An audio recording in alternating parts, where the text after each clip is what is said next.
Good afternoon, everyone. Welcome to Major League Pickleball Australia. My name is Dylan Kimlin. We are live from Focus Pickleball Redcliffe, about to get underway with our first set of games for the day. We have the Sydney Smash taking on the Northern Crocs. Sitting alongside me, Sanj Carter, about to get ready for this absolute thrilling contest. Sanj, how are we feeling? Fantastic. Great to get round two underway. Both these teams had wins yesterday and looking to double it up and go straight through to Super Sunday and avoid tonight's quarterfinals. So, yeah, really excited to see how this matchup takes place. Yeah, not wrong there. We can just see our ladies on court right now. Rose Van Reek and Summer Dalabona. She's giving us a wave. She's good. There we go. Rose is the current MVP, Sanj. She took the MVP award in the Auckland event that we were very fortunate enough to call. She was on fire. We saw how well she played this morning as well, in fine form. No doubt we'll see some fiery play style from the Northern Crocs ladies. Yeah, absolutely. And we turn our attention over to the Sydney Smash, and we'll see the ladies, Anna Claire Mayer, AC Mayer and Amelia Schmidt will be the first up, but joined by their gentleman Jason Taylor, who's on court warming up AC at the moment. And then we have Captain Mitch Hargraves to round out the team. Yeah, the combination from the Sydney Smash duo will be an interesting one, no doubt. But as you mentioned, they will be up against the ladies of Summer Dalabona and Rose Van Reek. Summer, I feel, had an electric event in Sydney, Sanj. We saw her absolutely tear things up. But Rose Van Reek sort of took the mantle in the Auckland event. So no doubt we'll see these two get started. The captain herself, Summer Dalabona, covering her side. I always find it interesting, Sanj, when we do have a female captain versus a male captain, because obviously in the gender doubles events we won't have a captain's clash. It's interesting to see when we do have our mixed events whether the captains opt to go head-to-head. Yeah, it'll be interesting to see. It's really, really tactical, both of these teams, and Mitch Hargraves, probably the more experienced captain of the two, captaining the Sydney Smash last year, and with his former Sydney Smash teammate, Amelia Schmidt as well. So great to see them backing it up. And yeah, Amelia's just come off a really good match, winning the women's doubles gold medal, so she'll be absolutely firing. Yeah, and it's fair to say that was against the opposition right now with Rose Van Reek on court. So they've had a little bit of a conflict already this morning. Good to see. We're about to get underway. Sydney Smash to bring it in.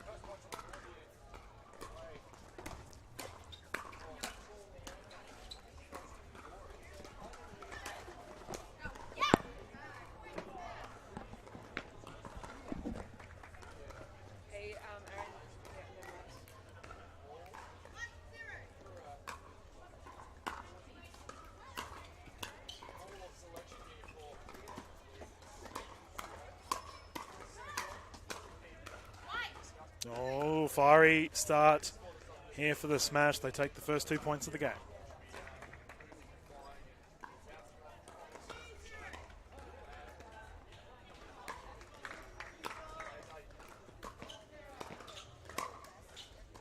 Double-handed backhand flick by Amelia Schmidt, not to be. That is the first points for the Northern Crocs. These ladies always having a laugh, Sanj.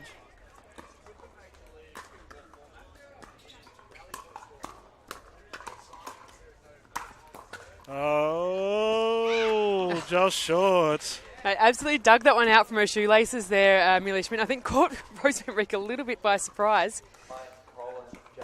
Yeah, diving effort not to be. Smash with a subtle lead.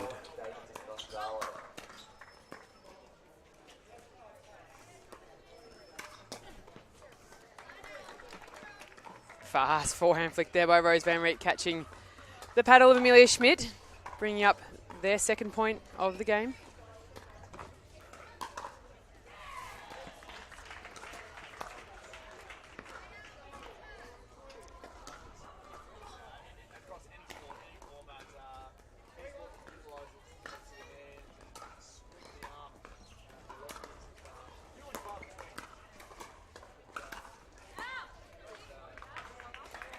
Meyer under relentless pressure there from the Crocs ladies. Just couldn't get it done in the end.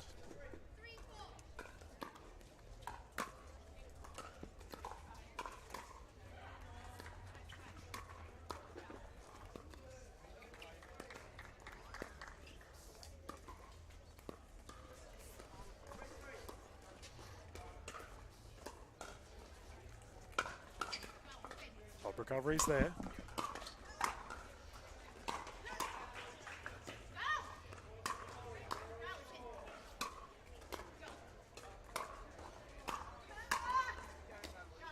Oh, fantastic rally. Sydney Smash getting the job done, keeping the Crocs back.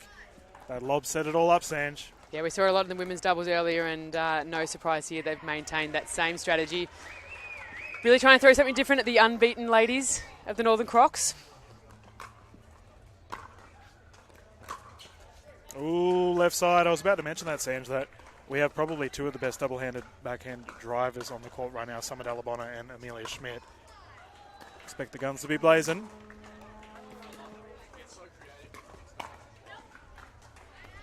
Ooh, ducks under that one, and someone just launches one a little bit long.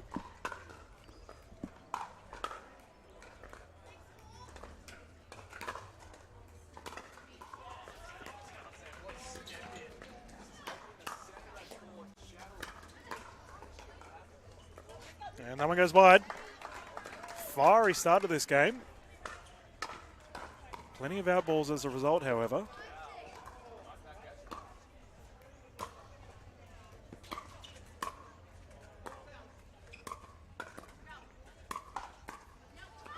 There we go, out again. Definitely seeing a trend here, Sanj.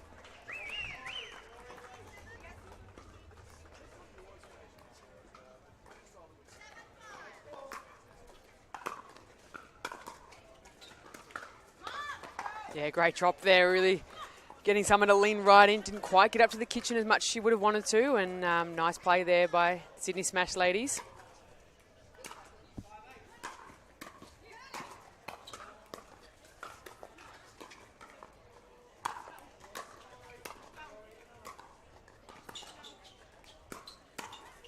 Oh, Summit Alabona with the attempt.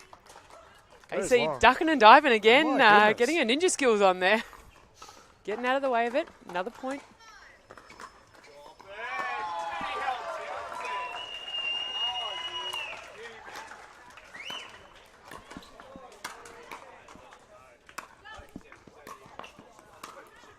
Oh, Rose Van Reek, too strong. Forehand smash. Northern Crocs doing everything they can to keep their opposition back right now, ending the side out, currently 6-9.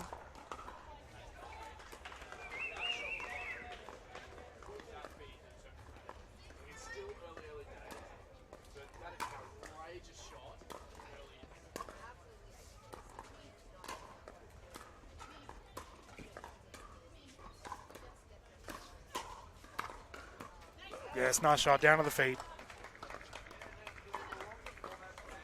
They seem to be settling a bit here, Sanj. The Northern Crocs finally getting back into some form. We know how good these ladies can be.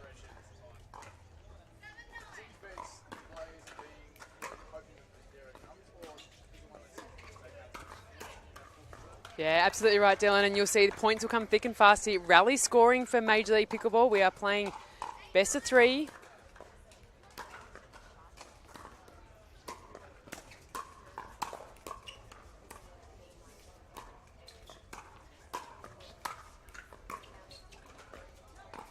No one's called wide. Summit Alabama taking the reins there. Middle court position, keeping the opposition back.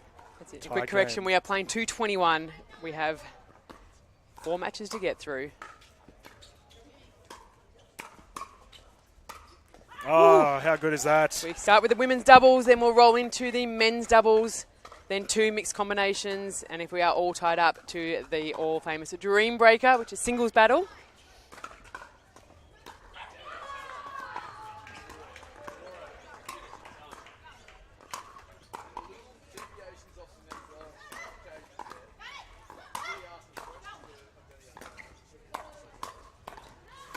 Oh, my goodness.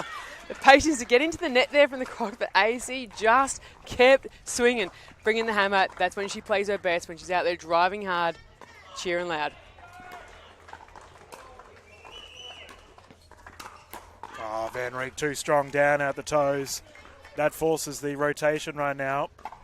The Z teams will change end when the first team reaches 11 points, so there's no advantage from the sun, the wind, and today we've got absolutely beautiful conditions, 24 degrees at the moment, little light breeze coming away from the camera. For those that are tuning in on the live stream, we'll see that breeze pushing towards where the Northern Crocs are now, so a slight advantage at that end, but it's actually the sun that's probably doing more damage at the moment, as the girls, you'll see, using that lob a little more, ball being thrown up, sitting pretty high in the sky at the moment, nearing 3 o'clock in the afternoon here in Brisbane. But it's, look, Dill, we've got to be absolutely stoked with the conditions we have. Oh, it's perfect considering how crazy the wind was yesterday.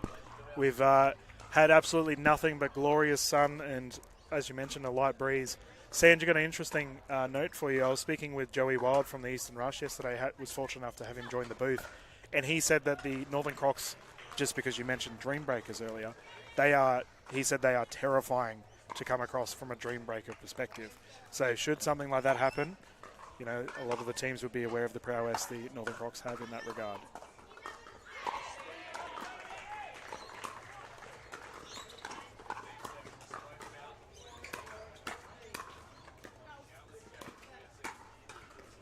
That's called in. Great shot. Yeah, spot on, Dylan. The Northern Crocs, they haven't lost a women's doubles match for the whole season. They haven't lost a Dream Breaker for the whole season. Oh, what a stat line.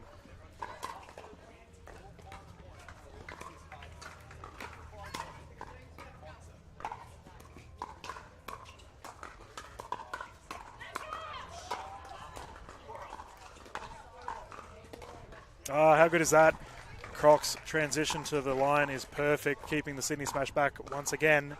Find themselves with a 3-point lead.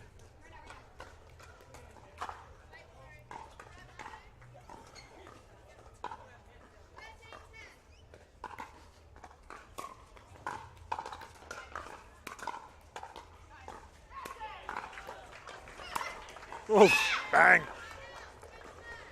That is a fired up AC Meyer. Smash and scream, classic. Classic AC.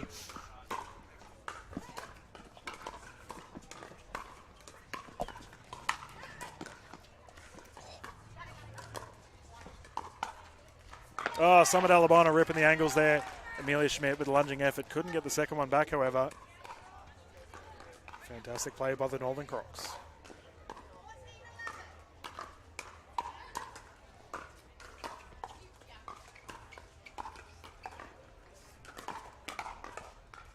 Yeah, called long, well left.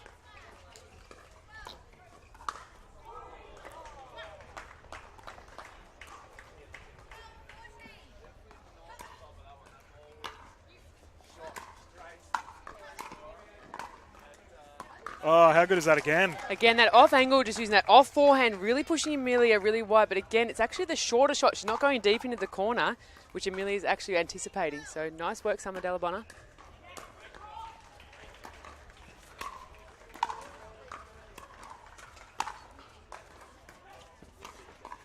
Oh, down the right side. Just gone wide though. Great defense from AC and Amelia there to carve out point number 13.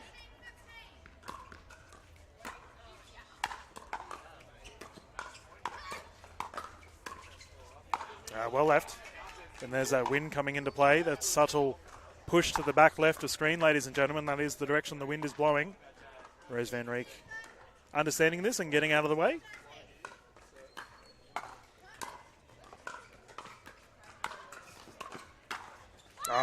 Double barrel Dalabona down the middle, too strong. We have a timeout as a result. Sydney Smash want to have a breather. Captain Mitchell Hargraves quickly pulling his side in for a bit of a chat.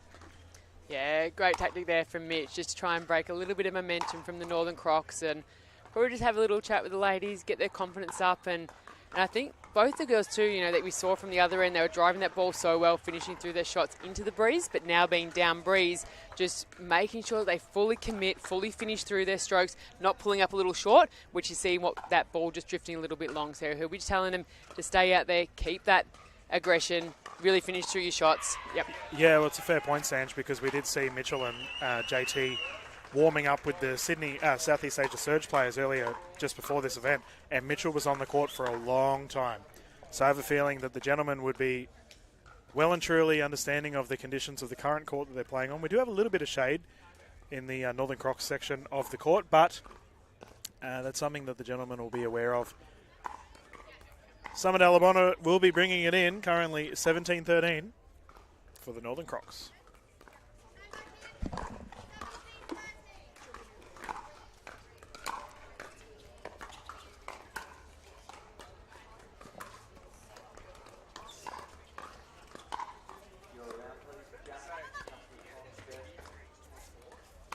Oh, ATP! Are you kidding me? That was so good from AC to get both those short balls, and Rose Van Rijk, her eyes just absolutely lit up there. She's like, thank you very much. Oh, ridiculous by Rose. She has to be an ATP highlight reel, Sand. We see it happen so many times with our tour so far. Yep. Oh, there it is. Great work from AC there, really keeping that aggression. What we said that Mitch would have been talking to them in the timeout about, so great to see them come out. Bringing up point number 14.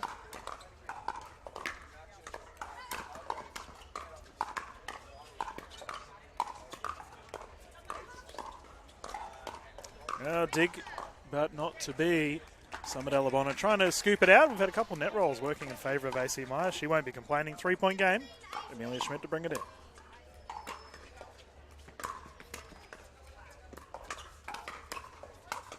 Oh, that's too far down for Summer. Oh, so it just glances back at the baseline. Was it going long? Was it not? And look, when you've got a little 3-point buffer, you're probably going to take those. Close the 2-point gap now. Rose Van Rijk, too good. That's called wide. Yeah, Amelia wasn't sure. She's just had a look at the ref, but referee Kylie Dunn right onto it there, right on that sideline, bringing up point number 19 for the Crocs.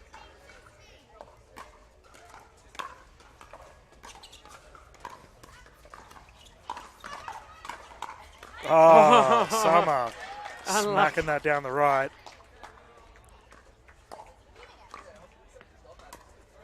The Northern Crocs, Sands, you just feel that aggressive play style of the kitchen line is really doing them wonders right now.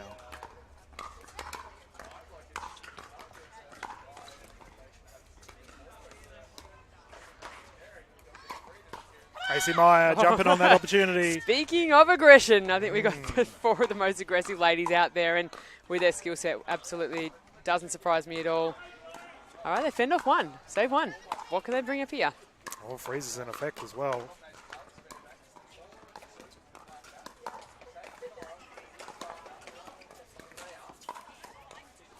It's okay, they have another chance. Those of you new to Major League Pickleball, Dylan refers to the freeze, means when you get to 20, you must be serving to score that 21st point.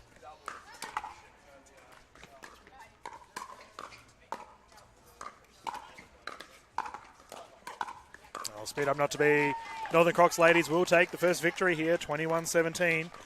And Summit Alabama doing what a captain should be doing and securing the first victory for her side, Sanj. Absolutely. So great start from them, and a really good fight from the Sydney Smash ladies, and can't wait to see what the gents start to bring up now.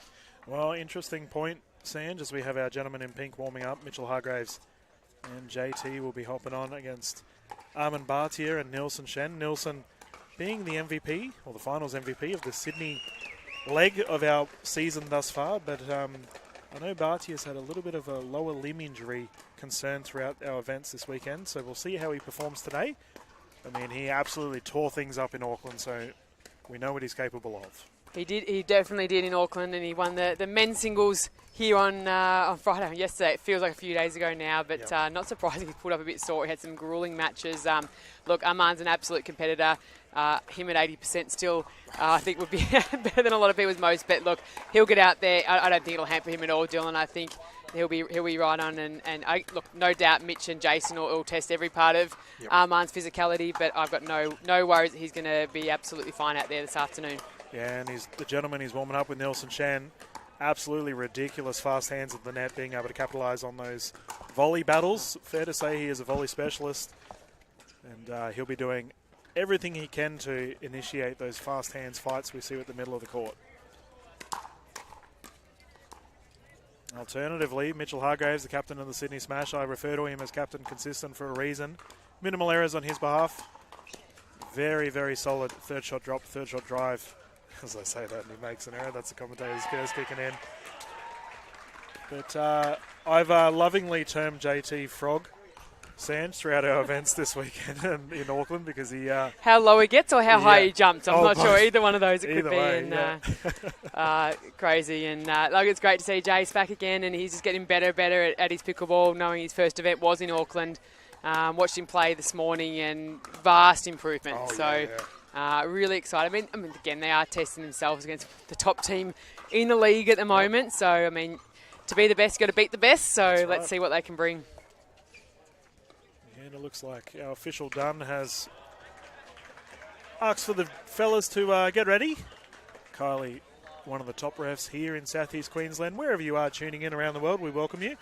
It's a lovely afternoon here in Focus Pickleball Redcliffe, and we've had an absolutely phenomenal tournament thus far. I know the players have had a ball, spectators as well. We've had a pretty big turnout from our Brisbane spectator base here. It's so good to see the locals getting involved at a wonderful venue. I may be a little bit biased with my involvements here at Focus Pickleball Redcliffe, Sanj, but I know everyone's had a great time as we get underway with our second game of this match. JT to bring it in, 0-0.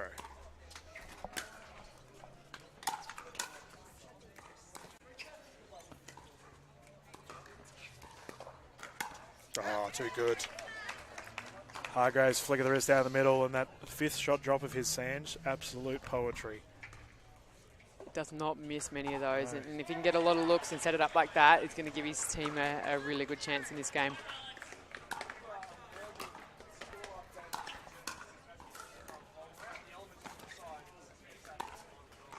Oh, there it is again, and he's just absolutely just a little bit of delay on that, really waiting late. See if there's any movement there from Amano Nilsson, and just tagging that baseline right down the guts.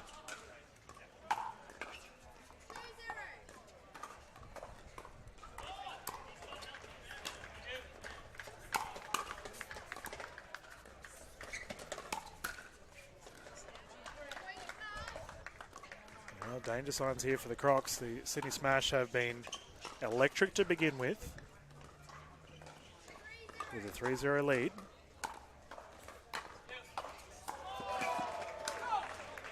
Nelson Chan walloped it a little bit too much there. That one goes long. See a little frog jump there to get out of the way, Jason. Very good court awareness. Probably one of the most athletic guys on the tour.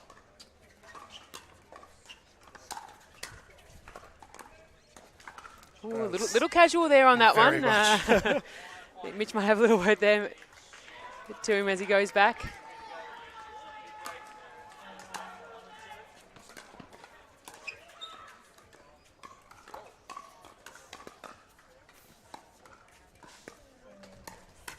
Oh, Nielsen wanted it not to be, however.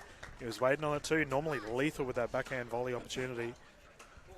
Mitchell Hargraves will not be complaining, though, with a 4-point lead.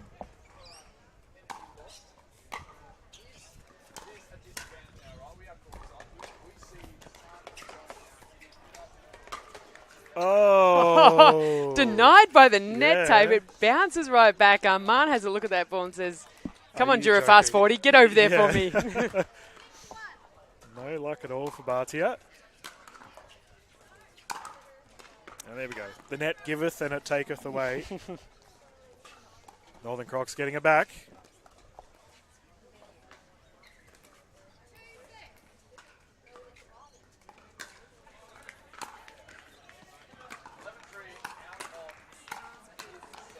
Nelson Chan, lunging effort with the first one, unable to get the second.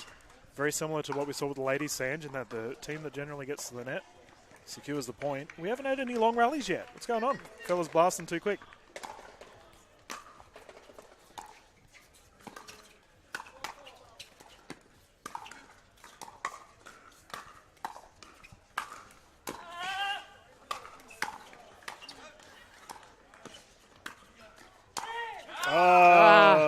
He had the great defensive play. He made the lunge. He made the reset. Unfortunately, got a little excited on that drive there, but that's that's learning. That's the game of pickleball. He's going to get better and better playing points at that level for sure. The fellas must be able to hear us. Sanj asks for a longer rally. Exactly what happened. Yep. Woo! There's that reach. Great stability there, Jason, getting really, really nice and low. Great base of support, being able to really lean in, swap that one right away from Nielsen there.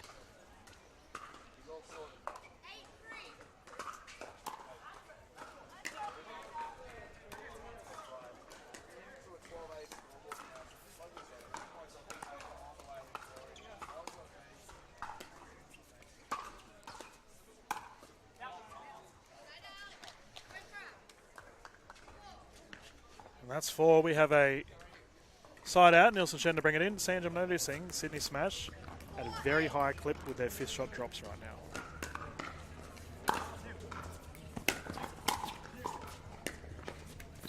And alternatively, we see an error there on the fifth shot drops for the Crocs. Going back and forth. Everything you're asking for there, Dylan. It's coming true. But no, Mitch and Jace will be very happy there to pick up that point, number 9. Oh, too good.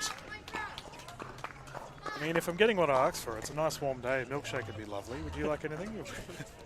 I'm happy with this awesome pickleball, to be honest, mate. I'm absolutely stoked here. Let's see if Sydney can keep this gap here or whether the Crocs might start to find their rhythm.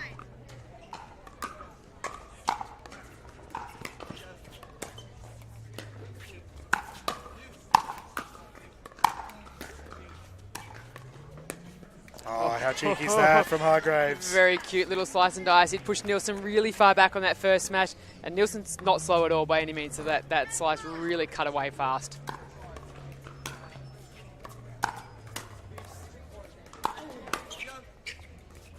Oh, JT relentless at the line, forcing the error there for Bhatia. That is a swap.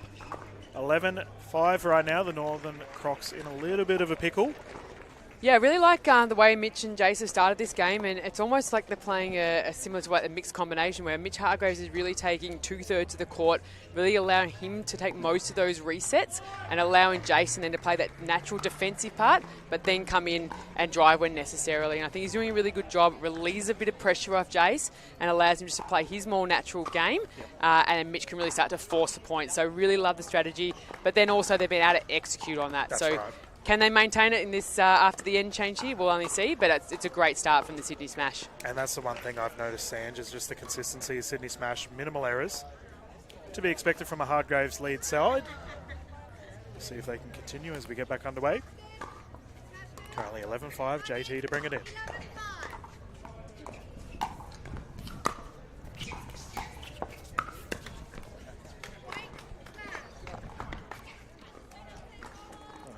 Just a bit of indecision there from the guys. That maybe out of the timeout, just a little unfocused. Lob surf goes long. Love the sky ball there from Jay. I actually had a hit with him yesterday, and I was throwing a sky ball up at him, very beach volleyball style, and did not expect to see him use it MLP though. Yeah, there we go.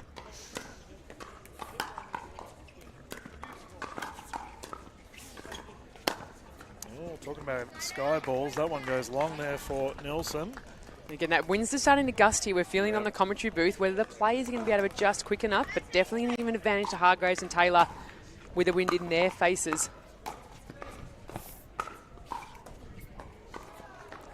Or maybe not. So, again, you probably need to put a little bit more on that. So I think it'll take a couple of points now for them to settle to slight condition change. The team that can do that the quickest, you can grab that momentum.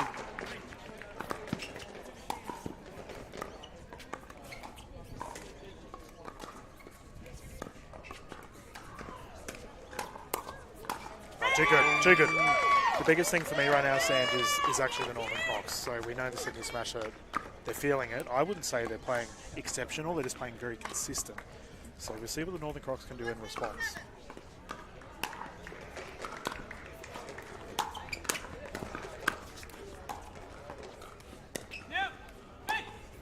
Double switch.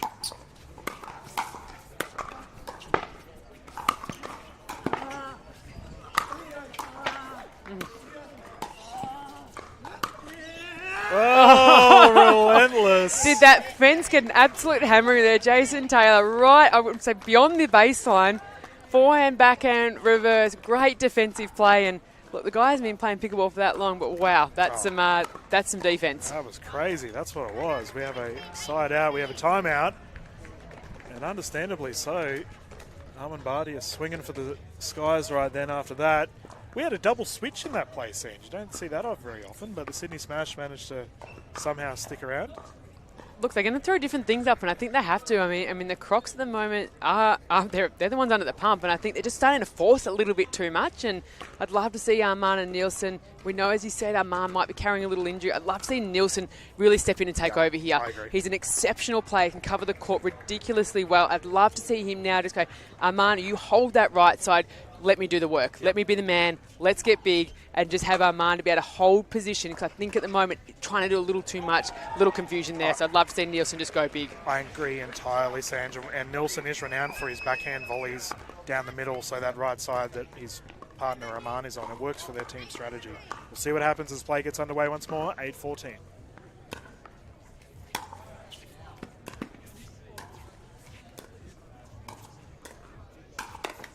Ooh, there it is. He wasn't successful, but I'm okay with that. Yeah, that ball's just sitting up a little. It's just sitting nicely on a Jace's forehand. That fast forehand flick that he's got, it's working really well. More of a slap than a flick.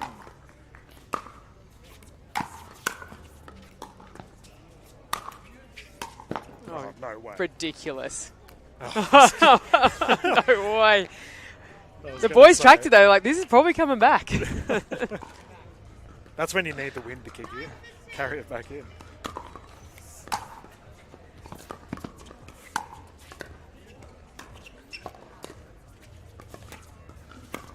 Oh, Bartia. Yeah, there it is. There it is. Great stability there. Arman reaching in. Beautiful backhand flick, catching Jace in a pretty uncomfortable position and puts it into the net.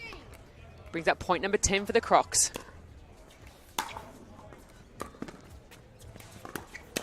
Double-handed excellence by Mitchell Hargraves. Catches his opposition off guard right there with a 16-10 lead. Captain's point. Notices the momentum change.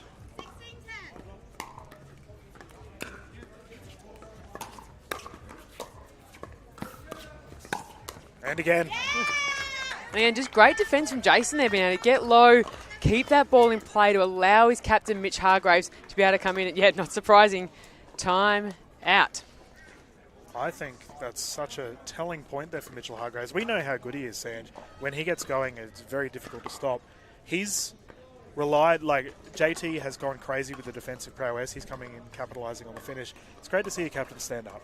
Yeah, absolutely, and I think they've played a bit more now. They've had a couple of months together to really craft their game. They both live in Sydney, and again, putting a great training block together since New Zealand in the last sort of five and a half weeks, and I think they're really starting to look like a partnership out there, whereas in Auckland it kind of looked like a couple of guys on court that have been thrown together, so fantastic to see them starting to carve out their style of play.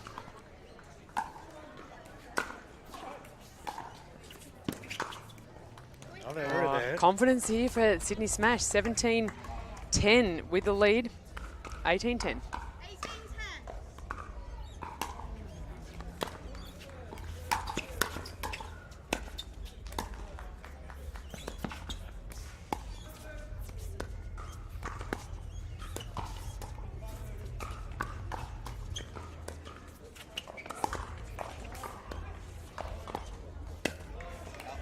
Oh, just gone wide. A beautiful backhand slice dink battle with Mitch Hargraves and Nielsen Chen there. Fantastic to see. Let's discuss why there was a timeout. We've found out that Nielsen has now swapped with Armin, and now he has the right-handed side. Croc's trying to change things up.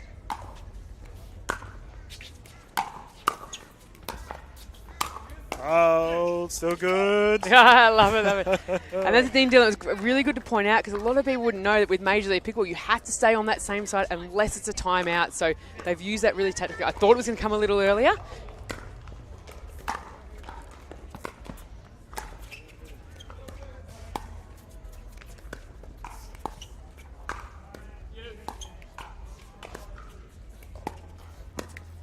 From a traditionalist point of view, it's so fascinating. We see the changing of the just which side of the court you play. Immediately the game slows down.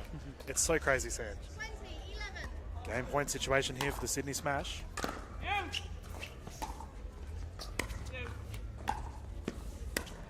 And that one goes long. The Smash will tie things up at one apiece. Both captains getting the results they want. Love that, and the women's doubles go to the Crocs, which you know they've been absolutely rock solid with that, and Sydney Smash getting the men, so we're all tied up 1-1, and it's all going to come down to the mixed pairings.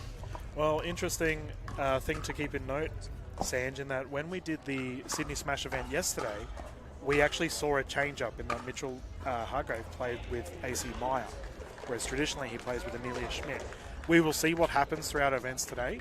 So we can see Mitchell and Amelia having a bit of a chat about it. Yep, I think Crocs have got the choice here. They've been out there actually acting, so they will throw their mixed lineup up first.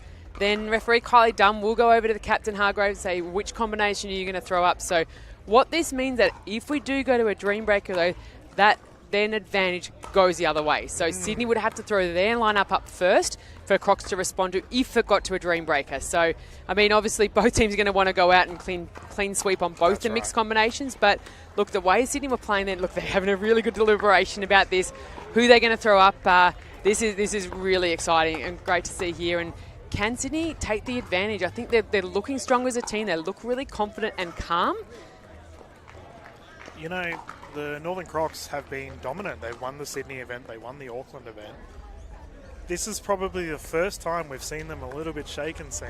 Yeah, and not only have they won the event, they've actually cleaned, so they haven't been beaten yet. So they have been forced to dream breakers. They've played 4 dream breakers, so they have been forced to go all the way.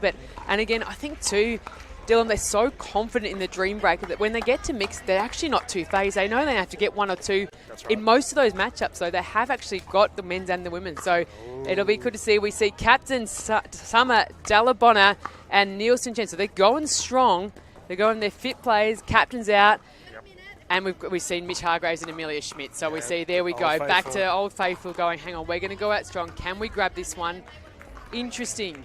And then they're going to pitch Jason Taylor and AC Mayer will come out again, Rose Van Rieck and Armand Bartier. So what's your prediction here, Dylan? Well, I mean, we have a captain's clash. You know, we've just talked about how crucial this particular game is. You called for it earlier. You wanted it. Yep. Here you go. Yeah, good. Give the people what they want. And that is exactly what we're getting, ladies and gentlemen, as the Sydney Smash. Just taking the last one if you're just tuning in. Currently 1-1.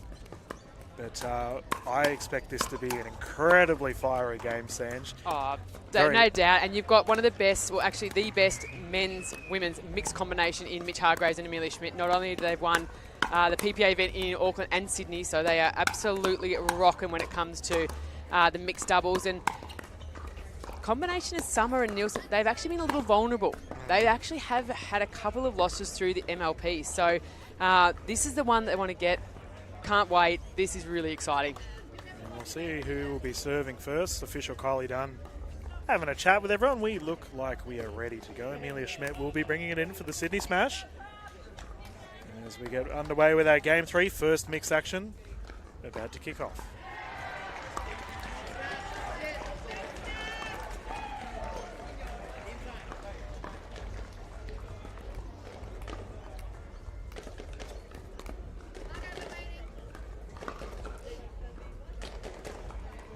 Just resetting the scoreboard here. Amelia Schmidt just getting plenty of bounces on that Dura Fast 40. Make sure that ball's warmed up. The players are warmed up. Umpires are warmed up.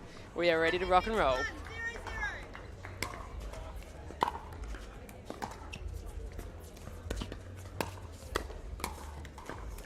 Oh, the captain straight at each other. The hand goes up, but we all know we love it. We love a little sneaky net roll. Sorry, not sorry. Hargraves, the gentleman. He probably genuinely meant it.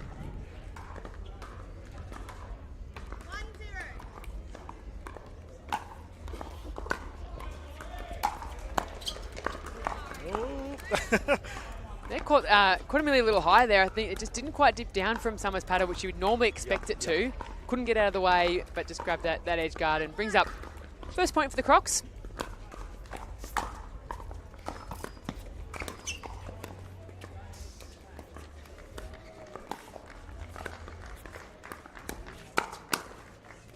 Down the line. Summers says, oh, no. Yep. My forehand's pretty awesome. Have a look. I love that Summer and Mitchell are taking each other on. This is so good.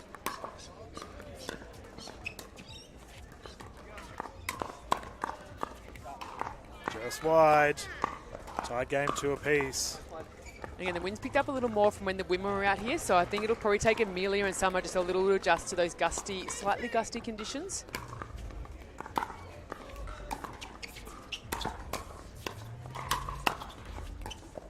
Well, you talked about adjusting. I think the ladies are ready to go. Flogging the ball around. The Crocs taking a 1-point lead. So close.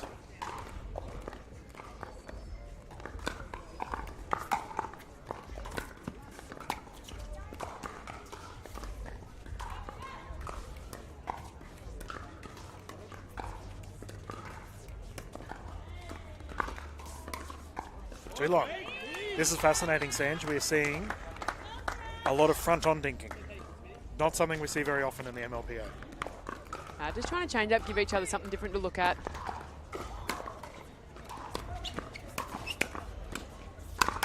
Ooh, no dinking there. No run on. Nielsen straight at Mitch Hargraves. Great positioning. Nielsen Shen comfortably taken on Amelia Schmidt there, and we'll see if this trend continues. Northern Crocs with a 3-point lead.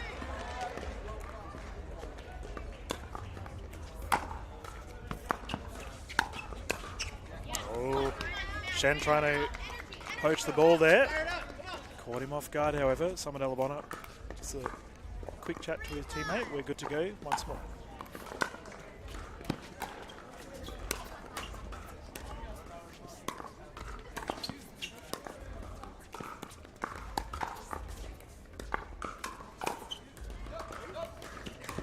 Lob recovery, not to be. Northern Crocs. Sanj, it really feels like Mitchell Hargraves is getting a bit frozen out right now. Yeah, definitely a tactic here from the Crocs. They saw how well he played in the men's match. They won't want him getting a lot of ball in this game. Oh, that's a body. And that's why. Yep. Give it to him there. He's going to make you pay and put points on the board pretty quickly. So I think they'll keep it away from him as much as they possibly can.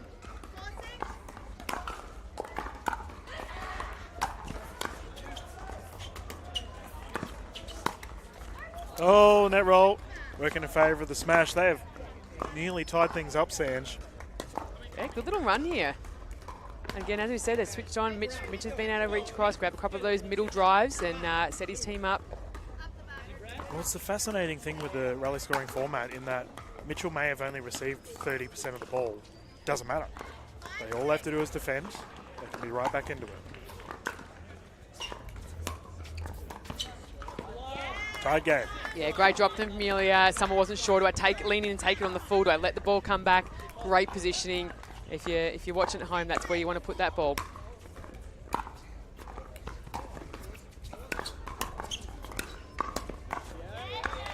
There we go. Better from Nielsen.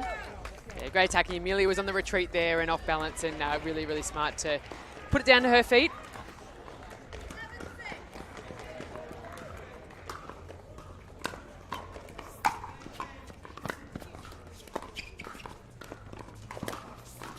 That was a high five hit. Both paddles at the same time. Teamwork. In sync. It didn't work, but, you know, they look good. 7-7, Hargraves to serve.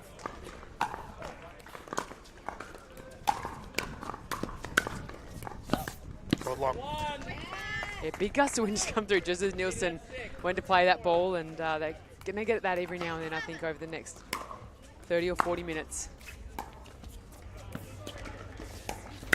Oh, too good. There we go. That's the shot we know Nielsen can play so well. Sandra, I want to discuss, Nielsen Shen generates so much topspin with his forehand and backhand rolls. It's easier said than done for our viewers at home. I don't even know how to explain how difficult that is to do.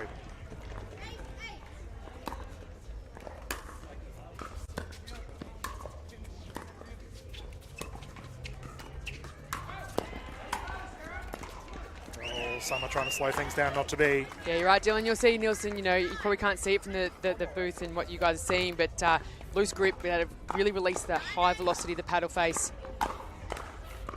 Allowing great top spin.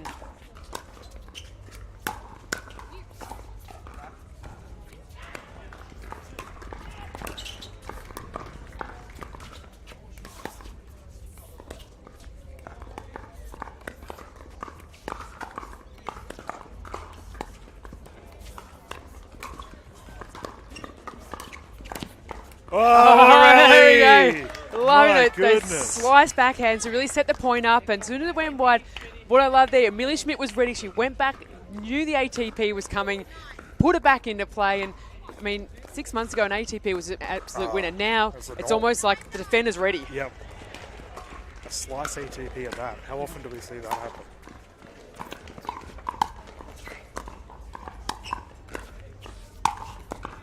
Yeah, beautiful backhand flick again from Mitchell Hargrave to set up that point before the put away. And again, really stable in his feet. You can see him allow really strong core, leaning forward, reaching out and able to unleash that really fast paddle face.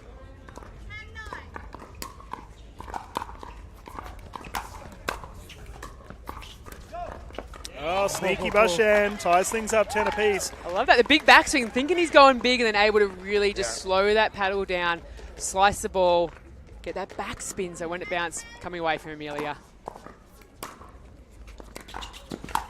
11-10, Sydney Smash take a lead as we have a rotation of sides. Sanj, we've got to say Sydney Smash have been down for majority of this mixed doubles event, but they've pulled it out. Great defensive effort from the Smash. Yeah, absolutely, and I think it's one of those things that they're both in the game, and Mitch really, I think in the last 4 or 5 points has been able to get his paddle on the ball a few more times, and I think that's going to be the key, and it's going to be interesting switching ends now. They'll have the wind behind them when it gusts up, so interesting to see where they can still maintain that same ability to drop that ball into the kitchen, knowing that Nielsen's now going to be bang into the wind with that flick. Yeah. So not wrong, and definitely something I want to bring up, Sanj, is that the right side of court, closest to screen, will have the sun in their eyes too, as we are slowly entering the evening here in Brisbane. Nice, beautiful sunset just down the road from the water, so as a result we do have a little bit of a gusty breeze, but Sanj, perfect conditions today. I don't think anyone could have asked for anything better. Oh no, absolutely. After I said, a bit cooler yesterday, a little bit of rain, we had a lot of wind, and every player out there I've spoken to today said this could not be better for pickleball.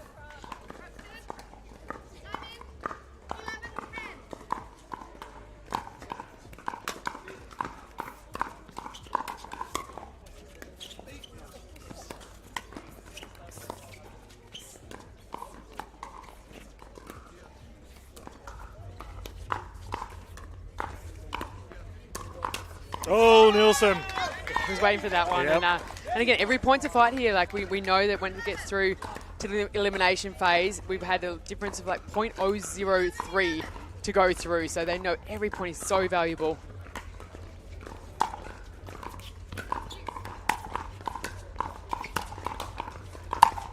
Too good. Mitchell Hargrave's so strong when he's at the kitchen line, putting that one away.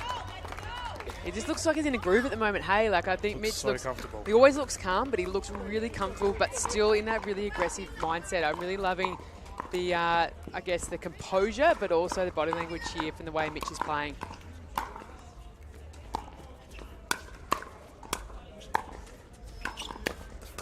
Oh, fiery Amelia Schmidt holding her own. They now have a 2-point lead, Sanj. And again, if you're watching out there and you want to learn how to play defense, Amelia, as she was backing back, but she was able to get grounded and stop as she played the ball. So critical.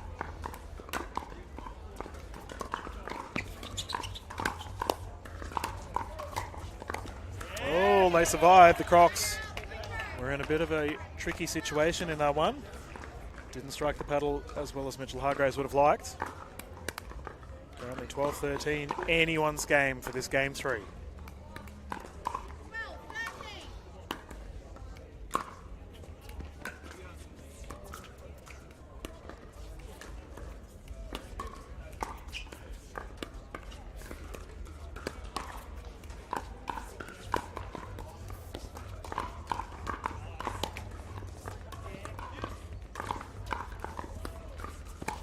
Oh, too good. Oh, fantastic. I think Mitch must have set that one up today because he has had the luck of the roll of the net in both the men's doubles and now in the mixed. And look, when you can get a bit of good fortune, you absolutely take it because it can be going away just as quickly. Especially in a captain's clash.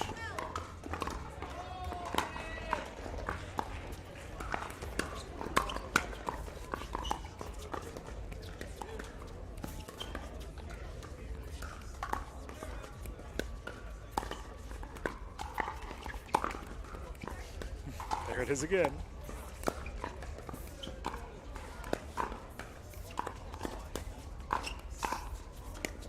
Oh my goodness. That's called long. What is that?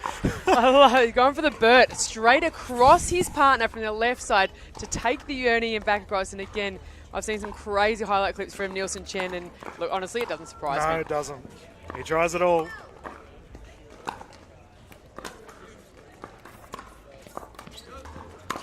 Too easy. Yeah, Amelia's going to make their pay on that one. And that's great. It's great to see. Like, she gets a look. She's got to make those points. And fantastic. And as you say, timeout, Northern Crocs. Yeah, we can see that Nelson's really trying to take that poaching side, Sanj. But I wonder what the discussion is here, because he tried doing that when he was playing with an Aman Bhatia.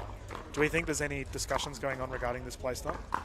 Yeah, I think they have a look at it. Like, Summer's not playing bad at all. She hasn't made many errors on her paddle, and it's either been a Mitch Hargraves net roll that's been picking them up, but I think he's just in that mindset of getting big and playing it, which is absolutely fine. He's got to make sure when he does go big, the points are finished, because if not, it's going to expose that court space, which you saw Mitch Hargraves take advantage of. So if he makes it, it's one of those things. It's fine line, right? He makes the play, goes big and gets a winner, or it looks a bit silly. I mean, fair to say, just like a crocodile, it's a bit of a feast or famine playstyle we're seeing from Nielsen Chen right now. If it pays off, however, dangerous waters ahead for the Sydney Smash as we have the players re-entering the court. Currently, the Sydney Smash have a 16-12 lead with Amelia Schmidt to bring it in.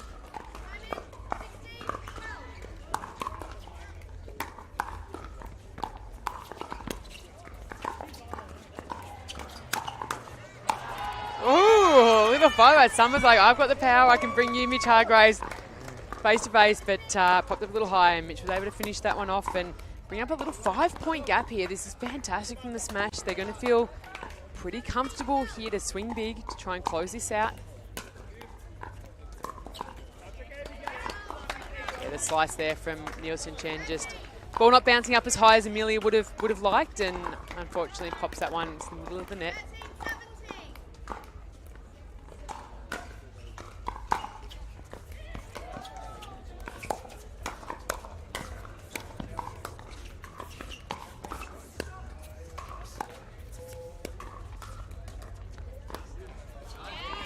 Great patience there from the Sydney Smash, just really using their dink positioning to try and get that ball to pop up and have a look, and really nice to see Amelia. Only had two contacts in that rally, but really stayed really dialed in there and was able to make that one when it counted. Make it count indeed, and she has the ball in hand currently, 18-13.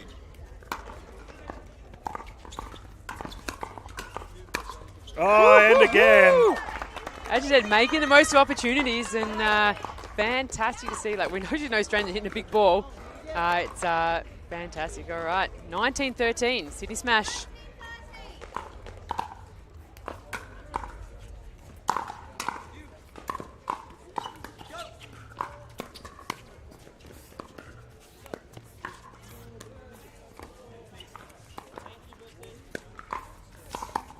Oh, they're feeling it.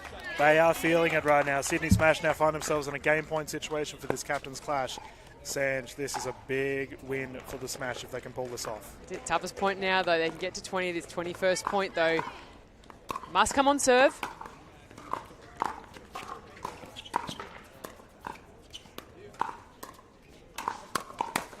They're not done yet. They are not done yet. Northern Crocs. And this is where they can start creeping back.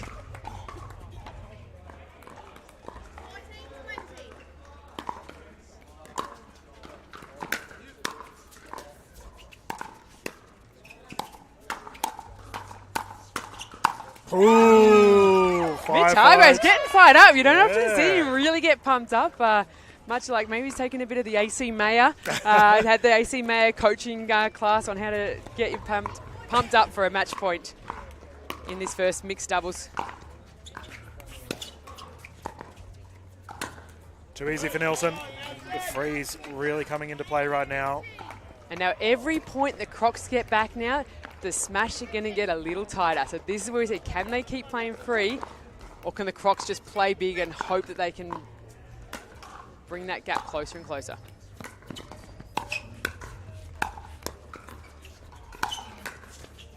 Oh, Nielsen Shen, never say die attitude. 4 points in it.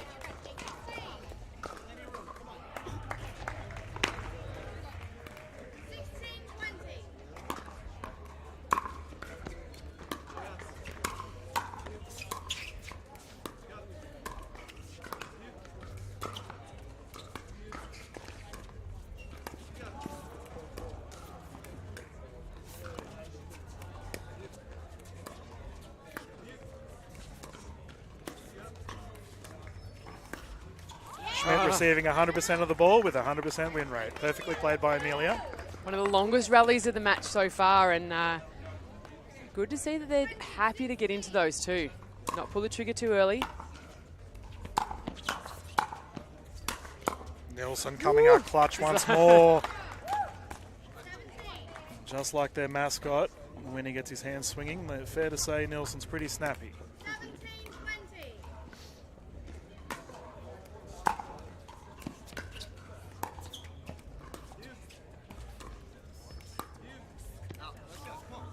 Called wide. There we go. Mitch knows here is really urging on Amelia here, knowing that their other team is starting to creep back. Let's really try and finish it. Is his message.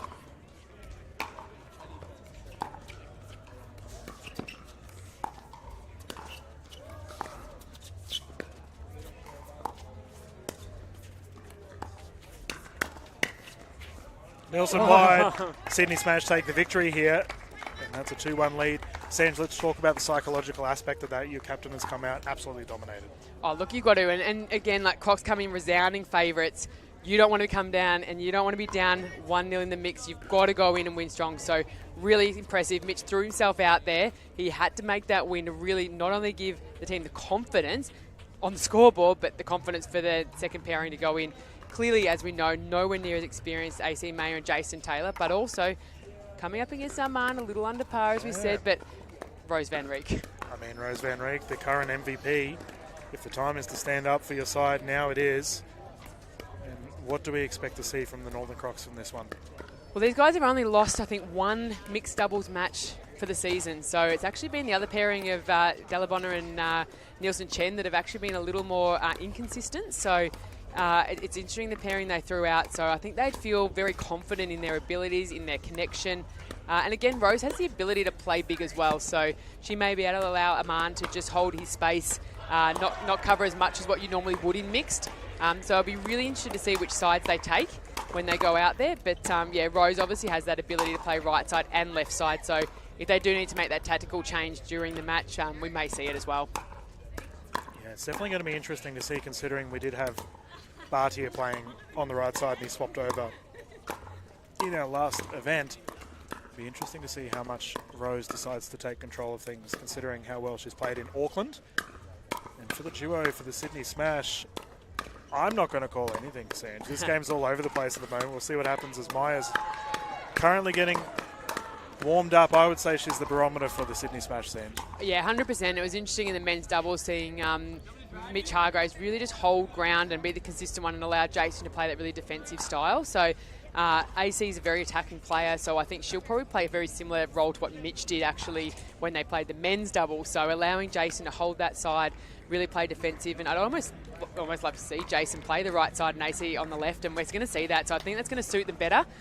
Traditionally, you see the male on the left with a longer reach, but I think this is actually tactically much smarter from the Sydney Smash for the start of this match. Let's get underway, 0-0. Game 4. All right, we're not getting underway yet. Official done. Still calling the score, so we can restart. There we go, everyone's having a giggle. Okay, 0-0.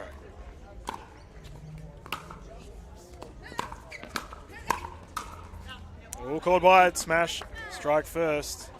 It's always nice to get that first point on the board, take that deep breath and go, all right, we're on, we're in it. Immediately Maya playing with fire.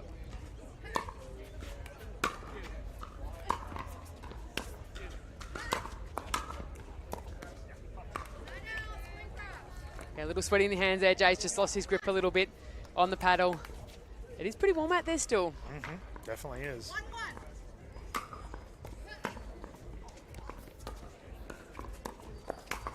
Rose Van Reek down the middle, too good.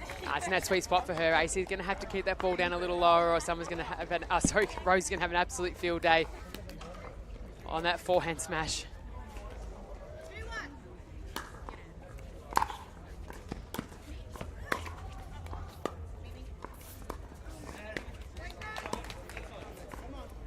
And they're just exchanging blows at the moment on the defensive end. Armin Bhatia pulling up strong in that one, 2-2.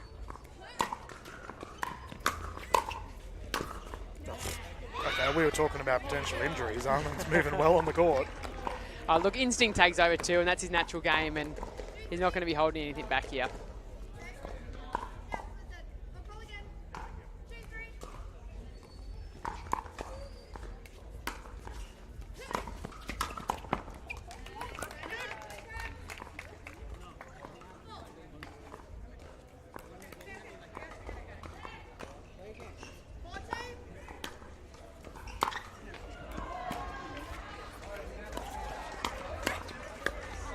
Oh, bit of a lapse of communication there from the Crocs. I almost thought Armin was too casual, but I think he just simply thought Rose was going to hit the ball.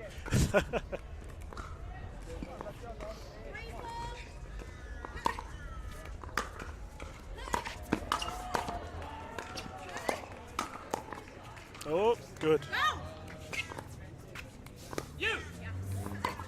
Speed up is good. Hey, that's it. And really, really good from AC Mayo there. Full extension right through. Wrist was able to come right across the ball, dipping it down, dropping the bat. That's how you play a nice topspin. Yeah, Mayo with this aggression right now. It's looking good for the Sydney Smash. Tied things up.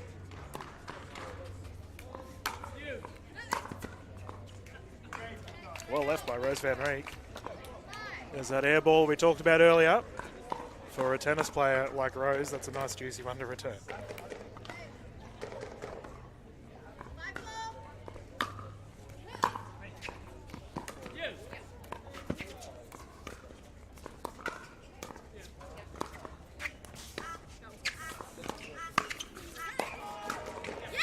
And again, I don't mind that sky ball serve, but it needs to come from the other end when the player's then looking directly into the sun. It's not going to pose any worry for Rose Van Reek on that end.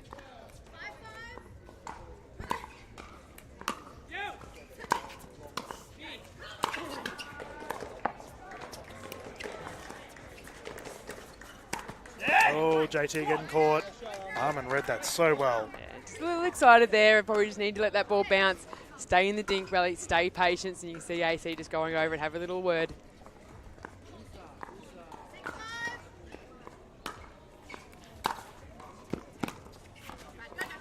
Oh, lapse communication there. Crocs taking a 2-point lead. This is crucial here. They've got to sort this out quickly, or I think Mitch Hargraves need to make sure that the Sydney Smash take a timeout and settle this one. Oh, that'll help. That will also help. Yeah. One way to settle it is clean it up with a winner. Yep. It's like when the TV's not working, Sands, you give it a good whack. JT doing exactly that. Only 1 point in it.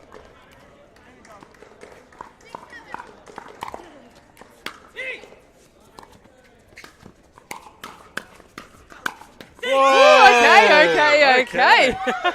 You called him the frog, but that's a scorpion every day of the week in pickleball, so fantastic work there from Jason Taylor.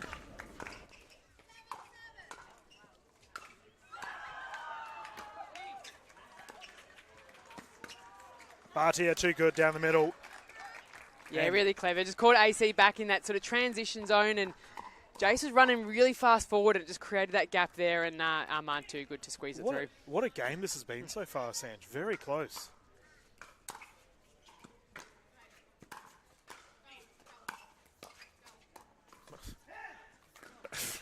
I don't know how he gets his paddle to it half the time, Sanj. Crazy angles from JT. Unique. Yeah.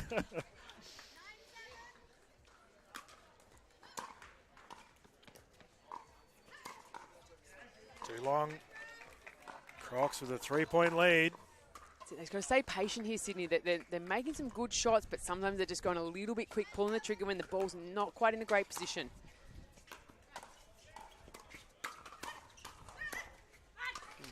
Rose Van Reek taking on AC Meyer there, winning that exchange, forcing the rotation of sides with an 11-7 lead.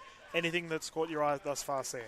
Yeah, look, I think Sydney started really strong, but they had that little lapse where they missed that ball in between a couple of times. And again, as we said, just trying to pull the trigger a little bit early. So I'd love to see Sydney just to settle a little bit more, stay patient in the points, and actually wait for the opportunity to present that 90% type ball to attack rather than trying to attack on maybe that 70% ball. But look, Dylan, that comes with experience too. And as we said, you know, Jason's only in his second or third pickleball tournament. It's going to take a bit of time, and he's going to get tempted with those things. So I think that the Crocs are doing a great job staying in the points. But I guess it's kind of like tempting them a little bit, going, hey, here it is. If you're good enough, have it. And at the moment, Sydney aren't quite sharp enough to finish off those points and just making a few too many errors. Yeah, and we are yet to see a dream breaker throughout our events today and yesterday. The Northern Crocs would love to force one if they can. Fair to say they are specialists in the dream breaker regard. And they thrive in that environment. As we get back underway, Armin Bhatia ball in hand, currently 11-7.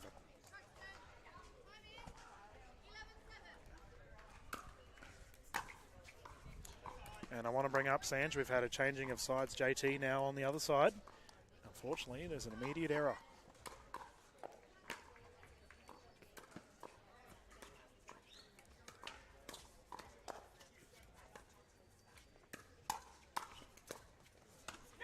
That hit the top of the paddle.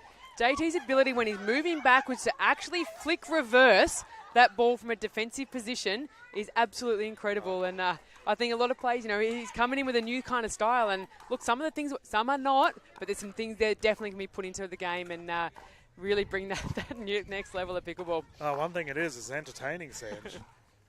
My goodness.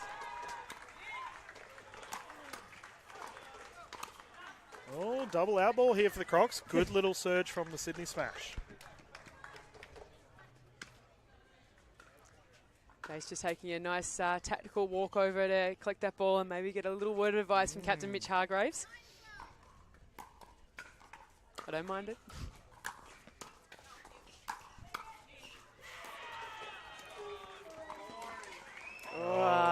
I think he was hoping for that ball to be a little higher from Rose Van Reek there, but she would have seen him out of the corner. Like great vision as an athlete and just pushed that ball a little wider and a little shorter, keeping it out of his reach.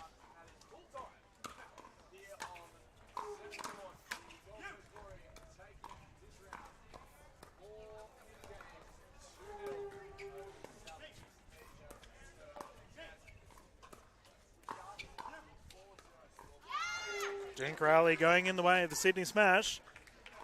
3-point game.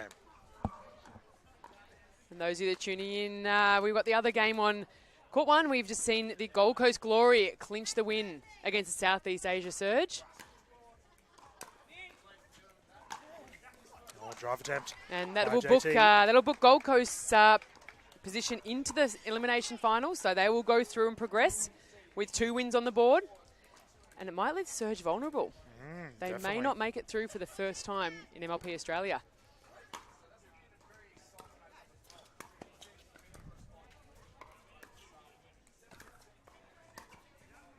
Oh, she did the right thing. She set it up so well. She was able to get Rose right outside of court. But I think almost with Armand's lack of he didn't commit as much to the middle. And as a result, he was just sitting there. She looks up and just pushes that ball a little bit wide on the sideline. Yeah, and we do see a timeout on the result of the Sydney Smash. And the Northern Crocs, Sanj, I feel like they would be definitely thriving for this Dream Breaker situation. You just mentioned the Gold Coast Glory going through. The Northern Crocs have already had a victory throughout our event thus far, and everyone else's results matters. So for these guys right now, every win is absolutely crucial. Yeah, Dylan, and not just every win, every game win. Yes. So it's often we found, you know, in our New Zealand event and our event in Sydney, it wasn't just wins that was going through, it was a difference of one game. And often we saw a team that may be firing on Saturday that had dropped a game on the Friday, maybe a little bit lazily, actually cost them a spot in the finals. So they will be absolutely dying to get through. But Sydney will be absolutely stoked to be able to get 2 wins at a minimum. They know they've got them in the bank. Game wins.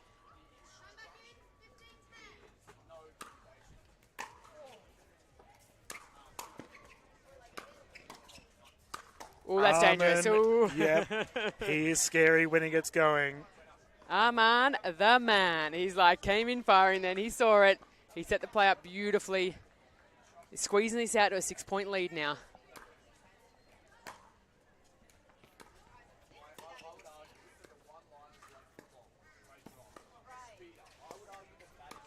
Oh, speed up not to be.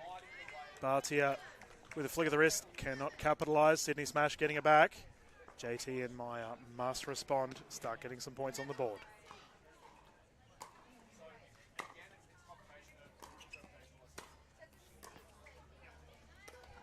Relentless. I will say, Sanj, it does look like Armin Bartia is taking a little bit more of the ball this game. Yeah, and it's like anything. Like if you've got a little niggle or a little injury, as the more you get warmed up, the more the adrenaline's pumping, the better you feel. Which is dangerous for the Sydney Smash. Oh, well, clearly, as we have a 7-point lead for the Northern Crocs, Armin Bartia is starting to fire off. And that is danger signs for the Sydney Smash, considering Dreambreaker's situation. He's going to have to play singles. If he's feeling good, we know he's the number one man. He came in yesterday, won the whole thing in singles. But it'll be interesting if they get there, what the lineup will be. There we go. JT is not interested in playing singles. He wants it back. Great smash. No, he's a competitor, so he's AC. They're not going to give this one up and just say, hey, we're going to a dream breaker. They're going to fight all the way through. It's only 6 points. I do find, Sanj, that Maya's been very quiet. Considering the first game we saw her, she was loud and vocal. I think, too, maybe just trying to create the stability for Jason as well. Like, with her being too big, too excited, might actually play disadvantage for him as a teammate, whereas when she was playing with Amelia, makes no difference. She's solid as a rock. Well, here we go. Game point situation for the Northern Crocs. Can they tie it all up to 2-2 and send this match to a dream breaker? Let's find out.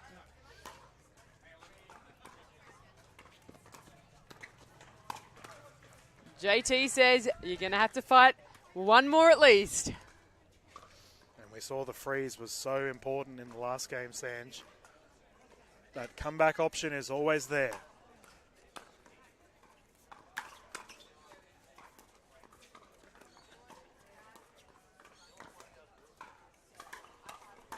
Oh, too good. JT firing off at the right time right now. 6 points in it. So good.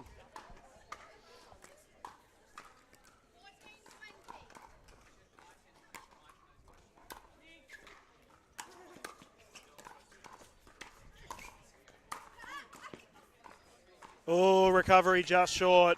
AC Maya doing her best. Couldn't get the job done, however. We do have another game point situation here for the Northern Crocs.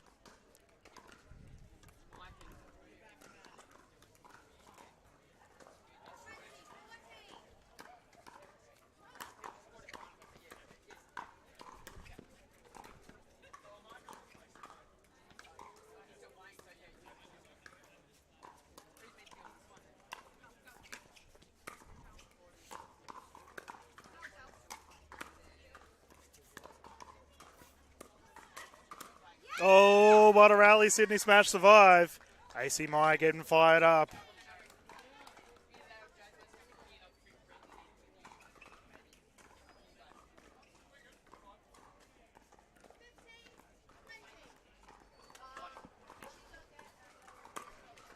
Oh, the Sanj, this is huge. Sydney Smash have clawed back to a 4-point deficit. AC Maya and JT really starting to look comfortable. Clinical moment for the Sydney Smash.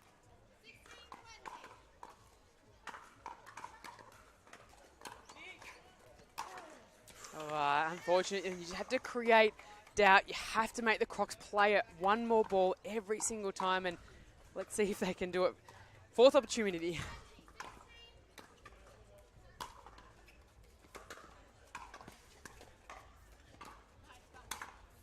We are going to see some singles action, ladies and gentlemen. It is Dream Breaker time. Northern Crocs taking the second victory there, forcing a 2-2. Absolutely, and we saw, we thought it was probably going to go that way with the experienced pairing of Rose Van Rieck and Arman Bartia, and again, Dream Breaker, should we call it almost a Crocs breaker? They haven't lost one of these yet in MLP Australia, and as you said, Dylan, every team we've spoken to said, if you're going to beat the Crocs, you can't get to a Dream Breaker. Yep. And they get there, they win them. So it's one of those things that's going to be, can they keep that pattern alive, or will Sydney Smash actually get into that? They're actually a great Dream Breaker team. Merely a fantastic single player. Mitch Hargraves, JT, much more experience on the singles part of things than doubles. AC, haven't seen her play a lot of singles, so she's probably the unknown for me. Yep. What about the Crocs deal? Tell us there, what do you see today? Not the German Crocs, what are you seeing today for the Crocs in a Dream Breaker? Well, Sanj, I've got to say the best singles game I've ever called is between Summer Delabona and Amelia Schmidt. So that's the matchup I would love to see. I would say, as we have our picture up for you all there regarding the Dream Breaker rules, we probably should explain that for everyone. It is still your rally scoring format. You will be winning by 2.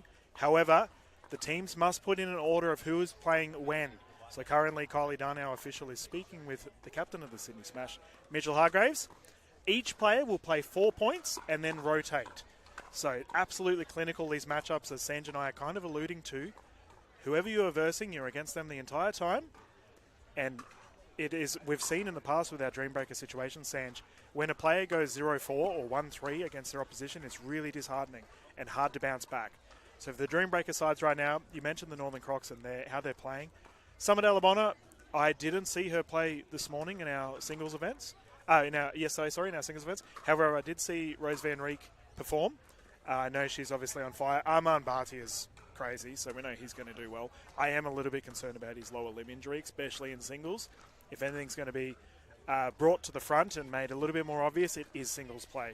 Yeah, I'll be curious to see. I mean, Mitch Hargraves and Sydney Smash with their lineup, whether Mitch will pitch against Armand, being probably the 2 number ones, or whether, knowing Armand's a little under weather and underdone with that slight injury, whether he'll actually throw Jason Taylor up there. So I'll be curious to see which matchup happens there in the men's. And look, time will tell, and we'll see what that lineup is as they step out on the court. As the head referee, Kylie Dunn, over the far side of the court, we get to be surprised with the lineup, but just as everyone has on the screen, we don't get privy information. Unfortunately, they're a little far away, but we are excited to see this. You'll see the players having a little hit up.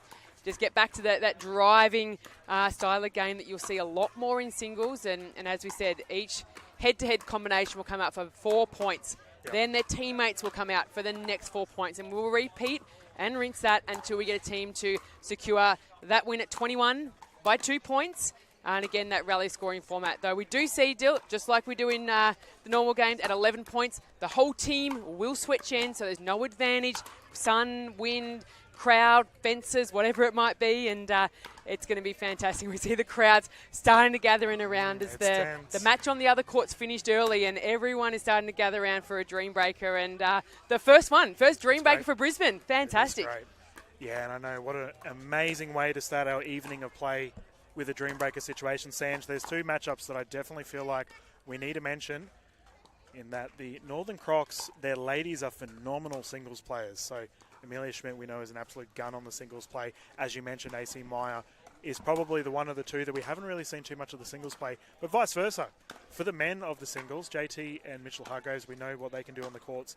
Nielsen Shen, you know, he was clutch in the Auckland and Sydney events, so we saw Sydney, especially during the Dream Breaker.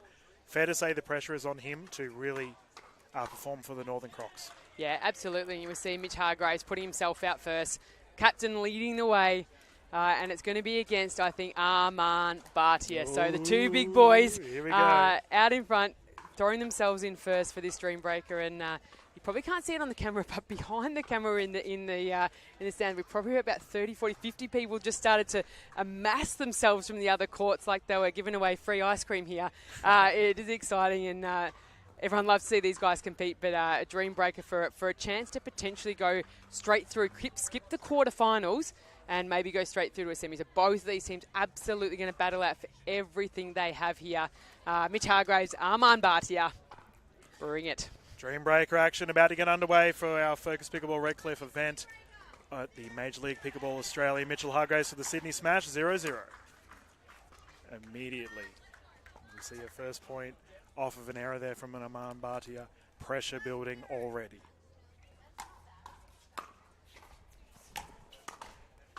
Double point.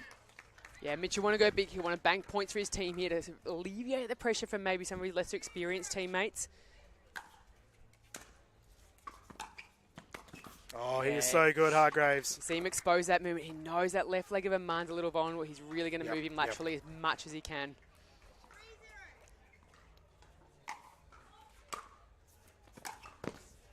3-1, Armin survives. He'll be happy to get a 1 here. That's what you want. You definitely don't want to go a clean sheet on the first rotation. And we see... The matchup I wanted is on the court. I'll let you call this one, Dell. This is your matchup. Here we go. Amelia Schmidt. Let's see the double hands go firing from the ladies.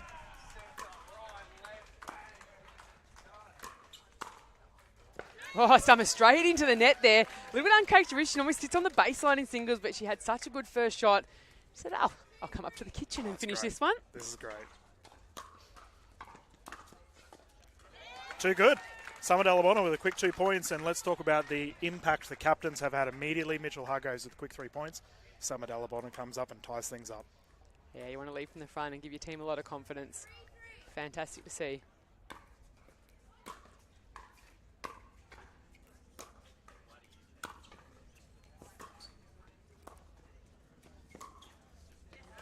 Too wide. Amelia Schmidt going for the highlight play, not to be, however. Summer Alabama really forcing Schmidt back with those deep returns. Currently has a 4-3 lead for her side. Excellence from the captain. Summer responds.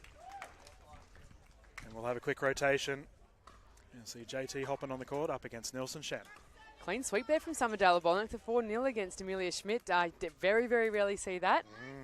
Gives her team a chance right back in here.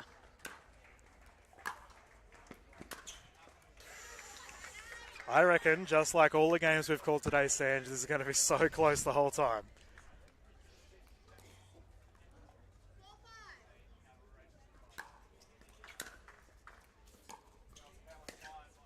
Oh, too good.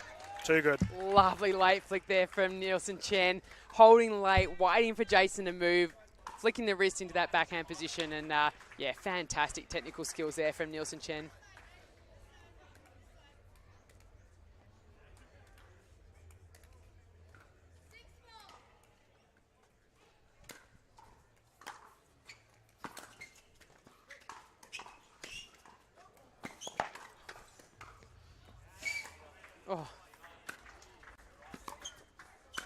Oh, athleticism. Gentlemen. Well done, fellas. Putting on a show for us right now in Redcliffe. Nielsen Shen moving JT around, but he did not give up. Two athletic beasts out here, Dylan. Probably two of the fastest guys laterally as well as that forward and backward speed. We see them lunging, sliding, all of those athletic attributes on show right here.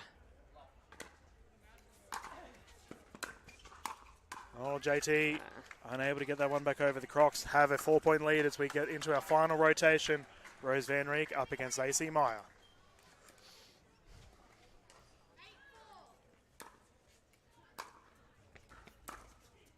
Oh, Rose, so good. She has a ridiculously high point count in our Dream Breakers thus far. Sanj rarely loses a point, reliable as ever. Yeah, I think in the 3 to 4 Dream Breakers, Dylan, she's only lost 3 or 4 points across the whole of Dream Breakers. So I don't think it matters which player you put her up against. She's going to clean up. This is her element. Yeah, reliable Rose, that's for sure. How good is that for a captain to know that your teammate will come on and either guaranteed 3 to 4 points each time?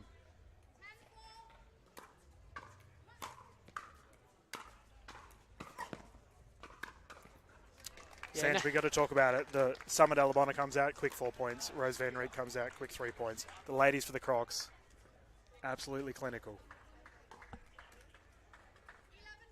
Why aren't we changing it? Gets the job done. That is a quick 4 points for the Rose Van Rieck Summit Alabama combination. As we are doing a swap, the Sydney Smash and the Northern Crocs will be rotating of sides, and the gentlemen will come back on. As I mentioned earlier, though, Summit Alabama, Rose Van Rieck, 4 points each for the ladies of their side. Mitchell Hargraves coming back on against Armin Bhatia. Pressure starting to mount for the Sydney Smash.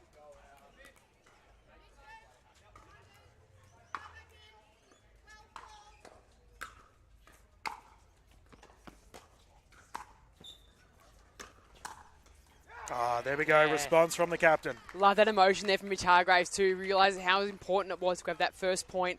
He really has to try and get a 4-0 here to keep his team in this.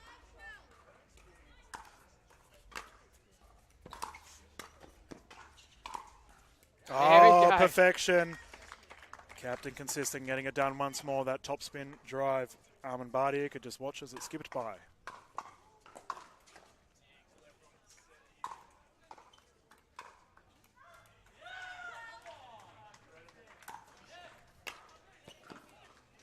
There it is. He's got his 3 already. Can he go the 4? That's what he's got to go better than his first rotation. Was 3-1 in the first rotation.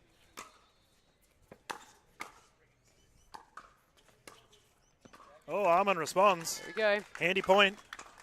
And when you have a lead like that, pressure is on now for Amelia Schmidt. She must follow her captain's footsteps. Try and get some points on the board. She cannot allow another 4-0.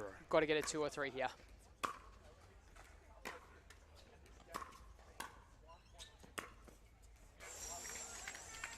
Ooh, so close. Not to be, however. Summit Alabona now has a 7-point lead.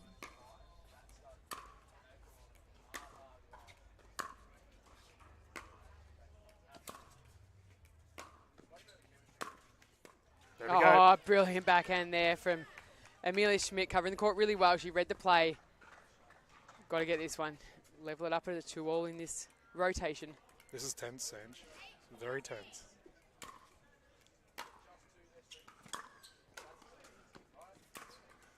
Perfection. Whips that forehand. As you can see, really unleashed on that.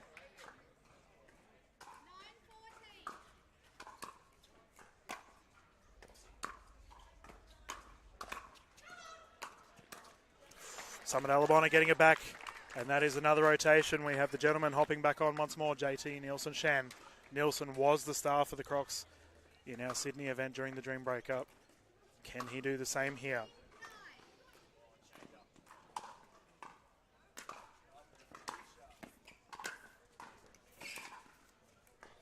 That's a good start for Nelson, keeping JT back.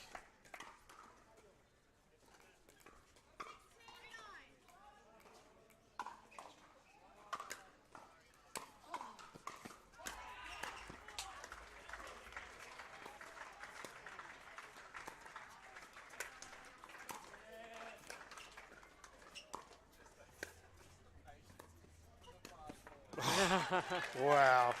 Cheeky from Shen. We talked about the boys, these two with their athleticism, but Nielsen Chen's finesse on the ball. You can tell he's been playing pickleball for a little longer than JT and just being able to work him around when it came right to the pressure moment.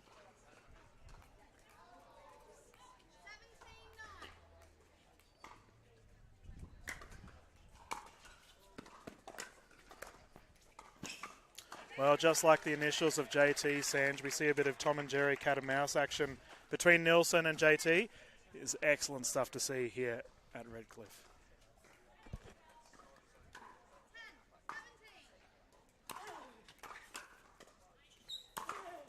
There we go, response from Taylor. That's what we love. Just a competitive beast, and I love that JT might not be there with his pickleball craft yet, but his athleticism, competitiveness, professionalism, it's really just helping that Sydney Smash team go to another level.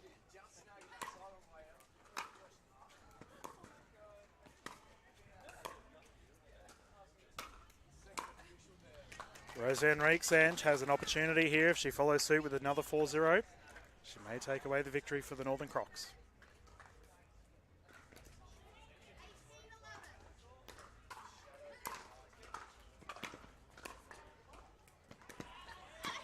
AC Meyer never giving up. There she is. Love that. Really set that up well. Full commitment, full outstretch there on that forehand. Brilliant work. And more importantly, she opens up the opportunity for her captain, Mitchell Hargraves, to come back on the court.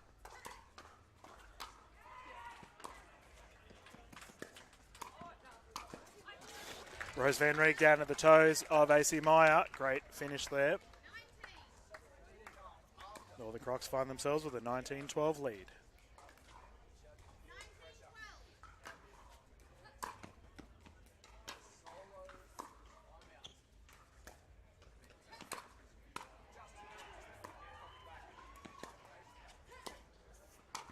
And again, Reliable Rose with the 3-1 in that exchange. We now have a match point situation for the potentially injured Armand Bhatia up against the captain of the Sydney Smash. If the captain's to pull it out, now is the time. Went for the highlight immediately. Why wouldn't you? You've got a 6-point buffer there. You're going to go big. Try and finish. He doesn't want to be running around right now.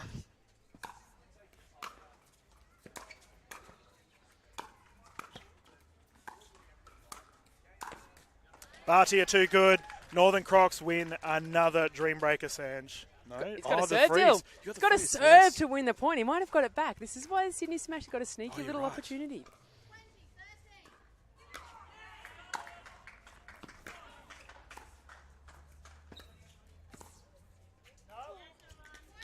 There we go. Now I can go on my monologue. Yes, you can.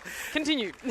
No, I think it's fair to say, Sanj, that the Northern Crocs are they're just perfect at the Dreambreaker. They don't make a mistake as they come out and take the Sydney Smash. Well done to Sydney Smash, however. The Northern Crocs, not an easy prospect. No, not many teams have pushed them. Only teams that have made finals have actually pushed the Crocs to a Dreambreaker. So for the Sydney Smash, that's a really good result. They had a good win yesterday. That's going to give them an opportunity to progress. They had to get games. Even though it's a loss, they've got 2 games banked. Other teams that are going down 3-1 or 4-0 may miss out because of that opportunity. So I love the fact that Sydney Smash has stepped up, giving them an opportunity to potentially keep them alive. Top 6 go through, so they might sneak a 5th or 6th position. They'll have to play a quarterfinal later tonight. But hey, they're in with a chance, and that's all you want. They didn't make the finals in the final elimination stage in Auckland. They'll want to get back there, and that's a great performance from them. Oh, exactly right. And as you mentioned, the Northern Crocs just... I keep mentioning they are the gold standard, Sanj. They just don't miss a beat. However, it's obvious that they do have some chinks in the armour as the Sydney Smash definitely took it to them. We'll see how their games progress throughout the evening. Ladies and gentlemen, we will get into our next set of games soon. We have the Asia Aces taking on the New Zealand Hustle, which will be an absolute thriller. On our other court right now, we have the Fast Fours taking on the Brisbane Breakers. The Fours got a 4-0 yesterday, so they're in fine form. Definitely pop over there and see how the team are going. We've got Ben and Jazz calling that game. Sanj, wonderful calling these events with you as always. Thank you for jumping in the booth. We will be on with our next set of games as soon as our teams are ready to go. Beautiful, Dylan. Thank you so much, and we'll see you for the next match.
And welcome back to Major League Pickleball Australia. My name is Dylan Kimlin. We're about to get underway with our Asia Aces versus the New Zealand Hustle event. A full international game. It's good to see all of our friends from around the globe meeting up here at Focus Pickleball Redcliffe. Absolutely glorious evening as we have a nice sunset kicking in. Something the players need to be aware of. The sun will be a factor for this set of games. Our official Tredenick ready to go. The ladies for the game will be starting us off 0-0.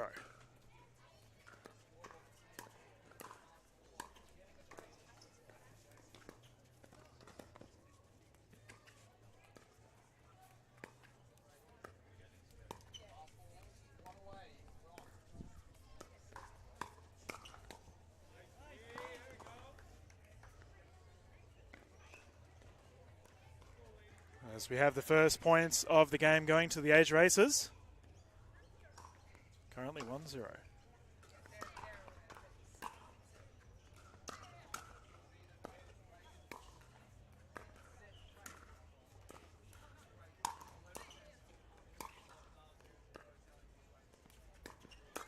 Ooh.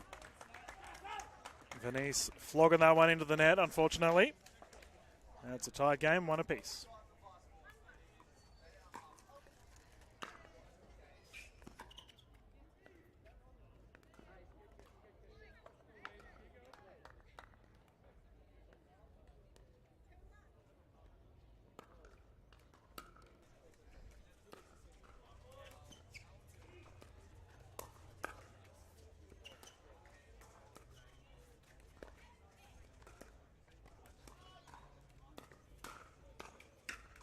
Oh, so good there by the Asia Aces. Penny Lee was a superstar yesterday. Minimal errors on her behalf.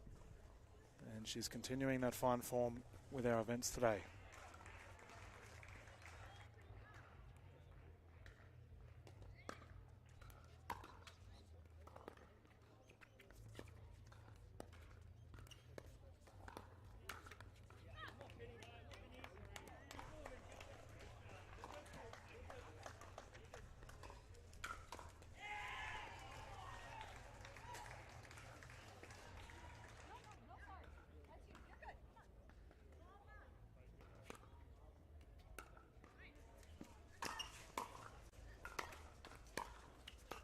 Oh, double-handed excellence there by Venice. Unfortunately, Penny Lee couldn't capitalise.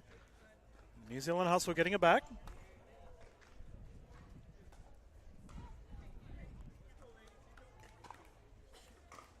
Patrimono to bring it in.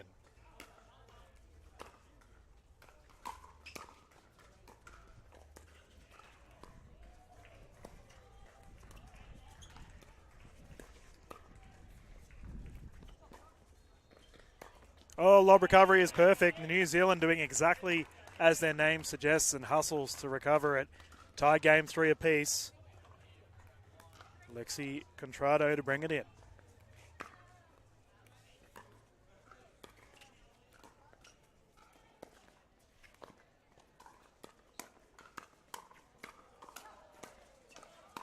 Oh, ladies exchanging in the volley battle. The Asia Aces, we did see yesterday, they played so well,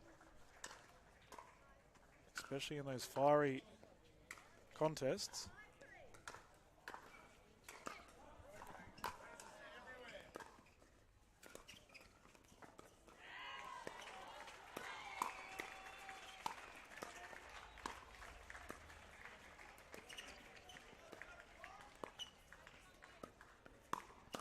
Oh, so good by Contrado, good win. Initiating the firefight against the Aces, getting the job done.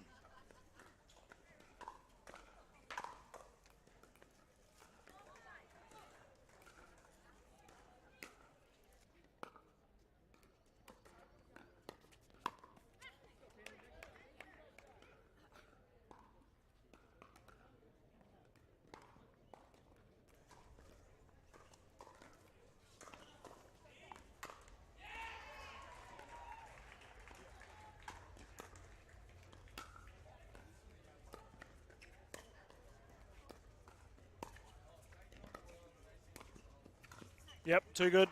Contrado really coming up clutch right now. Multiple points off of her paddle. Really good stuff from the New Zealand Hustle ladies.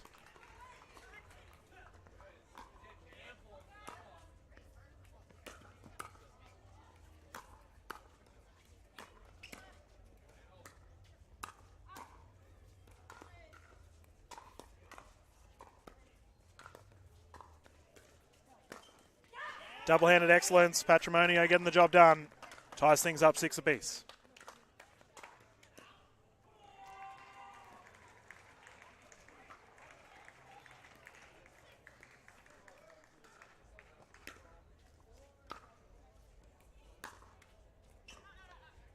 Called out. Ace is getting it back.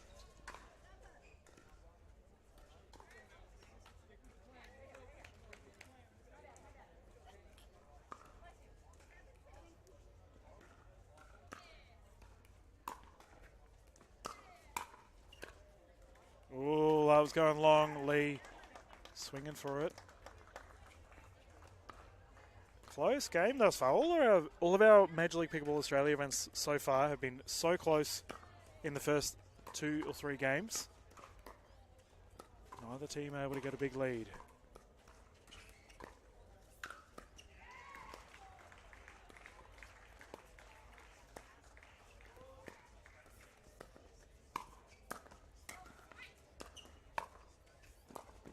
Oh, recovery's good.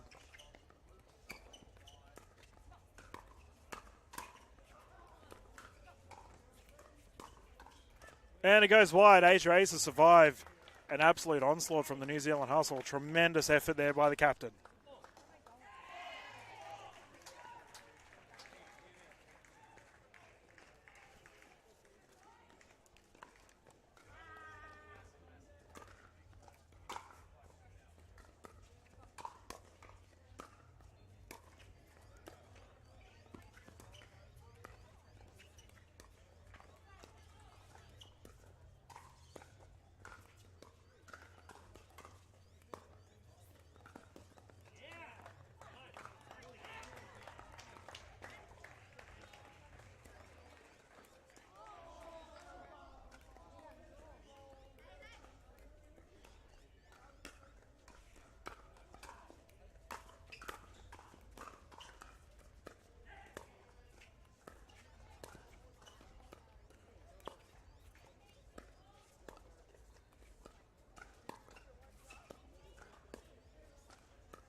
Oh, good firefight.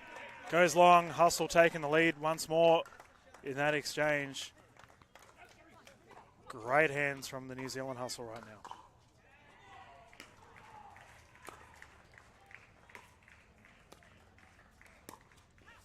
Oh, however, that one going long.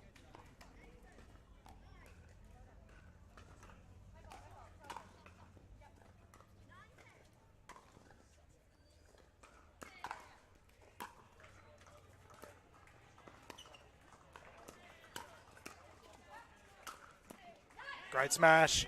That's an 11-9. The New Zealand Hustle will force the rotation. The ladies looking good right now, as they have a brief timeout, swapping of sides.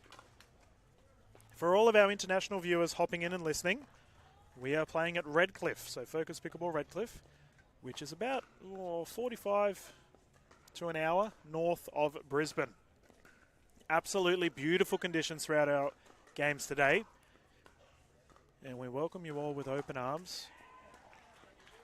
It's currently pushing on 4:30 here, as the sun is slowly starting to set off in the distance. Pristine weather. No wind, no clouds. Perfect pickleball conditions. And the courts are now in full shade. However, I will say there is a sun setting off, as we can see it, just on the left side of our primary court So our New Zealand Hustle players will have to be aware, as they've done the rotation, that there will be the sun in their left side of their vision. Something to be in mind of just for the remainder of this match. So where Patrimonio is standing, she will have the sun in her eyes from the left. See how she goes. Her back underway, 11-9. Lexi to bring it in.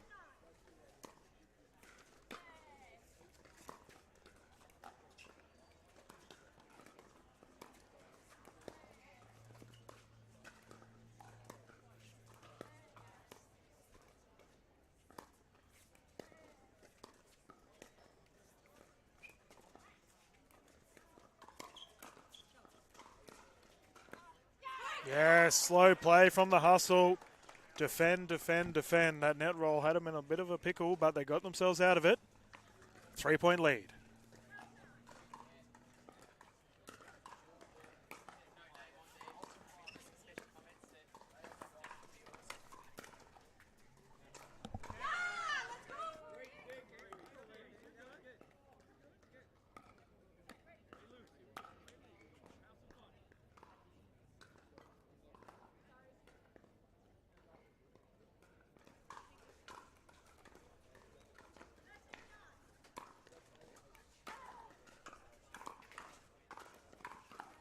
Oh, just short there, the Hustle looking good. Just steady momentum.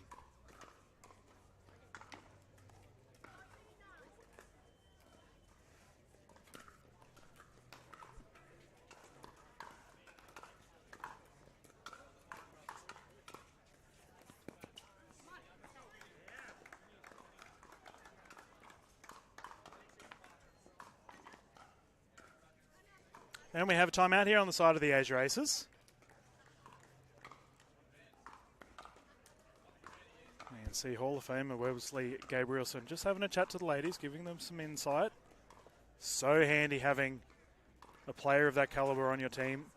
For the New Zealand Hustle, Captain Matt Carter, having a chat with his ladies. He would be very pleased with how the Hustle are performing right now.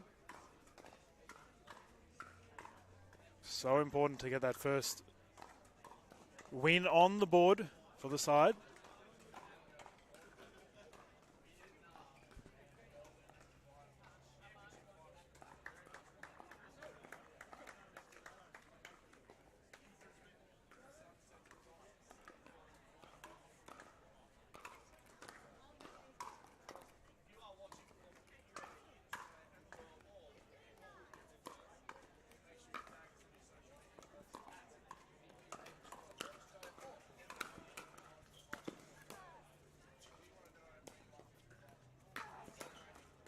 Oh, Patrimonio was everywhere there, covering the entire court.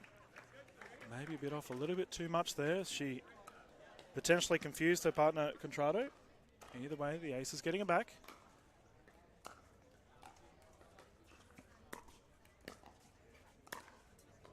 Double error. Good little burst of momentum here for the Asia Aces.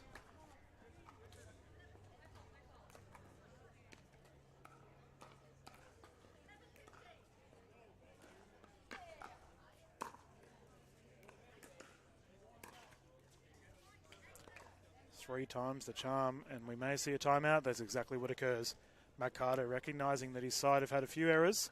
Considering the lead they had built, Asia Aces, solid little burst here. I mentioned the leadership from Wesley Gabrielson. We can see David Yarn also in that group having a chat. Very, very solid response from the Asia Aces. And now it's fair to say the pressure is on the New Zealand Hustle.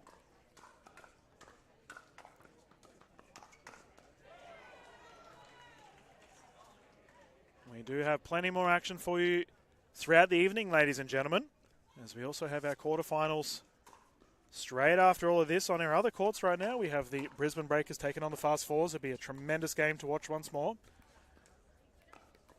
So much on the line with our games on court right now. Ladies have recommenced. We can get back underway.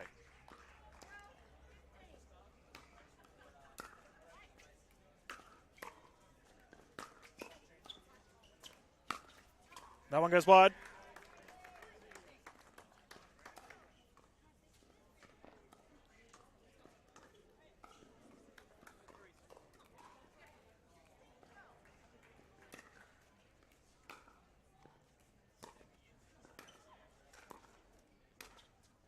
Yes, great forehand roll.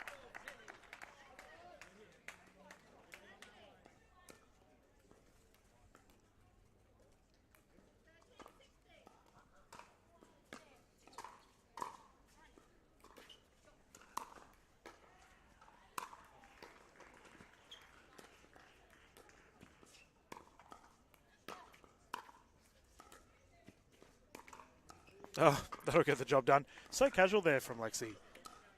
Keeping the aces back. 4-point lead.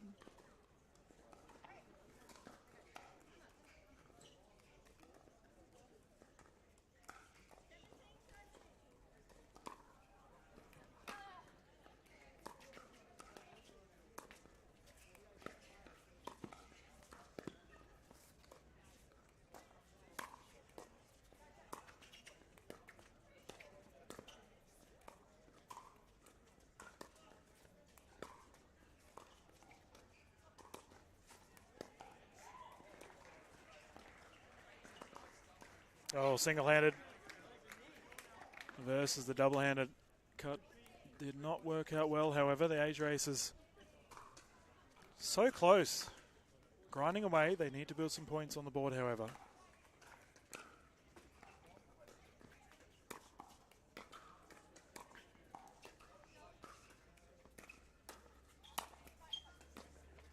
Pop up, put away, too good.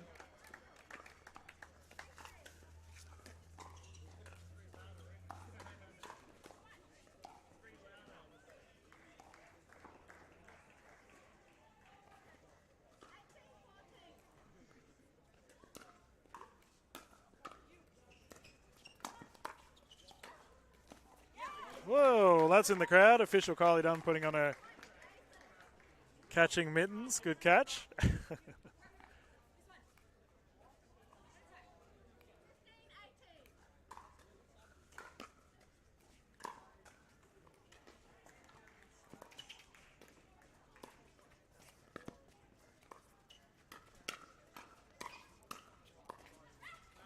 Aces respond once more. It's a great firefight right now from the ladies. You can see Patrimonio and Contrado just having a discussion.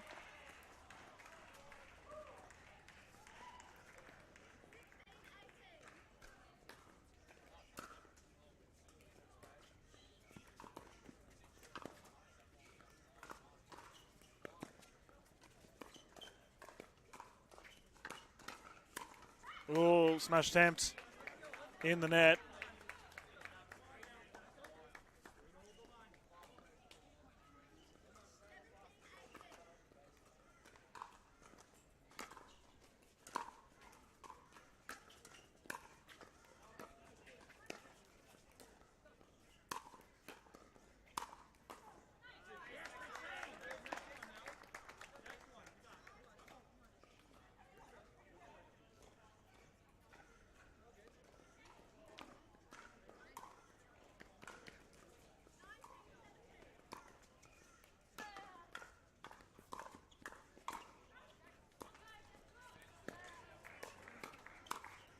Great shot. So close to their victory. Contrado coming up clutch. 2017 for the New Zealand Hustle.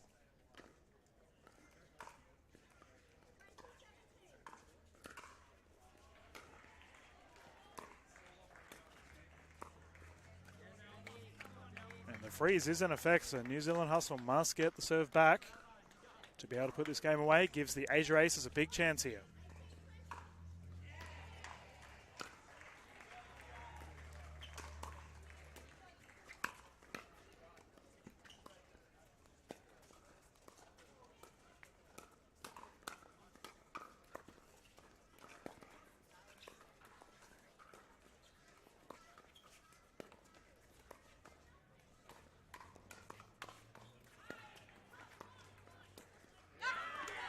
New Zealand Hustle earning it back. Great dink rally.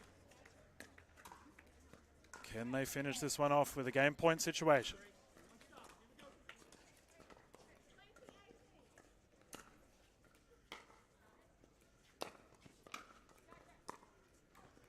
No.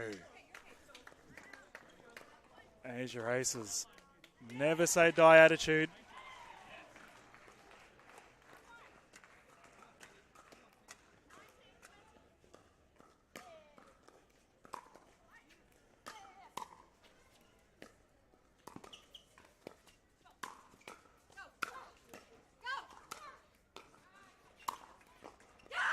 There we go, too strong once more at the kitchen line.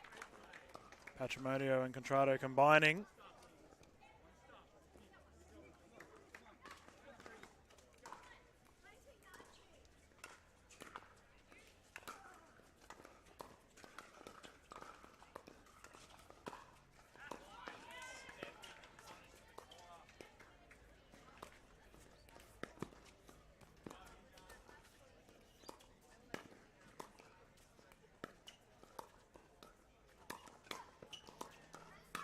Oh, it was there to take.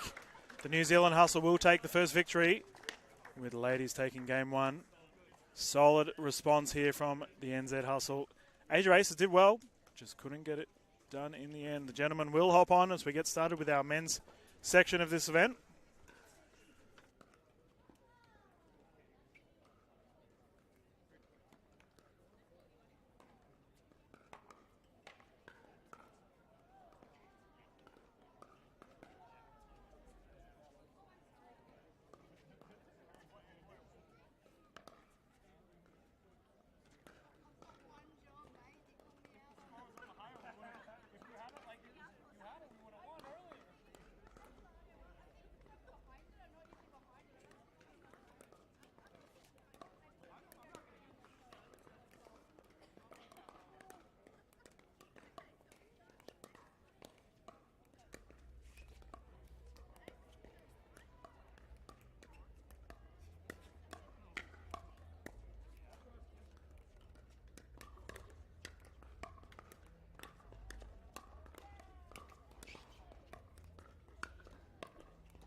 Welcome back to Major League Pickleball Australia. My name is Dylan Kimlin. We are live from Focus Pickleball Redcliffe, about to get underway with our men's portion of the New Zealand Hustle versus the Asia Aces. I've got a special guest jumping in with me, Adam Hall. How are we, mate? I am very, very well. Thank you for asking, Dylan. It's going to be an absolute cracking match by the looks of it.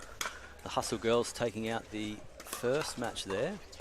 Really looking forward to seeing Wesley Gabrielson play. A true gentleman of pickleball. Oh, he is such a good egg, and we saw in the last game he was definitely directing the ladies with their style of play, and it paid off in dividends several times there as the Asia Aces did come back for a pretty strong comeback, but just couldn't convert in the end. The New Zealand Hustle taking the victory with the ladies, and they will be up against the duo of Matt Carter and Kyle Watnell from the New Zealand Hustle.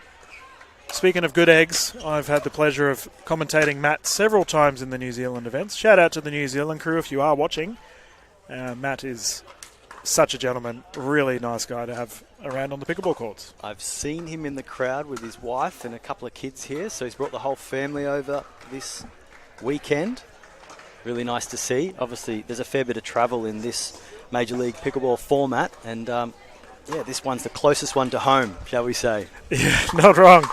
And his partner, Kyle Watnell, also a good egg. He hopefully be joining our booth. I think he's jumping in tomorrow. Get some expert analysis from the Hustle duo. But this is going to be a firefight, that's for sure. Kyle and Wes obviously getting along well. You can see, I wonder what banter they're discussing right now. It's the two American fellas having a good old chat. Bit of young and old there. Wise man in Wesley Gabrielson passing on. He's very happy to pass on a tip or two. It's so good. Yeah, I was fortunate enough to have Joey Wild jump in the booth yesterday as we covered the Aces, and Joey said the exact same thing. The Wes just imparts so much knowledge for the players. It's so good to see. Speaking of Wes, he is bringing it in. Game 2 underway, 0-0.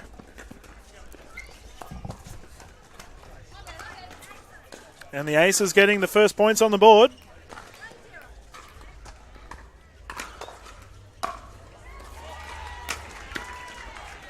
David Yan from the baseline, so strong. Nice drive there by David. Caught Matt Carter by surprise.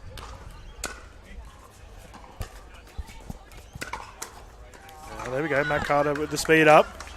That third shot drop from Wes was absolutely phenomenal. Couldn't get the point from it, however.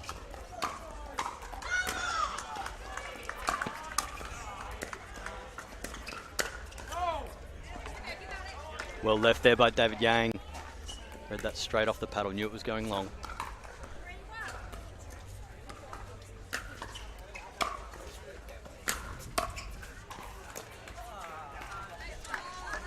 quick couple of points here to start off our game. New Zealand Hustle only 1 point off of it. The captain himself, Matt Carter, to bring it in.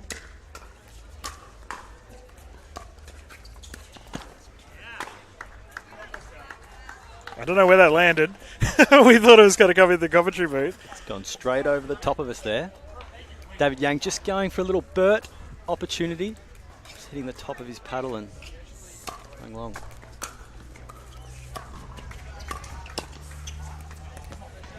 Nice provocative step there by Wesley Gabrielson, taking the middle.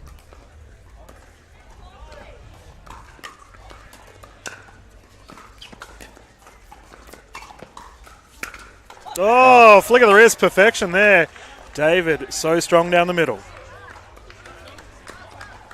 He is freakishly athletic with what he can do on the court.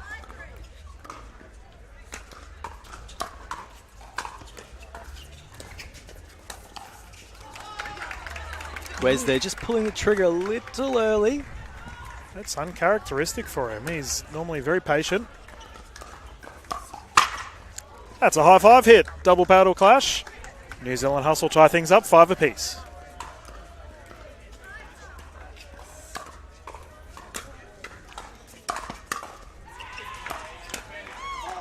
Oh, Kyle Watnell. Triple attempt at the drive. Couldn't convert on the last one, however.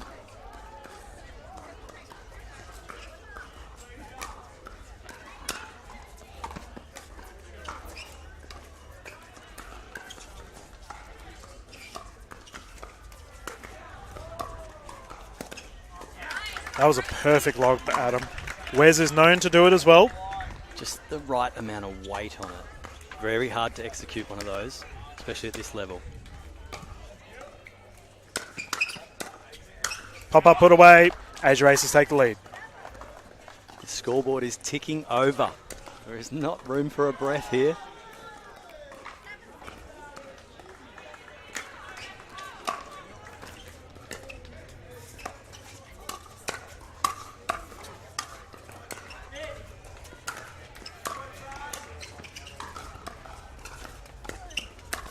Oh, once more, the forehand drive attempt.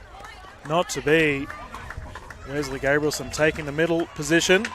Dominant at the net.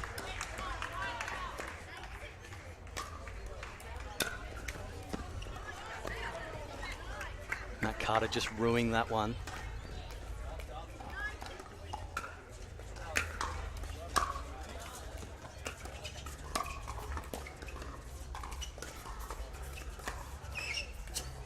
ATP, yes indeed. New Zealand Hustle respond. That is a captain's point. Matt Carter coming up clutch. Thumbs up from David Yang there.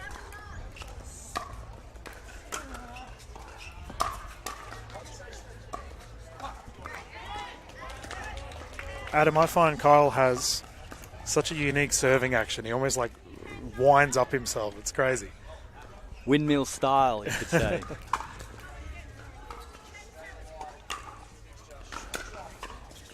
And the Aces will take the lead in the rotation. Currently 11-7. Wesley Gabrielson, David Yan, be happy with how they're doing thus far.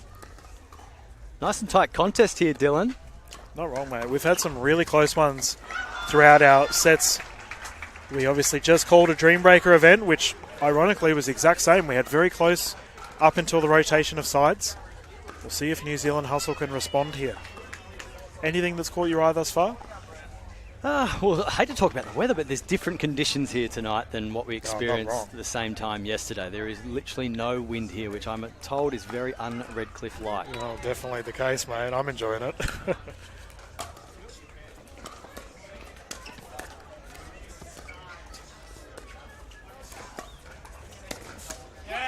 Too good. David Yang, flick of the wrist, catching Matt Carter. Great speed up there, straight at the body, pinned his paddles to his chest, and not much he could do there, Matt Carter.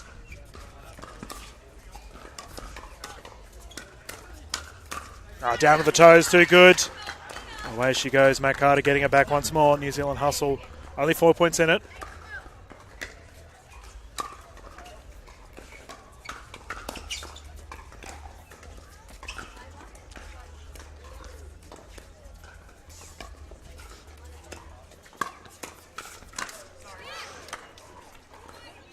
New Zealand boys just getting in each other's way there.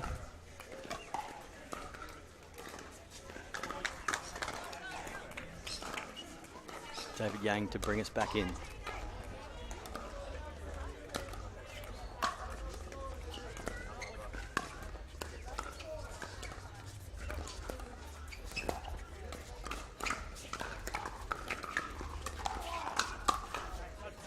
Nice counter there by Matt Carter, speeding the ball up to Wesley Gabrielson's forehand. Watnell to bring us back. Oh, service error, how much they hurt. Especially with this rally scoring format. If you muck up, you know about it. Hurts you on the scoreboard as well.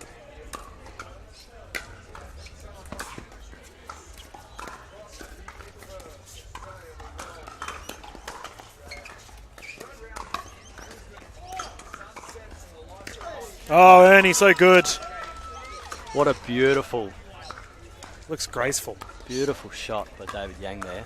Adam, it looks like Matt Carter's getting quite a few balls sped up at him and he's having some troubles with it.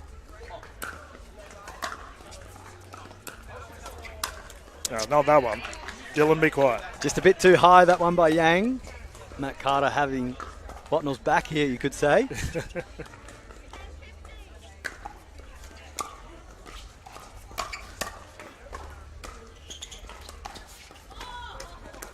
Oh, there we go. Response in kind. Brilliant little speed up there by Carter. Just held it back and then aimed it at Yang's face, and he just had to protect, but he couldn't get the one back in. I find it ridiculous how much slice David Yang gets on the ball with those returns. I'm watching it live and I can't believe it either. It's like starting a lawnmower. Just sails over the net.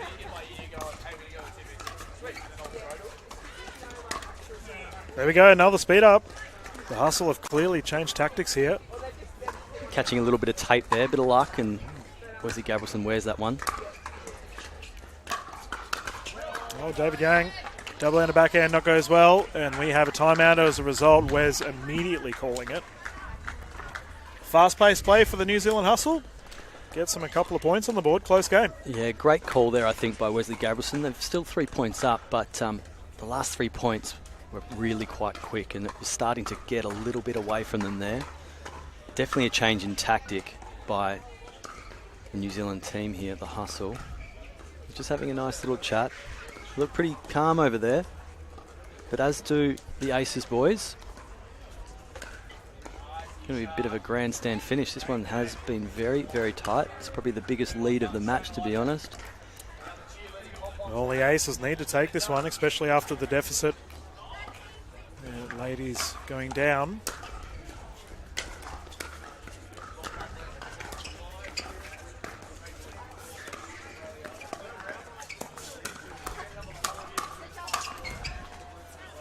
Ball is out. Brilliant by Carter there. Just backed away from the kitchen, gave himself some extra room. Created an opportunity there for Watnell to finish.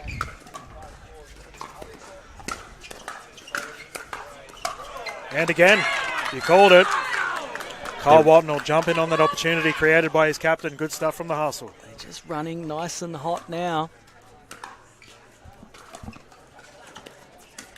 Well, not to be that time around. Matt Carter saw the momentum shift from David Yang, tried to capitalise.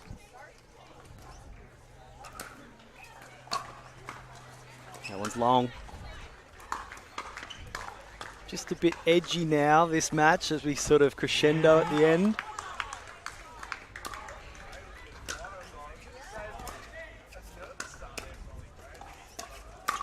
Oh, too good.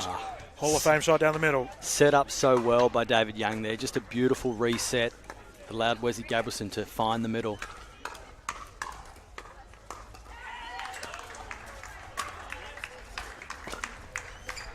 Oh, nice deep return. Forces the third shot drop error there for David Yang. Currently 16-19.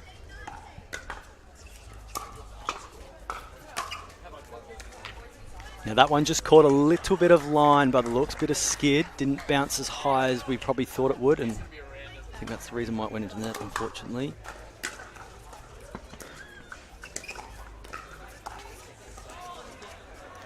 Shot is called wide. We have a challenge on the side of David Yang.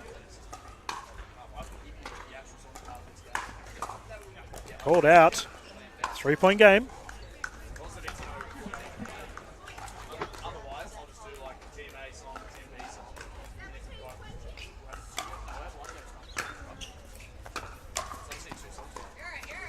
There's that slice again there from David Yang. Yeah, game point situation here for the Asia Aces to tie things up 1 apiece.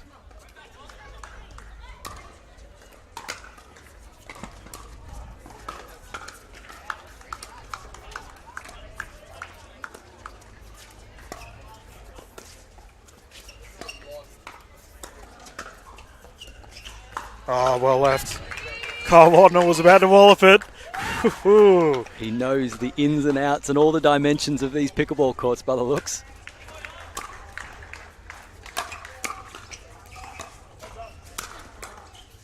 Wow, what a recovery.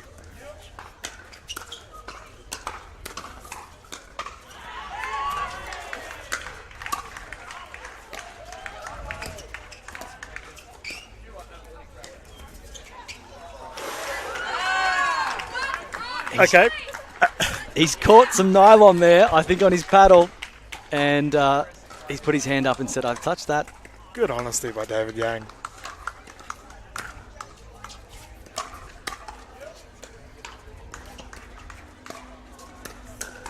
And that one's too easy for him, though. Aces must respond. Bit of momentum here for the New Zealand Hustle. Game point, 2019.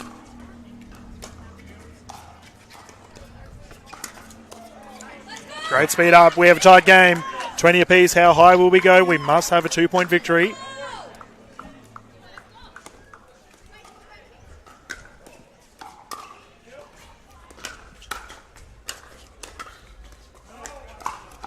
Called wide.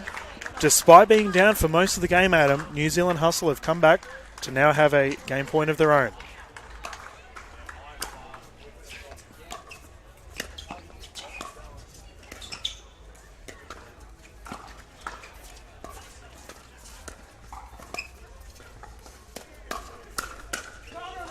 Oh, David Yang, so strong.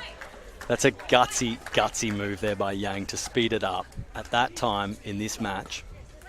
On You'll serve now. Love to see it.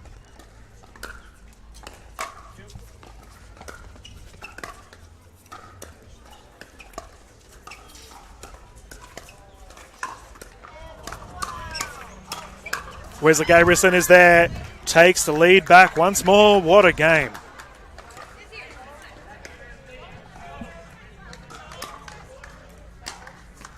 And they take the win. Wow.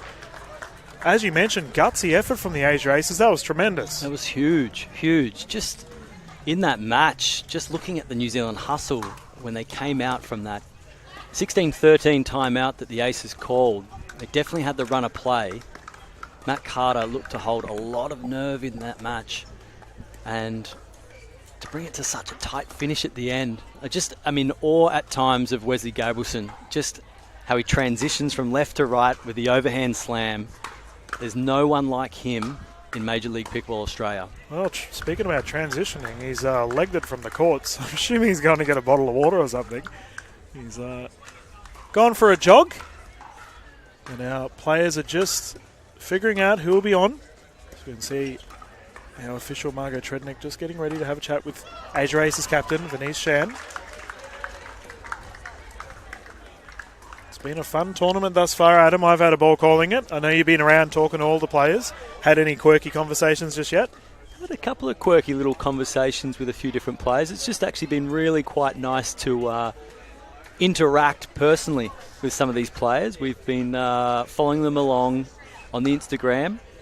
Social media is a wonderful tool, and the players have all got behind this event.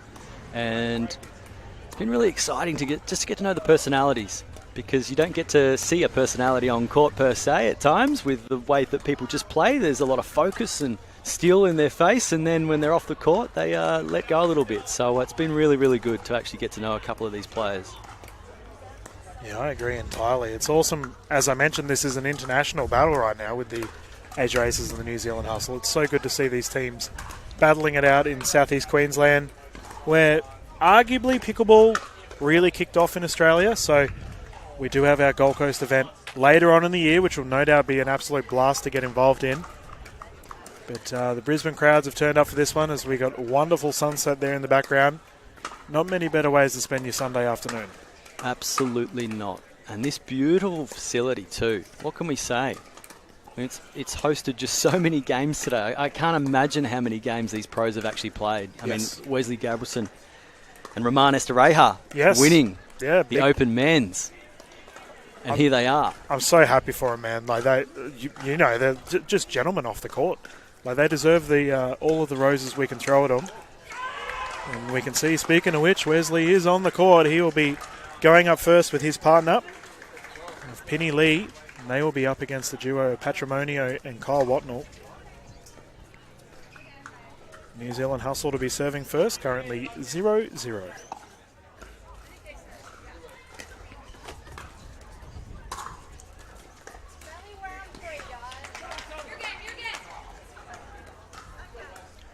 Wesley Gabrielson to bring us into play here.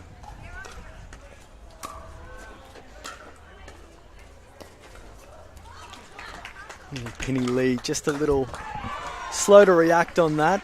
Just not enough touch to get that one back over. A tentative start by Lee.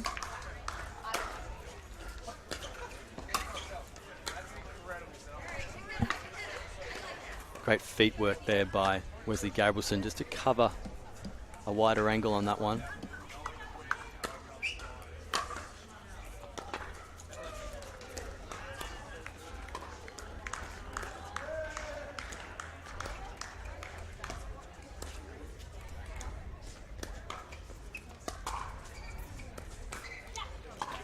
Just that Penny Lee there, drop her glasses mid-point. Just taking them off the court now. No doubt a little bit of a distraction when something like that happens.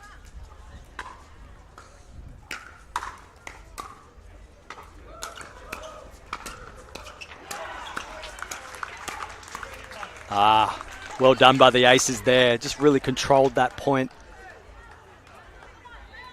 Great serve return. Coming into the kitchen and taking turns at just speeding that ball back up to the hustle.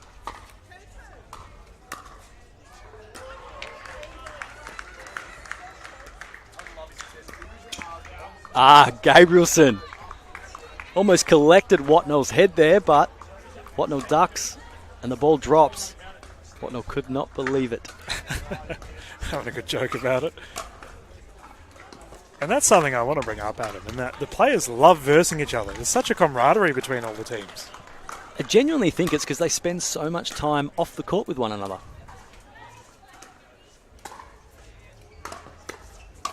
Kyle putting that one away too good. I definitely think there's a lot of respect at this level. You know, there's no one really with an ego or a chip on their shoulder that's playing MLP Australia. We're lucky that way. Not wrong, mate.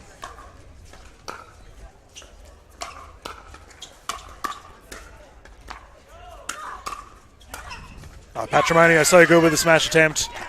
A wallop in that one. Good luck returning it. We have a tied game, 4 apiece.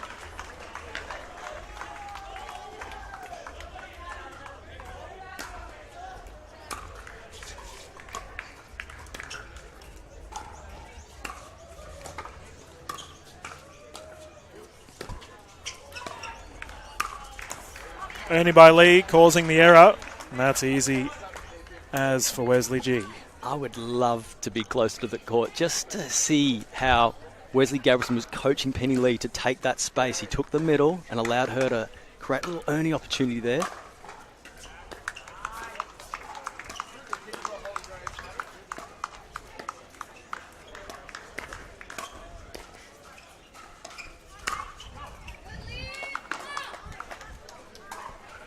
They get out of the way. We are seeing some fiery play here, Adam. Players definitely taking the chances when they are given to them.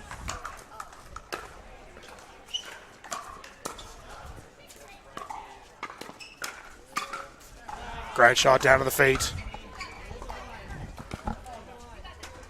Wesley Gabrielson, so lethal. Any ball that's remotely there, he will capitalise on. So will Patrimonio. That one from Lee just a bit too high. Gabrielson just couldn't adjust his speed there. Great end by Patrimonio.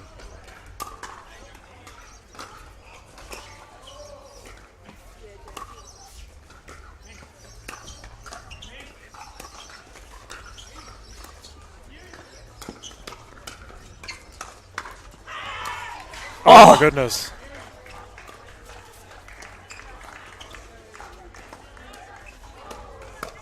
Oh, wow. Wesley Gabrielson did everything there. What a recovery. I'm going to have a word to him after the game and ask him, when is the last time you did that? Mate, he is running amok right now. Hustle taking that exchange, however.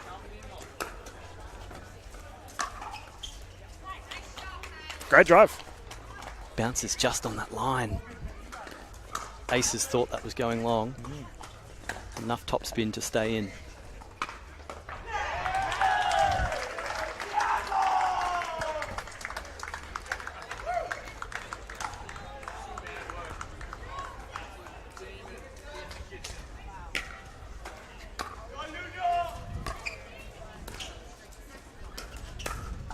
Well, Penny Lee, we can see she's really hugging that side at him.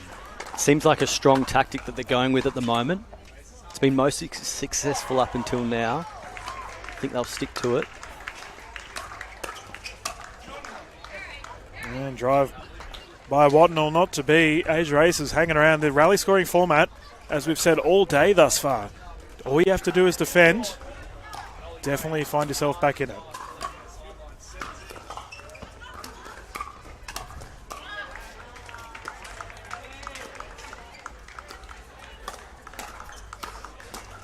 Penny Lee capitalising on the pop-up, too good. Gabrielson just commanding that middle post. Just playing a lot of shots, a lot of provocative shots at the feet. The forehand roll, perfection.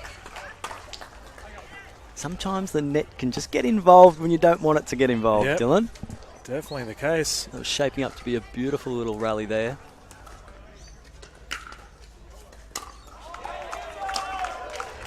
Speaking of the net, it's getting involved once more, catching that one. We have a 9-10 game.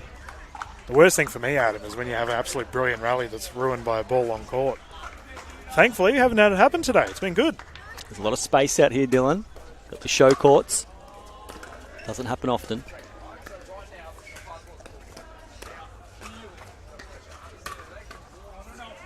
And that goes by. We have a 10-10 game. Another tight one here, Dylan. Oh, it's so good, man. I'm loving it. Our international team's putting on a show for our local Brisbane residents. Kyle Watnell cocks the trigger on that one, blasts it away, taking the lead. We have a swapping of sides with an 11-7 lead. Exciting, close first game, Adam. Not sure how we're going to call the rest of this one in terms of a victor, because either side could really take this one out. I'm going to be honest, Adam. I'm feeling a dream breaker. We've already seen one happen in the last broadcast that I just did. These teams seem pretty evenly matched right now. Really evenly matched. I'd have to agree with you there, Dylan. It's just been tick-tack all the way through between these two.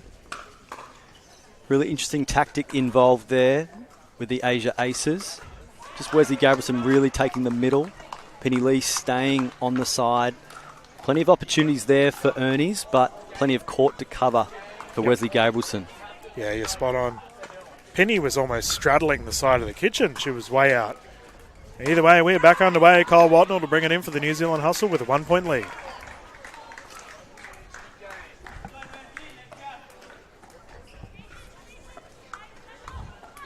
Just waiting for the referee here to bring us back into play. Wes looks like he's chewing on something. He's had a quick little snack in between. Looks like a licorice man to me. Yeah, I would agree. Licorice and a bit of sarsaparilla on the side.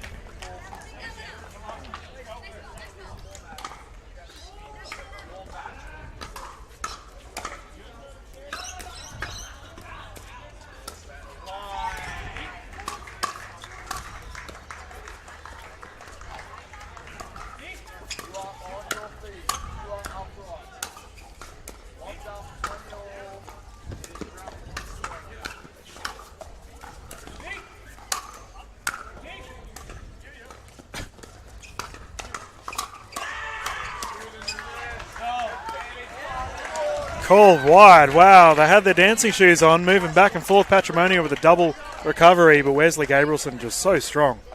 I got to take my hat off to Lee there. It's so hard when you're not involved to get back involved when the ball was hit your way. She did a superb job there.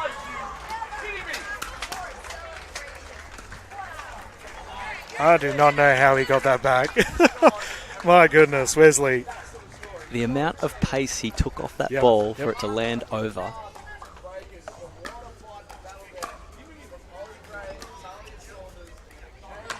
Rare mistake on the baseline there for Wesley Gabrielson, just unable to get that one back into the kitchen. Despite the brilliance we've just seen from the Asia Aces, it's only a 1-point game.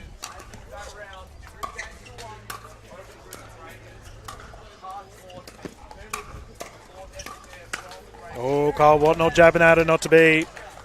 Are we about to see a bit of a lead develop here, Dylan? Well, it's a fair point you make. Momentum, neither team has had it thus far.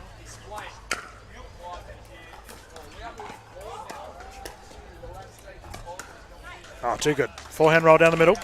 Lapse of communication there for the Aces. Yeah, Gabrielson just looked like he thought that ball was going to come as a cross-court dink. Decided to go down the middle. Smart play by Watnell.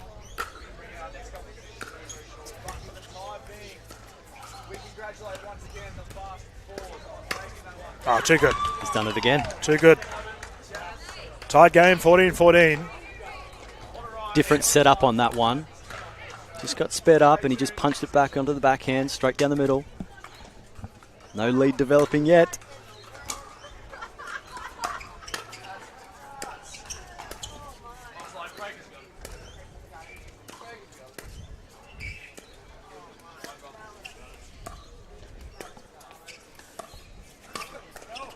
Oh. Gone wide. Patience from Penny Lee. She stayed back. Dylan, you can just see the hustle have really adjusted to this tactic of the Aces. You can now see that Watnell is taking the middle of the court. Yep. Very good call. Really smart play by the hustle. Paying dividends.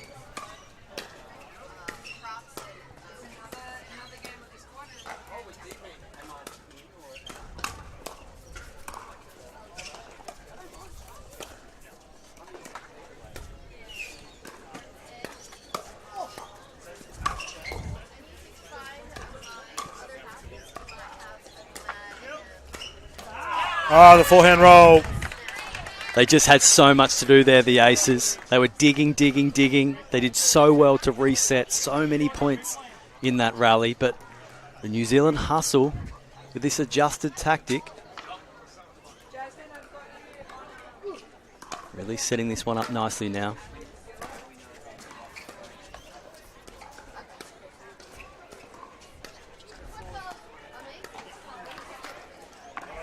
Foot fault called here.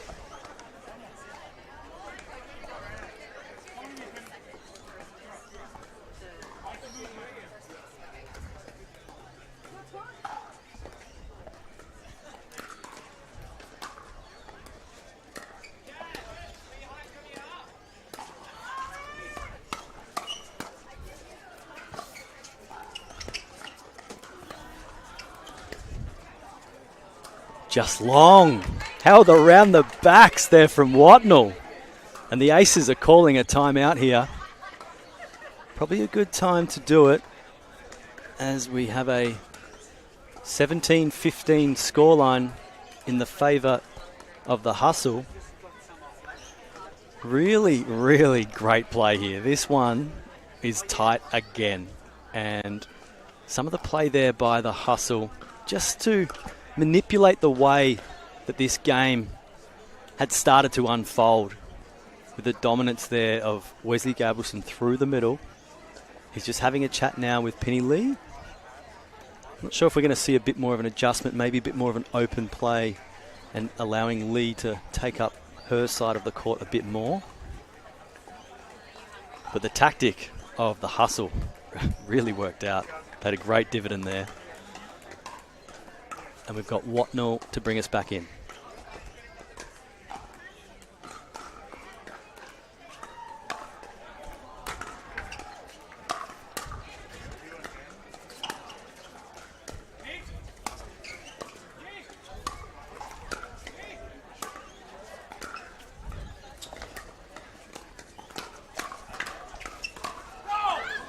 Great work there by Lee when asked, just to reset that point. Lots of me by there in Wesley Gabrielson.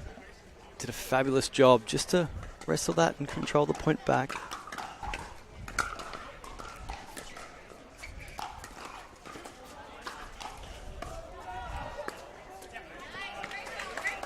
Superb cross-court dink there by the Hustle. Just really starting to find a bit of flow now.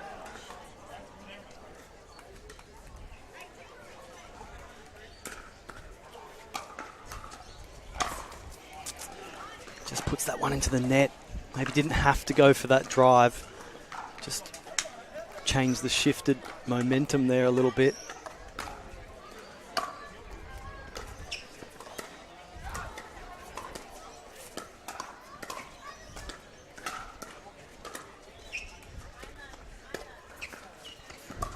Cheeky from Penny Lee. How good was that? Well done by Lee there. She just tied things up. That was incredible. Just a nice little paddle shove. And she found the line. Watnell did really well to track it and get a paddle on it, but couldn't bring that wrist back into play to let that ball drop in. We now see a bit of a timeout from the New Zealand Hustle. We're coming to a very close finish here. Now, one of these teams will go 2-1 up. And let's talk about how critical that is. As we have got such a close game, taking that victory, we've already brought up a Dreambaker potential. I can't call who's going to win this. It's really, really hard. I think we are going to go beyond a 21-point scoreline here. I think it's just going to have to. You might be onto something, mate. We're about to find out. Wesley G to bring it in. Currently 18-all.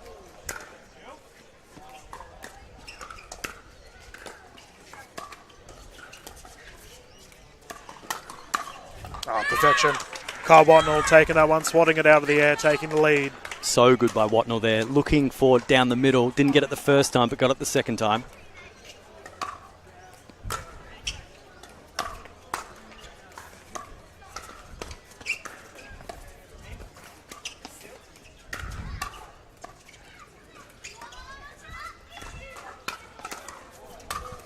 Hop up, put away. Wesley Gabrielson capitalising on that. And we have to mention, Penny Lee has now got Kyle Watnell twice on that little flick to the left. Kyle Watnell with a pirouette, however, to save the day. 19 apiece.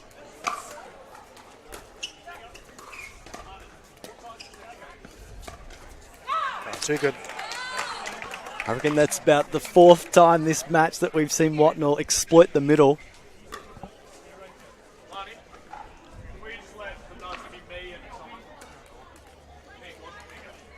Hustle to bring us back into play here.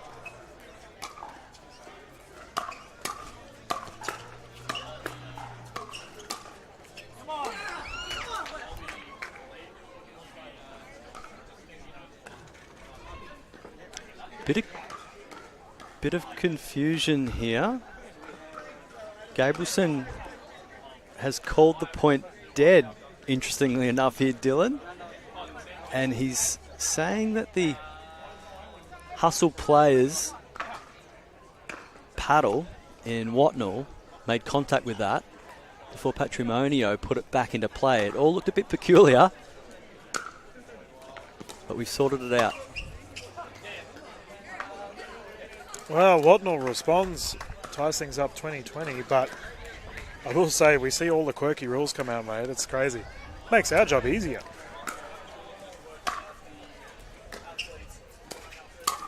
Ooh, Wesley firing.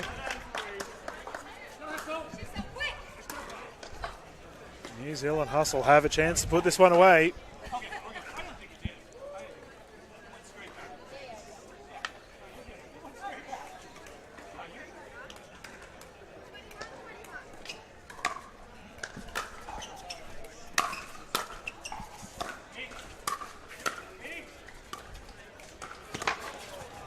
Diving effort. Kyle Watnell goes tumbling off the screen. Just goes to show how much this means to all the players, Adam. Well done by Watnell there. Giving it his all, recognising the scoreline. But we do have a game point here.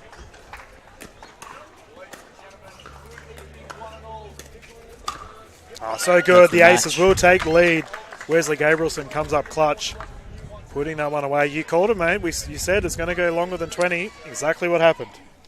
Just by a couple, but that will do. Great win there by the Aces. Really stuck with their tactic. It was really actually exciting to watch that one, Dylan. Oh, mate, very close. And we have a bit of a captain's clash to finish it off. The captain, Matt Carter, will be taking on Venice Shan for the Asia Aces. For the hustle, they must win this to force the Dream Breaker. Will we see some singles action as we progress into the evening? I hope so. Oh, mate, so do I. We all want it. It's a good thing to see. We've only had one Dream Breaker today, to which the Northern Crocs took the victory in that exchange. For the duo, Venice Shan and David Yang, if they can lock things up and take a 3-1 lead, that is so good for the Asia Aces. And as the sun sets here, it just gets a little bit cooler. You can see the Aces players now with their jumpers on as they warm up. They'll come off shortly, no doubt, as we get into the match. Yeah, it's pretty wild, man. Like, how quickly the temperature plummets here in Redcliffe, especially when the wind is in effect. Thankfully, it's not the case today. It's been beautiful. But yesterday, whew, it was chilly.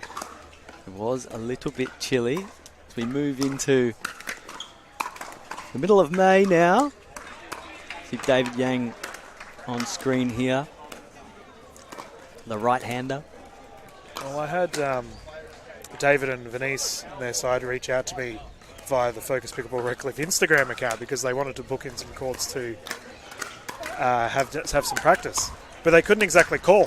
They're from Hong Kong, so they had to reach out via Insta. Thankfully, we managed to find them a time slot that they could jump in and have a whack. The new age. They wouldn't be the first to have done that, I'm sure, though, Dylan. No, ironically enough. There is a preferred way to book courts, obviously, though. Yeah, but I mean, he got the job done. Matt Carter for the New Zealand Hustle. He's been around the scene for as long as I have, I reckon. He's been to Australia many times, well before the MLPA events kick-started here, and so good to see him captaining the side. I know he's a beloved figure from New Zealand. However, have to give him a cheeky dig here because I know he will be watching this later as he's actually converting because he's moving over this way in a couple of months. Is that breaking news by any chance, Dylan, Well, there? Or is no, that it's widely popularly known? It's public, but it's a bit of a smart aleck response from me because I know he'll be copping it from the New Zealand faithful back home. Speaking of which, they did so well in Auckland, the New Zealand fans. They turned up in mass. It was so good to see them all. That venue looked like something else. Oh, mate, it was like an airport hangar. It was so cool. Held the noise nicely. Yeah, and the rain. It was cold and rainy outside. Wasn't to be in the inside. It was lovely. So we get underway with our fourth game. Must win for the New Zealand Hustle. Response. There we go. Captain starting strong. A couple of high balls there. I was wondering which side was going to let one go. They both kept them in play, and then Matt Carter finished with a beautiful forehand.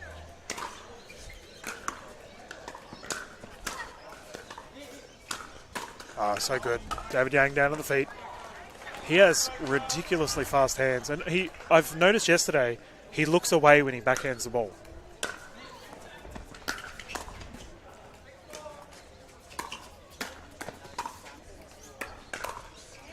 So I don't know how he hits it so cleanly. Some real positive play out of the Aces by the looks, straight into this one. Yang very much up and about.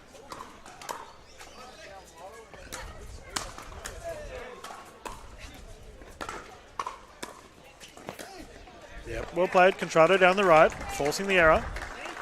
Lovely work there by Contrado. Just to make David Yang play a tricky shot. Couldn't take the pace off it.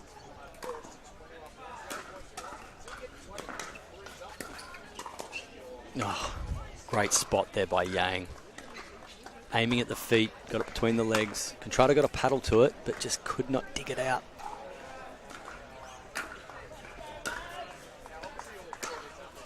Ooh, challenge. Called long. Venice Shan's drive was perfect. Looks like the call will stand 3 apiece.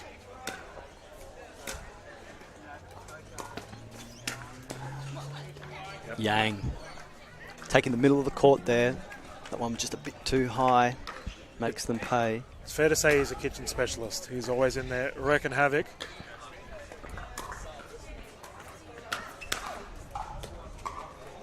Oh, great drive there by the Aces, but counterpunched by Matt Carter.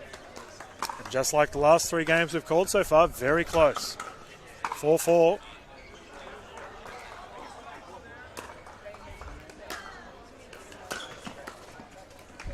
Another great drive there by Matt Carter. Well, we're seeing a bit of a trend here, aren't we? It seems that the Asia Aces are getting caught out a little bit just from the sheer velocity from the hustle. Return goes long, however, 5 apiece. Just seems to be a tactic at the moment to go after Shen. Make her play more balls than David Yang.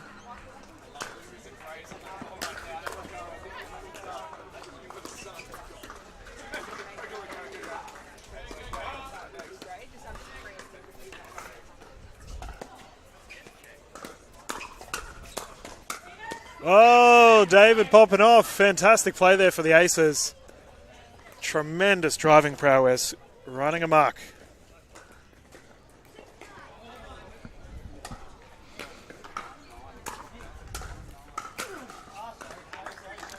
And we call that the commentator's curse, Adam. I go and talk him out, and he immediately returns with an error. Just a bit of a low ball there. Not sure if the drive was the best option.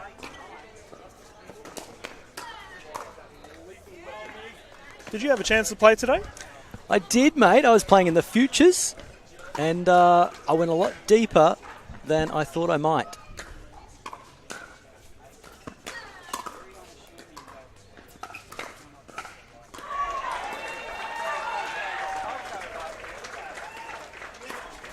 Well, what better way to get a venue report than someone who played today? How were the conditions? The conditions were lovely. Through the middle of the day, it did get a little bit hot, but I wouldn't say that had much to do with the temperature. It was just, there was not a cloud in the sky. Yep. Beautiful day up here at Redcliffe. Conditions were perfect, still are perfect.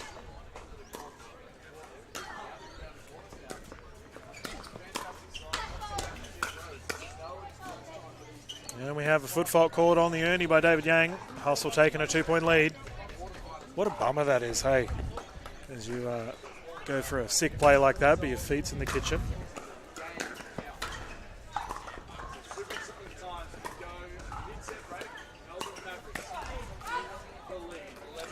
Great call, though, by the referee here. Always nice when you do see it. We just say that because she's in ear's length of us. They don't fall asleep. No. I can assure you of that. And the New Zealand Hustle with an 11-7 lead. All business right now. Matt Carter wants to play some singles. Now let's discuss that. Have you called a dream breaker yet? I have never called a dream breaker. So exciting. I don't think we'll be sitting down for the dream breaker, Dylan. I think we'll be standing up, yelling at the top of our lungs. Yeah, mate, they are exciting. Speaking of excitement, geez, listen to the Melbourne Mavericks. They got the crowd behind them on their other court right now against the Eastern Rush. Yeah, Dream Breakers are incredible, man. They're just, the single expertise comes out to play. And it's going to be interesting because I don't believe either of these sides have had a Dream Breaker situation yet. Well, not that I've called one. So we'll see, who comes out on the singles court. Definitely easier said than done. Are you a singles player yourself? Not at all. Skinny singles, maybe? Yeah. But no. It's a small court, but there's a lot to cover with it, singles. And the Aces immediately respond after that rotation of sides.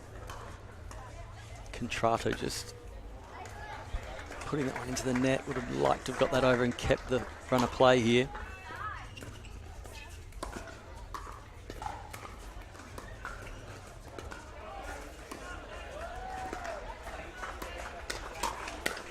Woo! Hands be flying. The Ace is winning that exchange. I thought Contrato looks pretty in a good spot there, but David Yang too strong.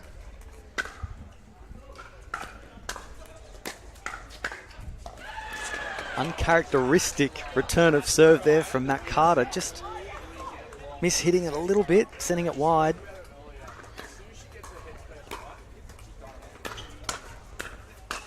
Oh, the fellas exchanging hands. That one See what the call is, whether it's long or not. Confirmed in. Huss will take a 2-point lead.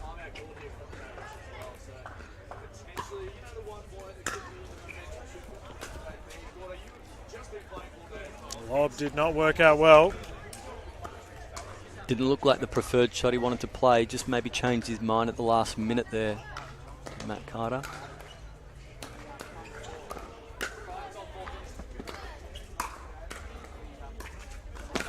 Oh, David Young with a flick, not to be. Went for the poach. High risk. Didn't come off. I can't get over how close all these games have been, mate. It's crazy. Just no one's had like a 5-point lead. Hasn't been many dink rallies, really, has there? No. The guns are blazing. Speaking of which, David Yang down the right, perfectly placed. Contrato just couldn't execute a deeper lob. Needed to. Yang just went bang.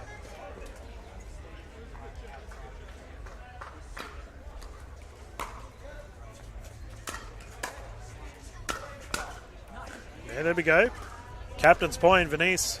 That double-handed backhand of hers taken on the other captain, Matt Carter. I love a good captain's clash. As races tie things up.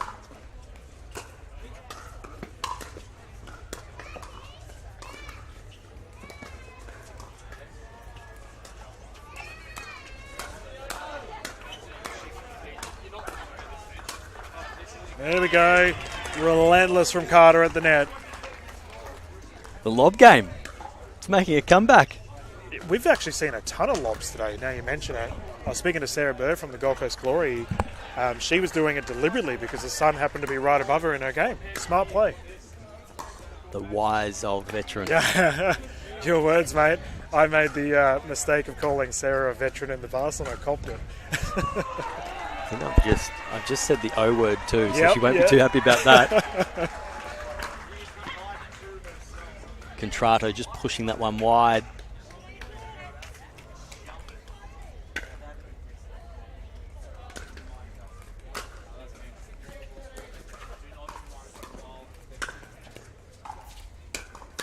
Ooh, Matt Carter just popped it up there. Venice thought she had a tasty one, couldn't convert.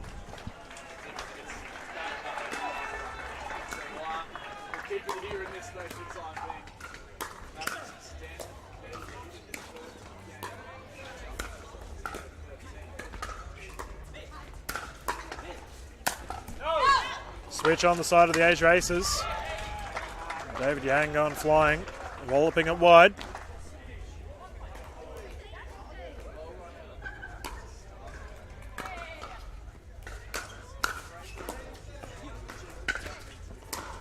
Oh, how good is that reset from Contrato and to finish on the right. I think the paddle's just slipped out of Yang's hand there. He's not angry or that angry at himself, I don't think. He's even apologised to the refs. He is such a gentleman, David Yang. Really, really love the guy. Was having a chat with him before. Interested in some merch. Oh, yeah? He's nice. interested in some merch, some Slam Jam merch. He currently works for Nike. Oh, true. There you go. Good contact to have, David. Fair to say he got your tick of approval then. Certainly did. Just a moment of serendipity, you could say. Look at that skyline. Perfect conditions here at Focus Pickleball Redcliffe.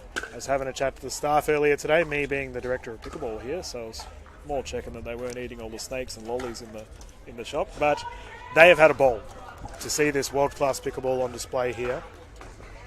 Very good setup in your canteen, I must say. Brings me back to my childhood. I try to avoid it, mate. It's not good for the belly. We're back underway. Hustle to bring it in.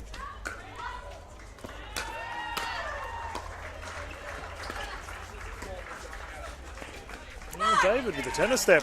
Really well done there by Contrato. He was in two minds. Let that one bounce, and maybe she was thinking to take it on the volley. Smart play.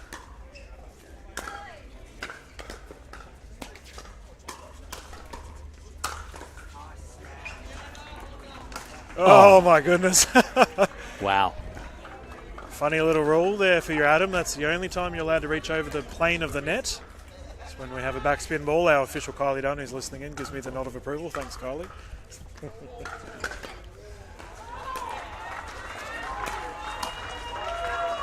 Ooh, see what the call is. David, we talked about how much of a gentleman he is. Immediately realises he probably shouldn't have let it go. This is the type of player we have in Major League Pickleball Australia, Dylan.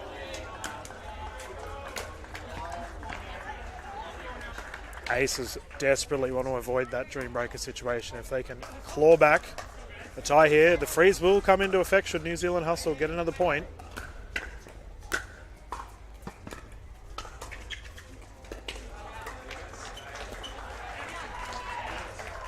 New Zealand Hustle have a chance here to take the game and force a dream breaker situation. It could happen.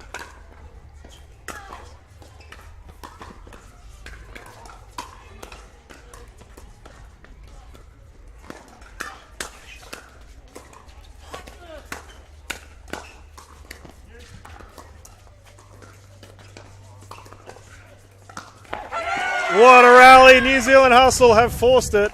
We are going to see some singles action. Strap yourselves in, Adam. Strap yourselves in, everyone else at home. Dream Breaker Pickleball coming right up. Excellent work there by the Hustle.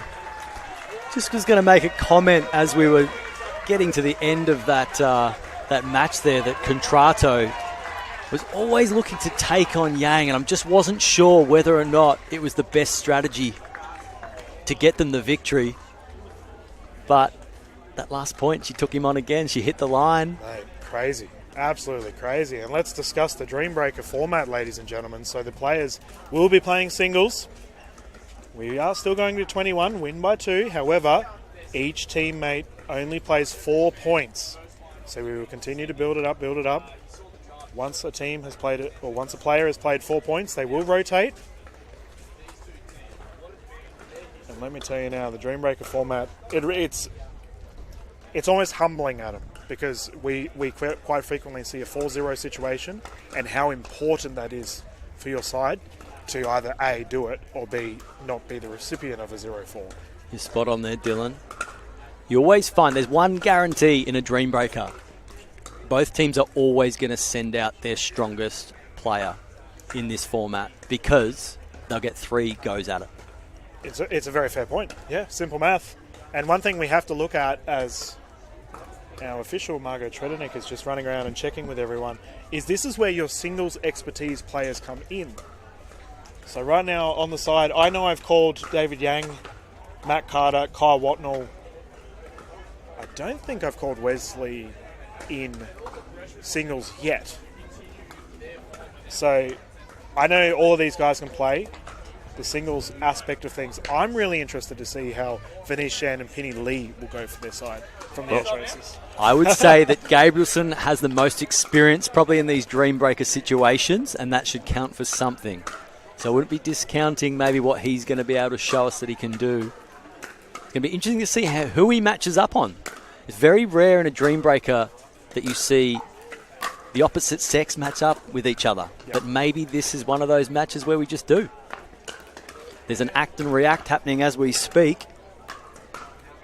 Yeah, it's a very fair point you make, and I had a bit of a chuckle because Wes actually ran over to the commentary booth and asked if we wanted to sub in.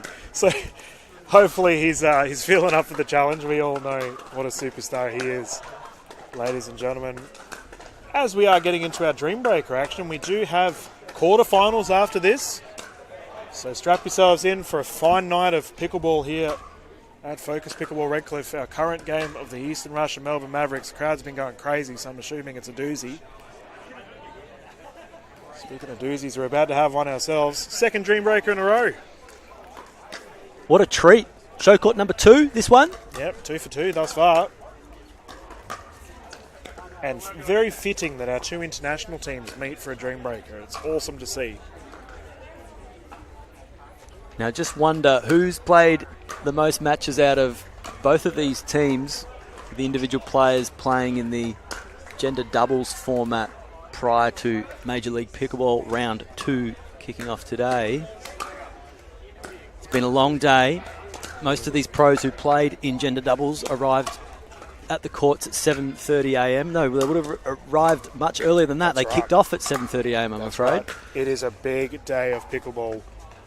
definitely something we should mention. And, you know, I frequently bring up when we get into the later stages of these events, just the fitness of the players.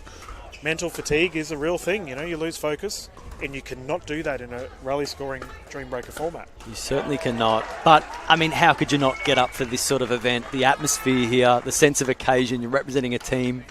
Teammates are relying on you playing your part. Dream Breaker, for everyone to enjoy a win here, you're going to have all your teammates on board.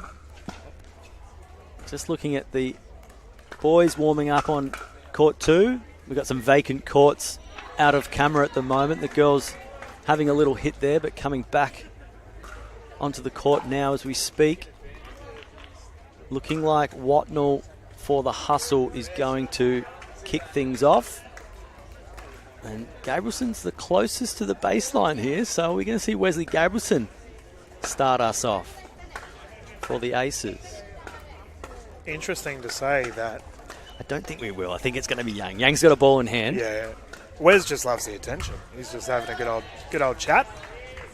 Interesting to point that neither captain opted to put themselves in first. No, you're right there. Maybe they see their role a bit more vital to come in when it gets a little tighter. Let the scoring and then seize the moment. Yeah, I just reckon they back their teammates. So, yep, you guys go off, give us a early lead, and we'll come back in and crash on the good work that you're doing. But yeah, it looks like David Yang, his high fives all round. He'll be coming on. No, he's not. Wow. He's gone and done a Swifty. Where's he's hard to call him. There we go. They are fired up. Wesley G to bring it in for the Age Races. 0-0. Dream Breaker underway.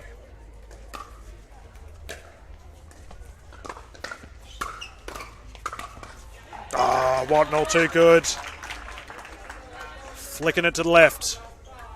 Nice set up there by Gabrielson, but great finish there by Watnell. Quick 2 points. Got plenty of energy right now, Wes.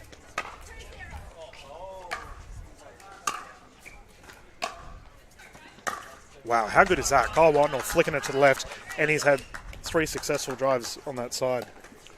With that first point by Wes, he's certainly been in it, but Watnell just forcing him back a couple of times here to win the next 2.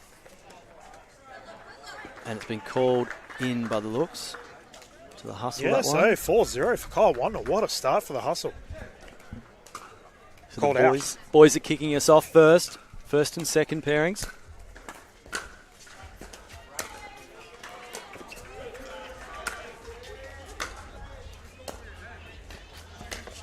Oh, Captain Matt Carter trying to make something happen.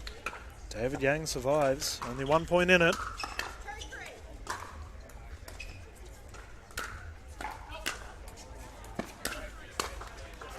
Tied game, 3 apiece. Exactly what we expected from a Dream Breaker situation.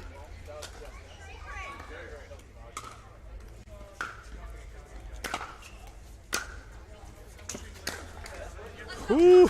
Swings for the stars there. Lovely deep return there by Carter. Quick to pounce, come into the kitchen. Didn't need to play another shot after that.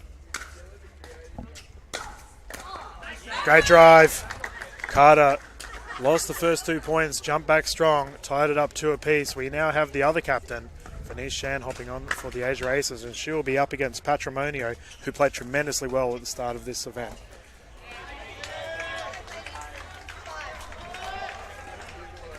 Currently 5-3, so we will start on the outside of the court.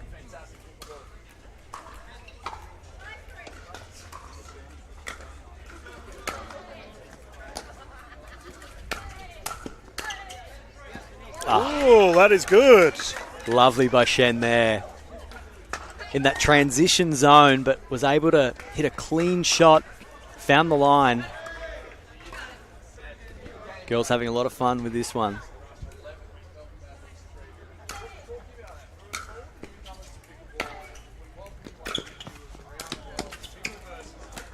Oh, tremendous effort. Patrimonio there with great court coverage. Left, then right. Just unlucky not to keep that one in play. Would have been interesting to see if Chen could have got to that one. Great ball. Hustle taking the lead. Patrimonio needs to bounce back. We did see it happen with Matt Carter. He came back and took the final 2 points. Will Patrimonio do the same here?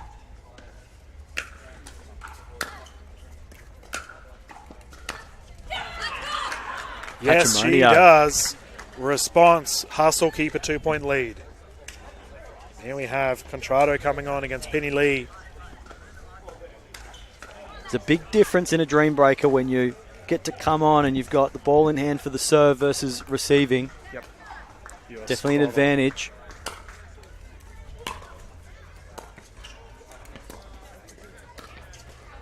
Oh, Penny Lee had the chance there, couldn't capitalise. She was setting it up really nicely there, Dylan. Good transition. Contrado probably the better mover out of this pairing. That's a great drive there. Penny Lee thought it was going to go long, was ready to call it out, but well and truly in.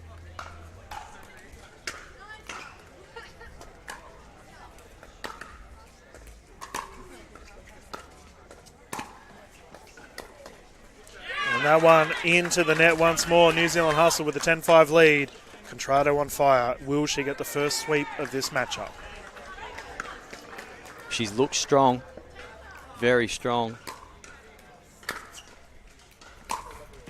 No, not to be. Straight into the net as our next set of rotations will come. We saw Wesley Gabrielson go up against Kyle Watnell. Managed to get a 1-3. Wesley would be doing his best to try and clear things up. He'd be pleased to have the serve here.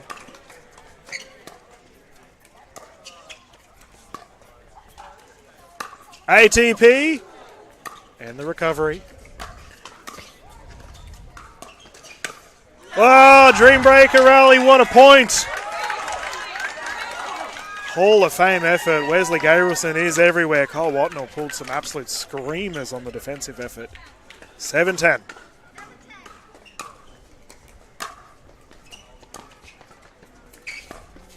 Oh, too good. Too good. Watnell a flick of the rest of the ride. Wow, what a quick little rotation. Those fellas came in and went like a strong gust of the breeze. And they are straight back into it as we have our rotation of sides. We did get to our 11-point mark. Adam, how are we feeling after this? Well, before on that point when Gabrielson did the ATP, didn't expect that the point was over. Yep. Set himself up. Won the point eventually. I just couldn't help but smile. I was happy you did all the talking because I was just so happy to watch him. I mean, maybe there's plenty of fight in the old dog. Oh, mate. I'm loving it. I'm not doubting it. But this is why maybe they've put him up first, have 3 bites of the cherry, and we're seeing some cream rise to the top here.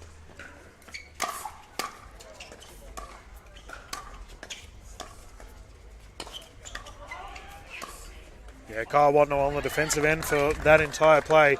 Wesley Gabrielson is really chipping away at this lead, currently 8-11. He's doing his bit, isn't he, Dylan?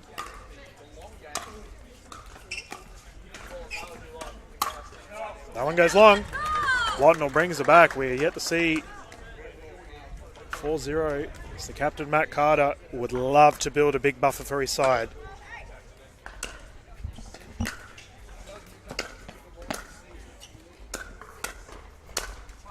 David Yang responds. A couple of just beautiful clean hitters we've got on court right now. Hard to win a point out of either of these two men.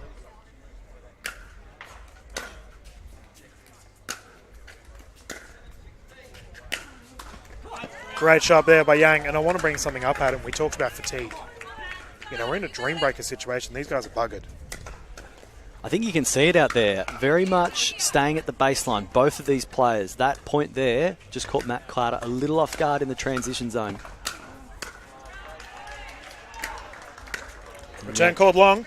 Aces have now pulled it back within 1. 11-12 is our scoreline up the Hustle. David Yang coming up clutch with the sweep. Ties things up 12 apiece. Dreambreaker pickleball. What more could you ask for your Saturday evening? That was a very, very good result there for the Aces. Just to bring the score back to even. The Aces captain on now, Chen.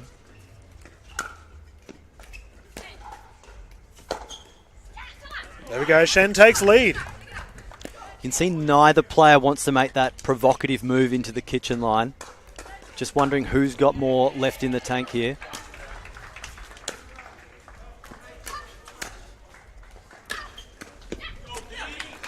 I like the move by Patrimonio there. She did come in. She had control of that point.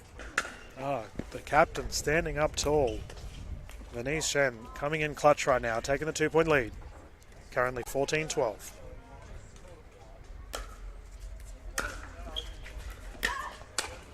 Oh, smart play. Just took the pace completely off that, did Patrimonio. Chen did nothing wrong there. Just a touch of class. Like swatting a fly. Put it to the side, earns a serve herself. 13-14.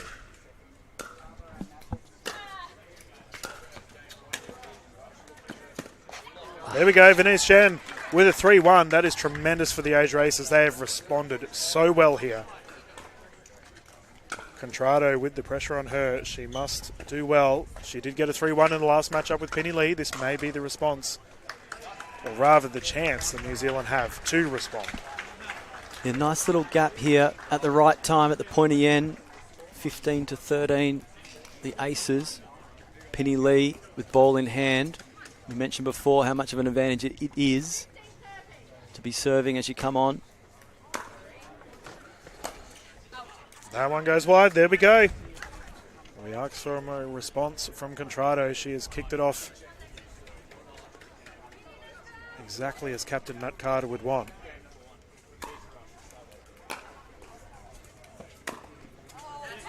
Penny Lee getting the job done. If she can get a 2-2, this is so big for the Asia Aces.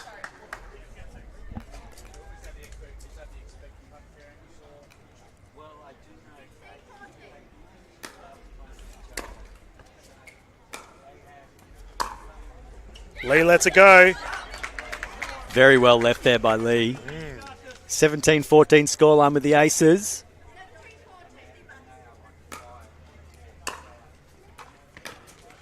Oh, she's got a 3-1. Penny Lee coming up clutch. Asia Aces now have a chance to put this one in the bag. Wesley Gabrielson tore it up in the last matchup. Kyle Watnell, all the pressure on him for the New Zealand hustle. And Lee just looks at Wesley Gabrielson and look at me. Finishes off.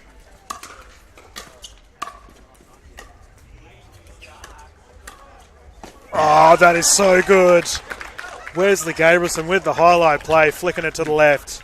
He saw a little bit into the future there on that one, did Wesley Gabrielson.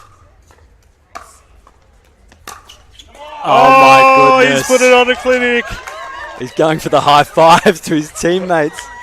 My goodness, what a stroke. That was a beauty. And we now found the Asia Aces with a Dreambreaker point. And they're taking it. Aces will secure their first Dreambreaker win. Phenomenal effort there by Wesley Gabrielson to secure it for his side. But just as a team effort in general, that was tremendous, Adam. They're ecstatic, and so they should be. They played so well in that Dreambreaker. And their matches could have all gone either way. So to win it in a Dreambreaker for this team, who have played a lot of matches today, congratulations to the Aces. Tremendous effort, and we've got to give credit. I think the turning point was Penny Lee getting a 3-1 against Contrado, considering how well Contrado played against her previously. You're not wrong, and prior to that, her coming onto court, courtesy of Chen, getting the serve, allowing her to come on with that advantage, makes a little bit of a difference. But Gabrielson, the wily old veteran, putting him out number one, had 3 goes at it. Yep. Looked pretty good the first time, but Watnell got most of the points. Looked pretty good the second time. Watnell got most of the points. That's but right. The third time, guess who got most of the points? That's right. It's a crazy thing, the Dreambreaker, and that's why we love showcasing it here at Major League Pickleball Australia. We've just looked at one New Zealand team. We're about to get into our second New Zealand team, the Southern Stars. They will be on the court up against the Western Vipers. Don't go too far, ladies and gentlemen, as our next set of games for this evening, getting my words muddled up, will be live very soon. Adam, thank you for jumping in. We're about to call the next game as well. It's going to be a pleasure, this one. I'm really looking forward to it with the Vipers and the Southern Stars. We've got a few interesting coaches. So we'll talk about a little bit about that when we come back. Of course. Don't go too far, ladies and gentlemen. We'll be back live with the next one straight after this.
Good evening, everyone. This is Major League Pickleball Australia, live from Focus Pickleball Redcliffe. My name is Dylan Kimlin. Sitting alongside me, Adam Hall.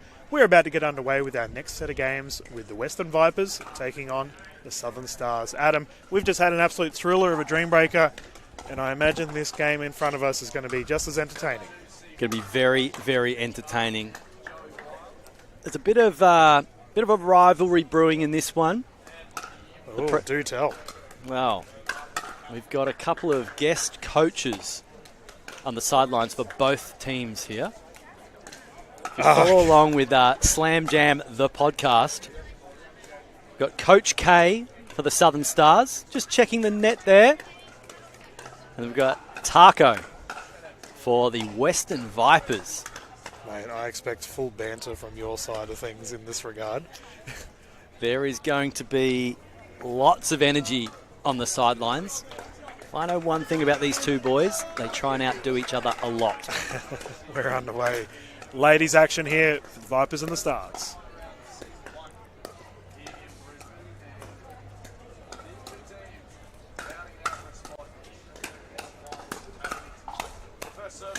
Oh, Uche had the opportunity, couldn't capitalise. And I have to say, Adam, that these two ladies are in form considering their events and results this morning.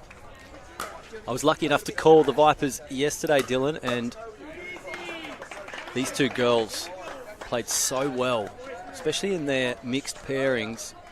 Casey Rogers, very strong.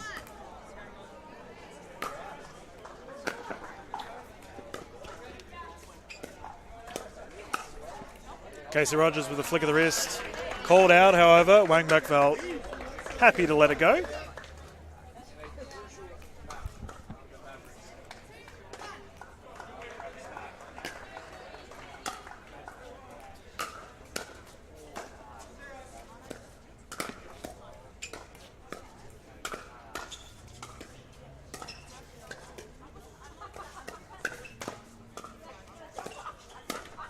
Oh, net roll.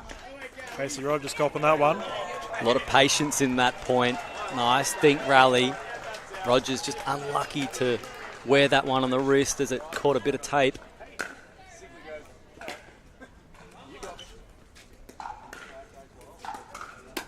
Oh, Uche, so strong. Fist pump. She's good to go. Well done by Shea there. Rogers just put it in the wrong spot and was dealt with a beautiful forehand cross-court winner.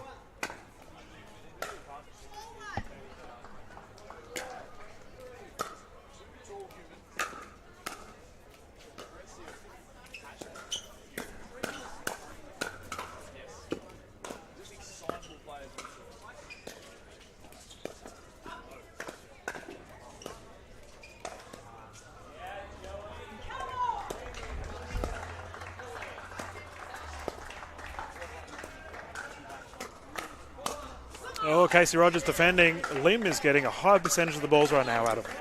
It didn't look that way to start with, Dylan, but she certainly had most of the rally points in that one.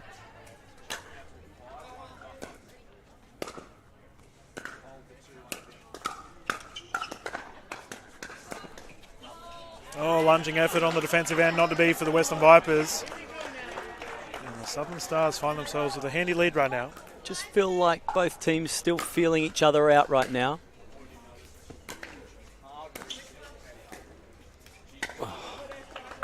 Shea did well to get a paddle on that ball. It kind of just dipped and died after the first bounce. She looked at the referee. The referee can't help her with that one.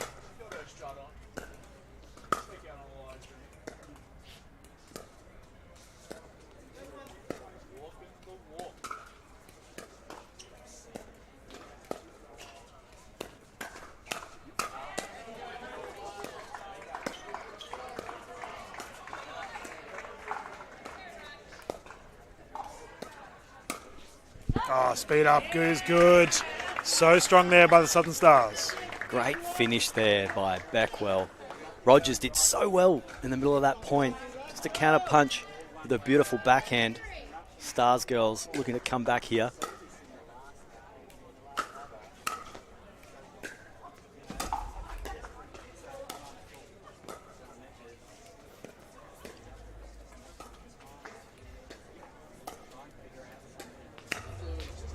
Beautiful by Rogers. Again with that backhand, Dylan. Yeah, Casey Rogers is starting to find some form throughout this early stages of these match. I'm not sure. I think a foot fault was called. It looks like it has.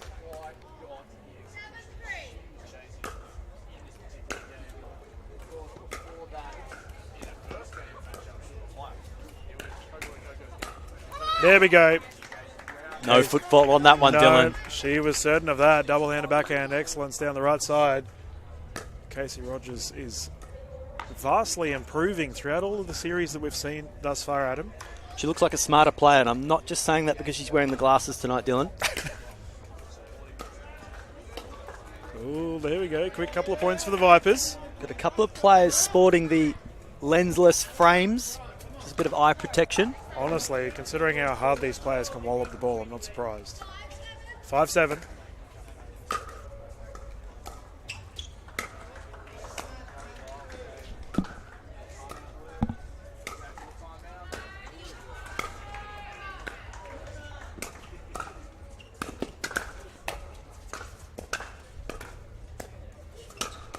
Oh, so good. Southern Stars are firing right now. Big cheeky grin there from Shay. Stars girls doing well to keep the Vipers on the baseline. Vipers doing well to come into the kitchen eventually. Oh, that didn't sound like it hit the middle of the paddle. Just a missed opportunity there by Sarah Jane Lim. Just hits it long. Stars playing well.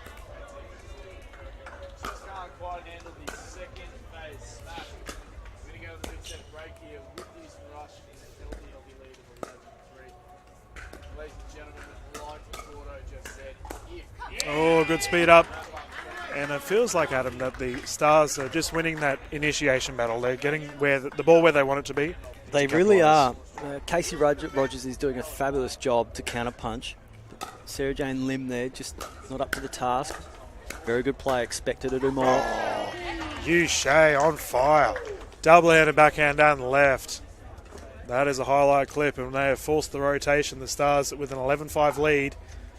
Fiery start.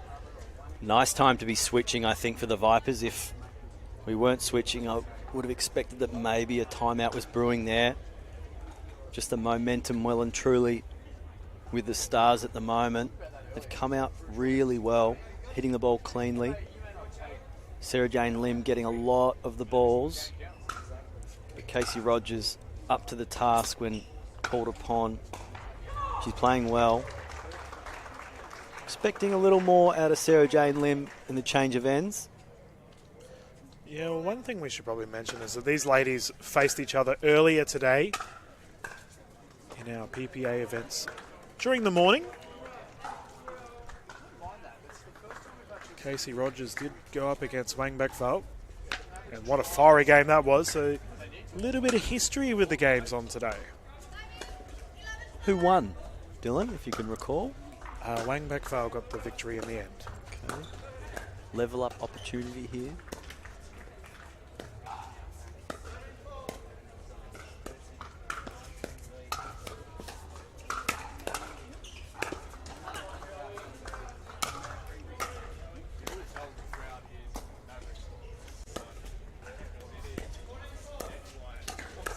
Oh, what a rally. There we go. The Vipers responding. Tremendous job by the Vipers girls there. Taking them on. Especially when they got forced to the baseline. You just saw there Casey Rogers with that backhand again. Wasn't afraid to hit a drive. She's just querying the ball. It's probably her own fault, that one. Hard drives. Second referee just tossing a new ball in. And get us back underway here, Rogers.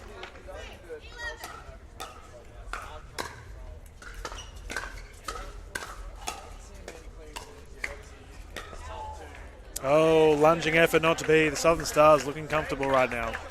Looked like a nice lob attempt there by Rogers. Had Shay on the back foot, but Shay put it wide. Rogers tracked it, but just couldn't get it back into play. Oh, so good. Forehand down the middle. Driving prowess from the Stars really coming into form right now. Stars girls playing very well as a duo. They know who's hitting the ball when.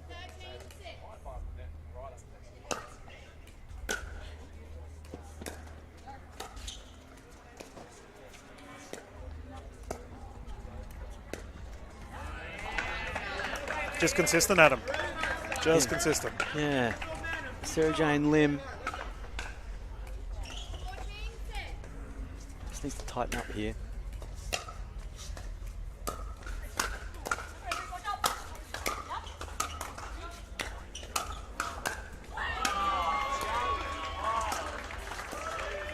Oh, just short. Well, great response there by the Vipers girls. Yeah, not wrong. Ask and you shall receive. 7-14. The Vipers need to get some more points on the board. We are still coring the score, however. They get their one warning.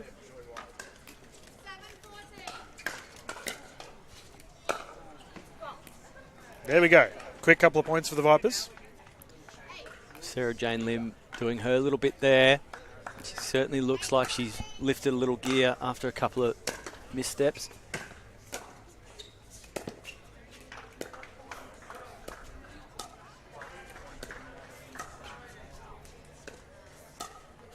Pop up, put away. That is too easy for Shay. Rogers just very unhappy with herself there. Thought she probably should have let that one bounce. Instead, she took it on the volley. Put it up way too high. Lots of backspin on these balls.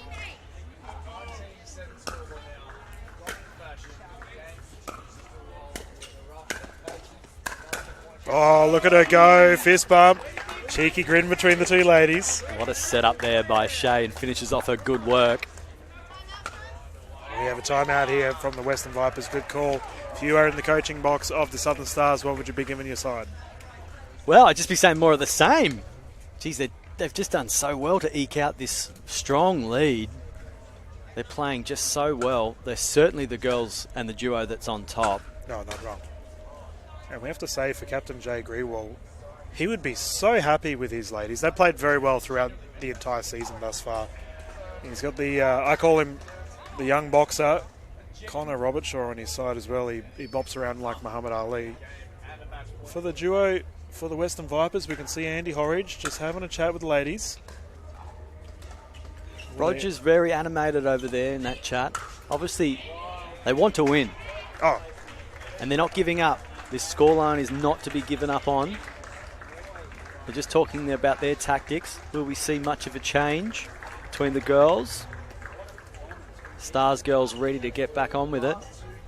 What an inspiring young man Andy Horridge is.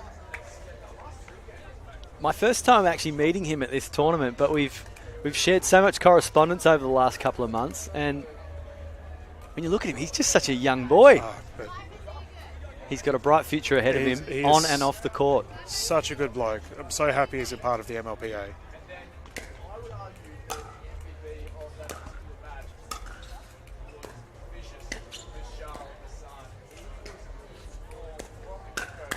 Oh, it was there.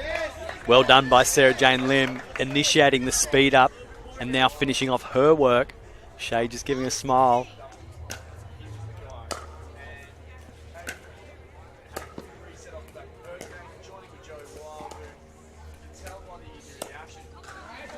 Oh, quick couple of points. Good timeout for the Vipers. A little uncharacteristic there by Beckwell. Just, I don't want to say lazy, but just didn't hit through the ball there.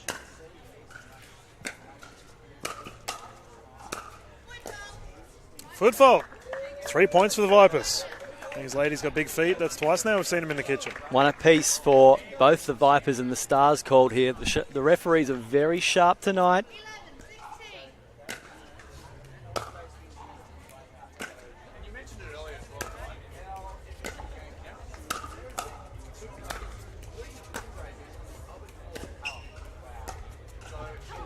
Casey Rogers. Rogers was doing so well there. Sarah Jane Lim just put one up a bit too high. Rogers countered. Just let herself down a little bit then.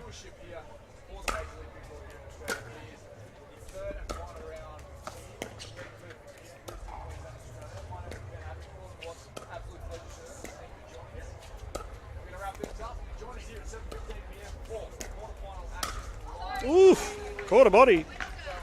Little body bag situation there. Just see by Van Beckwell there. She's just going through the middle. They've had a lot of success going through the middle of these two. Just trying to make the Vipers girls make a decision quick. But a little late on that one.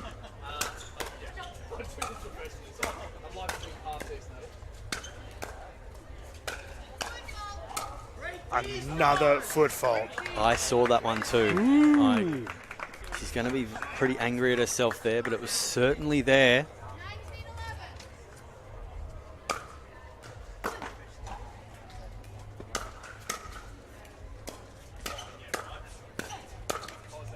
There we go.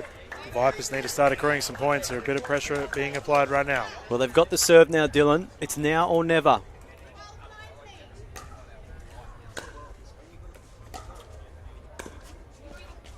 Oh, Sarah Jane Lim just losing the tracking on that ball. Not sure if maybe it bounced a little awkward. But the Stars girls now with the lead and a game point in hand.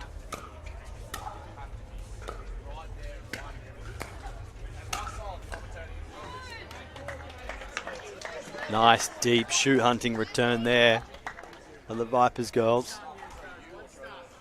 Back on serve here. Quite the lead to try and chase down though.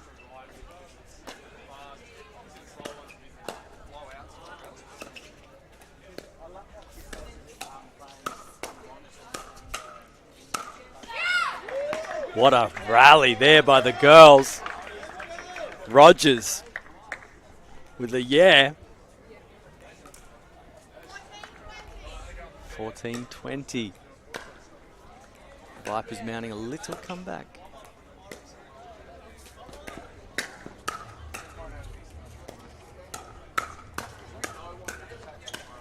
Oh, so many good resets there by the Vipers girls, but just couldn't capitalise on such good play.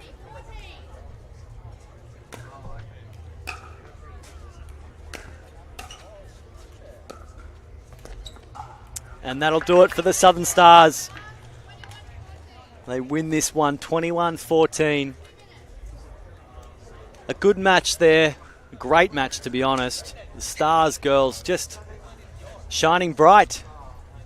The Vipers girls had their opportunities, but just couldn't make the most of it once they changed ends.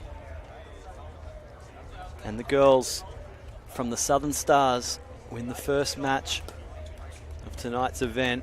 We will be playing at least 4 matches tonight as we finish off round 2. We welcome the boys on court now. Robert Shaw, Jay Grewal, 2 colossal men. Love watching these 2 boys play. This one is going to be a short, sharp battle. Going to be plenty of dink rallies, plenty of speed ups, plenty of overheads. Well, I'm definitely curious to see not necessarily who initiates the speed ups, but who can put them away. There's going to be some very fast hands, as you mentioned. The gentleman on court right now, Connor Robertshaw, was a result of a viral picture that really went around the world. Paul Foxall, our superstar photographer here at the moment, took one of a diving Connor Robertshaw going for an ATP attempt at the Wellington Pickleball Cup that I was lucky to call. But Connor, I call him the boxer stance. He has ridiculously fast hands, and he'll be up against the captain himself, Andy Horridge, with the Viper Strike. I mentioned earlier what a wonderful young man he is. He's got his own paddle brand and everything. He's super busy, but it's good to see a young leader. We don't see him too often. Yeah. And Andy fills those shoes wonderfully. You're not wrong, and he's so committed to his pickleball. He's over there in Western Australia. If you're listening in from overseas, we're a very big country. To get from one side to the other is a 5-hour plane ride, depending on which way the wind's going. You know, it's probably crazy that the Kiwi sides had less of a travel than Andy. It's a great point. Yeah, I mean, jet lag relevant for all of these players right now. As coaches are getting stuck into their sides. Just see the coaches really making their presence known on the court, Dylan. And there's one thing we can definitely count on as our players are ready to go. Official done, just checking the fellas. We're going to have the duo for the Western Vipers of Michael Russ and Andy Horridge up against Southern Stars, Jay Grewal, Connor Robershaw. Vipers have ball in hand, 0-0. Let's get underway.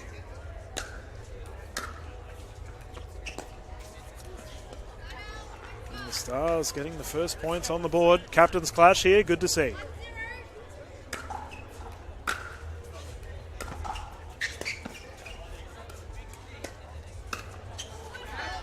We had a foot fault and the ball went out. Probably doesn't matter, that one. No. Went long. But Connor playing aggressively immediately. Great serve there by Andy. Nice and deep. Jai Grewal just looking back at the line, but certainly in.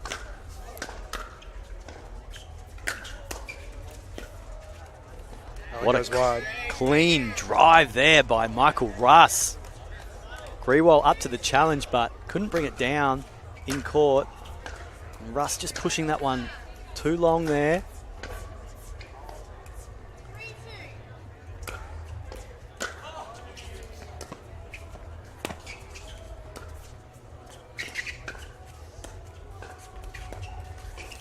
Now we saw Russ trying to back his captain up, Andy Horridge, who was straddling the kitchen line. Great footwork there. Jay Grewal would be happy with the start right now for the Southern Stars. Brings the serve in. Russ just needs to tighten up those serve returns. He's had 2 into the net so far. Can't afford to give away free points. Great speed up there by Robert Shaw. Straight into Russ. Russ wanting to play aggressive, but you got to be very careful against Robert Shaw. The serves are flying right now. We've seen 2 points resulted off of a fast serve.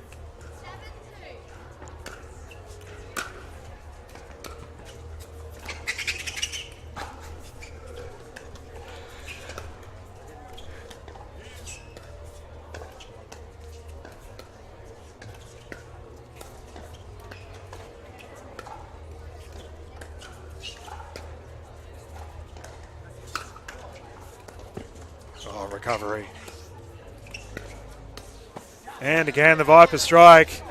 I'll be checking if Connor Robershaw still has rubber on his shoes after that. I can assure listeners that was not a flock of lorikeets flying overhead. That was Robert Shaw trying to slow himself down before he gets to the kitchen line.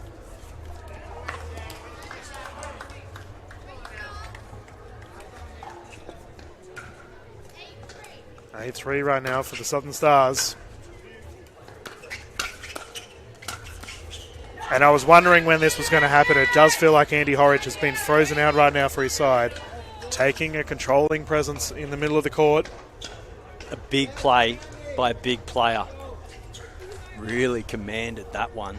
Put it away. That would send a little warning there to the Southern Stars.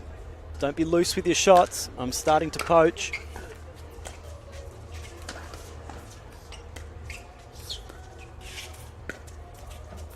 ATP is good.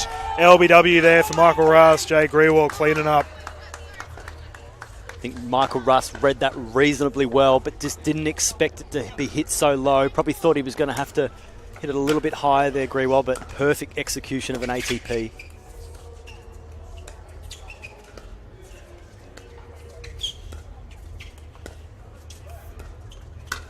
Ooh, speed up from the young fella. Loving to see it at the moment, Andy. Getting involved. When he does, he generally wins a point. Keeping them in touch. Certainly looking like a bit of a difference maker.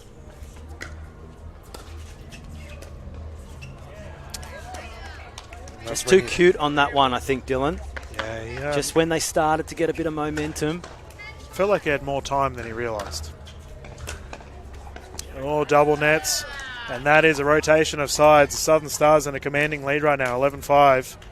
Doing really well. It's really hard when you give away a couple of points. Unfortunately, Michael Russ on his serve return has probably given away about 3. Just got to tighten that up as they change of ends. But the Stars just doing enough here. Haven't seen too many aggressive, powerful play out of these two boys. Just happy to engage in the dink battle. Certainly targeting Michael Russ. But it was wonderful to see Andy Horridge insert himself in the contest, taking the middle. I think he needs to get more involved, if I'm being honest, Adam. He certainly does. So easier said than done. It is. But the captain needs to get involved to inspire the troops. Russ! There we go. That's the best he's looked in this matchup. Aggressive play. Maybe they need to fight fire with fire, Adam. We were about to find out. 6-11.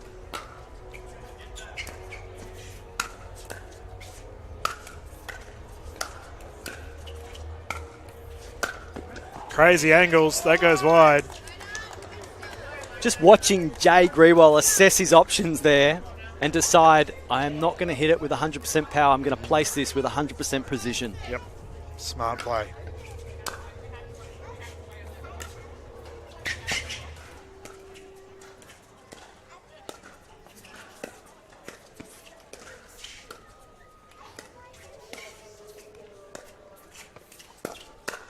Oh, there we go, Viper strike.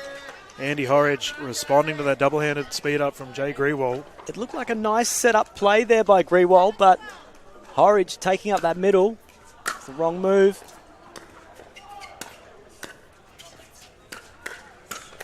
Oh, there we go.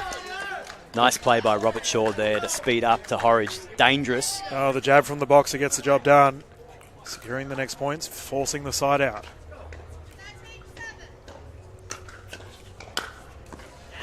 We're seeing quite a few return errors. Specifically of the Vipers, unfortunately, Dylan. And they are very, very costly in a rally scoring format.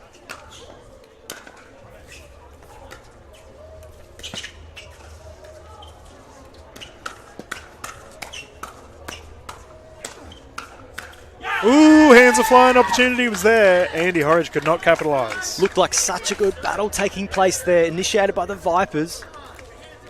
Russ did well. Horridge looked good, but just couldn't finish. Looking to make up for it now.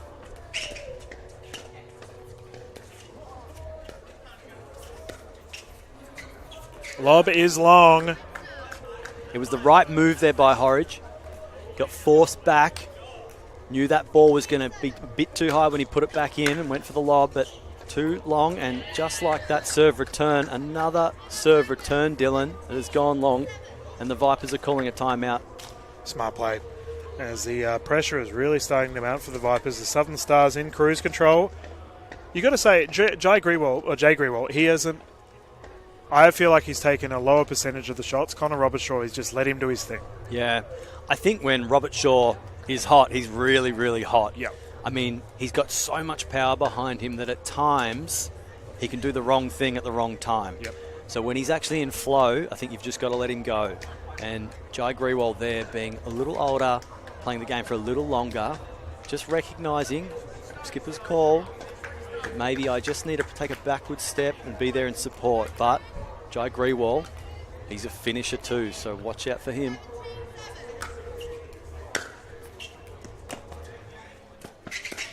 Oh, there we go. Michael Russ. He's had 2 successful points doing that exact play.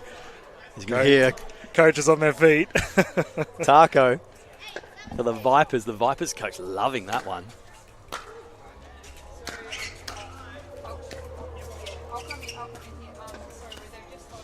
Oh, there it is again, the jab.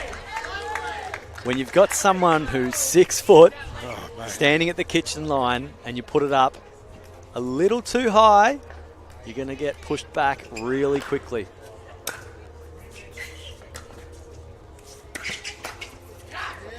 There we go, the fast-paced play, catching Grewal off guard. Great little drop there with a lot of pace on it by Andy Horridge.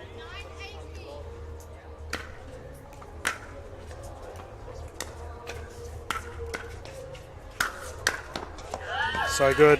Jay getting the job done. Walloping it out of reach for Michael Russ. Southern Stars with the commanding lead right now, 19-9.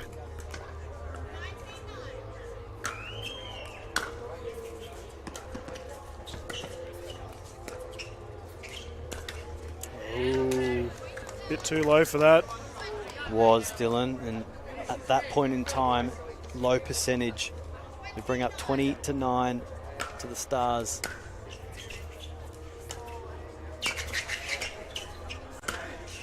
There we go. Just saw a switch. Yes. A switch by the two Vipers boys. On a game point nonetheless. You rarely see that in this format.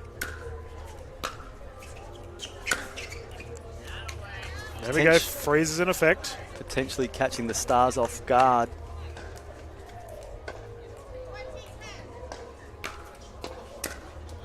Switching again.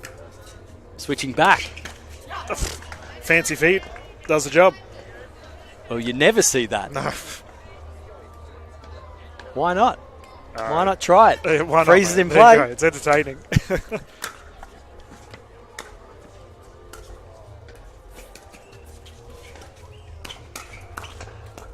Oh, there we go. Double backhands flying. Andy would have been ruining that one. It was going long. The Russ recovery set it all up, however. 12-20. Oh, what a shot. And the poach. Vipers combining. How good is it when we see Andy just step in? Step in to finish points. Yeah, that was so good. I got to give credit to Russ for that third shot drop. That Russ was is lifted. phenomenal. Oh, net cord. Here we go. Western Vipers responding. We're rolling. There's momentum. Don't know what the Stars can do here to slow this down. They're stuck on a freeze. They can't do much. Well, that's not one way to do it. It's a fair point we should bring up, actually, is the freeze is in effect. So for the Western Vipers, they just want to keep piling it on. And that they are. Robert Shaw there just getting a little too trigger happy. Oh, And again, huge for the Vipers. I'm surprised we haven't seen a timeout from the Southern Stars. there can be a little luck involved in this game, but sometimes you deserve it when making this one a match.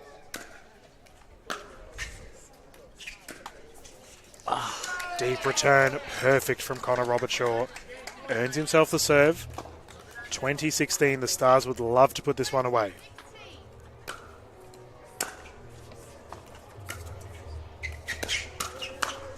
And that's what they do. That ball probably going out. However, Andy Horridge pulled the trigger, goes long. Southern Stars take a 2 lead. It's one of the most unnatural things about this game is sometimes to win a point, you have to let it go. And it goes against most of human behaviour when it comes to competitive sport to win a point like that. Well, I say the hardest thing in pickleball is just let the ball go out. And it happened there for Andy Horridge. It really is, because depending on where you're standing on the court, you have to make a split-second decision. Is this going to go out or not? Yep. And depending on if you're at the kitchen and it's head high, it's likely going out. And considering how hard these fellas can wallop the ball, you are right. It is literally a split second. If your paddle's there, you have to go through with it. Andy Horridge, unfortunately, hit that one. Goes long. Southern Stars with a 2-0 lead. Captain Grewal will be so pleased with how his side is performing, as our teams are currently deciding their mixed duo compositions on court. Looks like the Stars might have the act, and the Vipers having the react, maybe, Dylan. But the Vipers are first on court. Looks like it'll be Horridge and Rogers, who were a wonderful pairing in their matchup yesterday. In fact, winning their matchup. So, carries a bit of form. A double captain's clash. We just saw the fellas go head-to-head. Andy has backed himself in once more. Jay Grewal does not want any opportunity of a dream breaker. Chucks himself in as well. I mean, I don't think really Andy had much of a choice. They're currently 0-2 on that scoreline. And if they want to stay in it, they're going to have to win this one. Spot on. Must-win game for the Vipers. We've got Jay Grewal and Shea for the Southern Stars. such a good composition what the Southern Stars have in hand right now. It's something we probably should bring up for the Southern Stars with Captain Greenwald. You know, there's that potential for a 4-0. We're talking quarterfinals here as everyone's getting ready to gear up and get ready for the next set of games. For Jay Greenwald, how important it is to potentially get that extra point. So critical. It'd be a huge achievement, Dylan. Unfortunately, the Stars went down 4-0 yesterday against the Crocs. So not to be. Mathematically speaking, it would be impressive to win 4-0, but I don't know if that will really help them, unfortunately, in a cruel twist of fate. You could play so well tonight, but it could count for not very much. But when we were commentating the games yesterday evening, the gender pairings could have gone either way. Yep. We had 21-19 scorelines. There was not much in it in both. So they were a little hard done by. They're certainly looking to make amends here. It's definitely the cruel thing with the sport of pickleball. Like we're discussing it for the Stars, should they do get another 4-0, that's essentially a 50% win-loss rate. Doesn't matter how good all of these players are right now.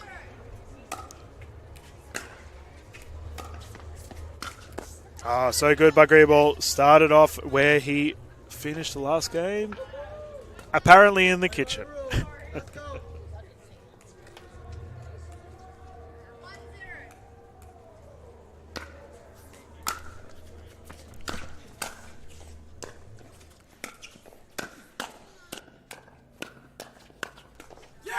There we go. Andy Horridge starting off strong. Quick 2 points.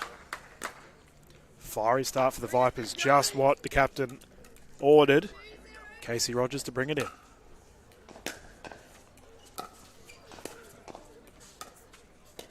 Oh, top of the paddle there for Shea. Crowd backing the Vipers right now. No doubt all of our viewers, or a bunch of them, viewing the broadcast will be cheering on the Southern Stars. Oh, double-handed excellence. Forehand is good. Andy Horridge firing.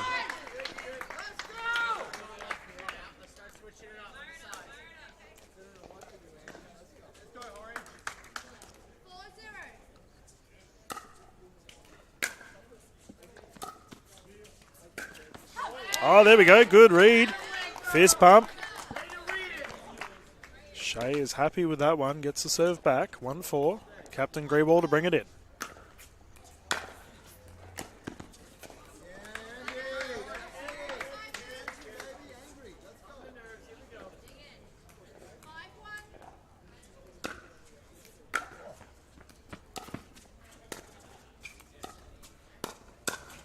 There we go. Greywall letting that one go. Smart play.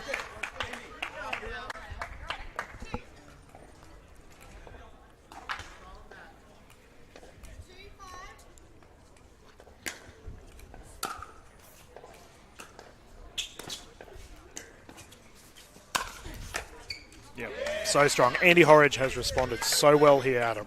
Awesome power for someone with little stature. He's going to hate me for saying that. There we go. Greywall. Flick of the wrist. But when you've got talent and pure athleticism, makes a world of difference.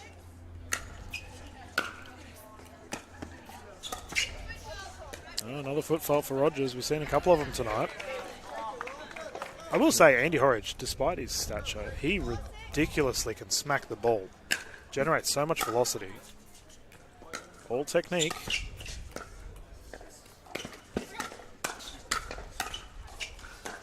There we go. Point proven. Casey Rogers capitalising on that one. 1 point game. Standing on the sideline, Dylan, you can't help but wonder at how they react so quickly to all these hard drives.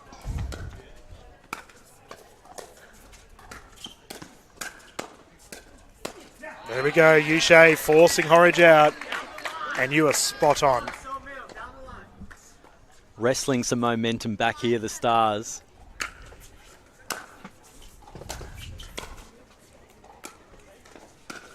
Keeping them back.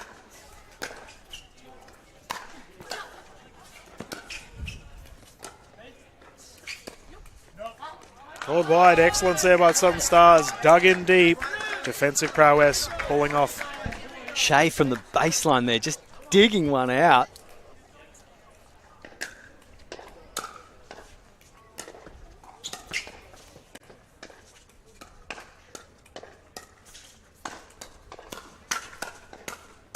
Oh, jumping double hand. Andy Horridge points to the crowd. Coach is happy. Sarko, the loudest on the side. Coach and captain having a little moment. Andy Horridge pointing to his coach.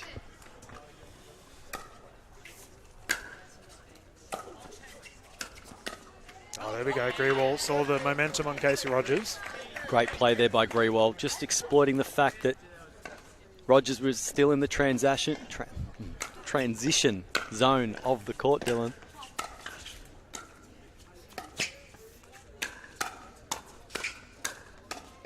Speaking of transactions, money in the bank there for you, Shea. Puts that one down the middle. Too good.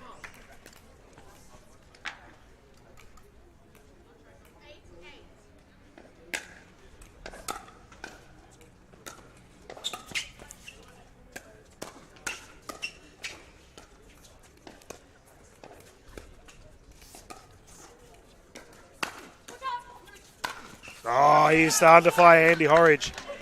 Happy to take the two on. Shea not afraid to take Andy on either. Good pickleball.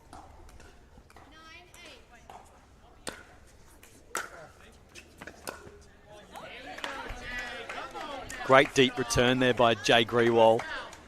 Early call by Andy, taking responsibility for it. Just got him on the hop a bit too quick, that one.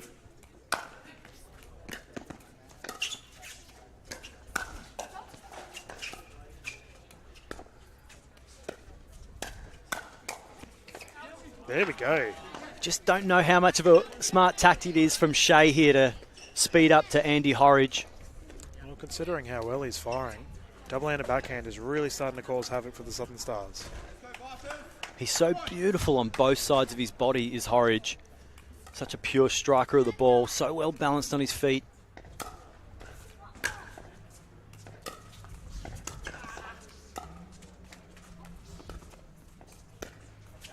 Lob is long. 10-point game. Just like the last game we called, Adam. Close.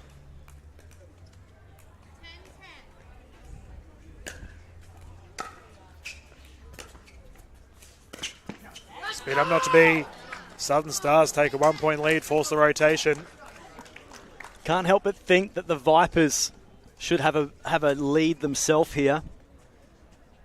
Lead of a few points would have been nice in the change of ends. Certainly feel like they're playing the more proactive pickleball here. But Shea looking to be aggressive, speeding up to Horridge a few times. Coming a little worse off, but not afraid to do it time and time again. Bit of an even battle there. And Jai Grewal, again, looking to play a bit more of a supporting role. Happy to let Shea dictate speed ups. Happy just to engage in a dink battle. And Rogers doing a superb job just counter punching and staying in the dink battle herself. One thing that's very good about Rogers is you'll often see her change the angle of dinks. She doesn't generally go back to the same place as she's just hit it before.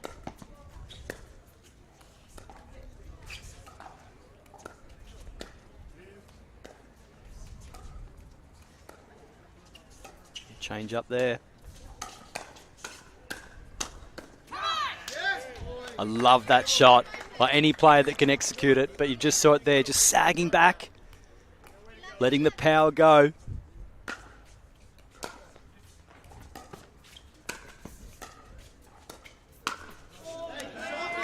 Just too trigger happy there. Just as they were building a little bit there. 12-11 to the Stars.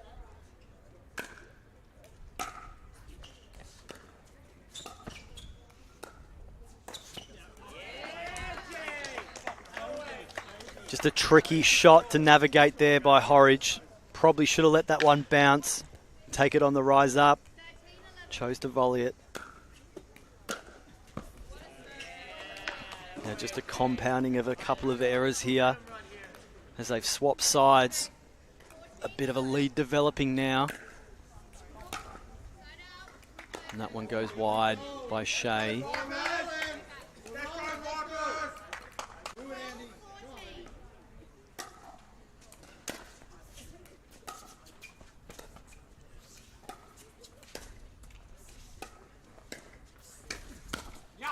Oh, there we go. Speed up from Andy Horridge.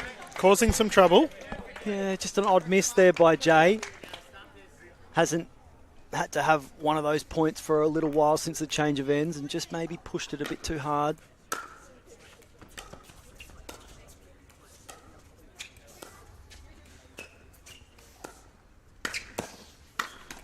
There we go.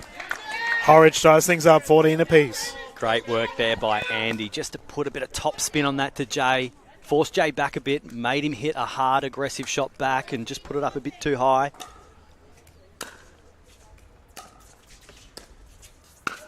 Nice. Double-handed is too good, Andy Horridge. That one's too high as well by Grewal. It's tightened up. Must-win game for Horridge and his side.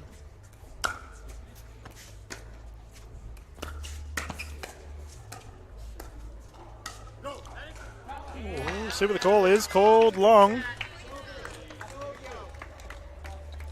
Rogers, her backhand is just, she sets up her backhand so well. Just on that forehand, the wrist was down. It needed to be up. She gets more power if it's up. Could have put that one away.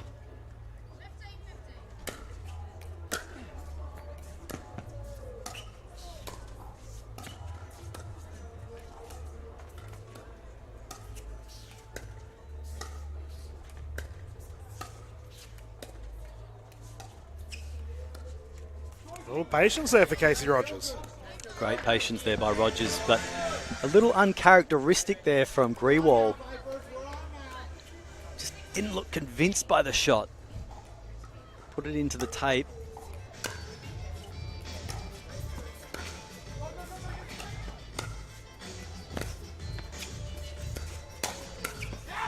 There we go, Western Vipers.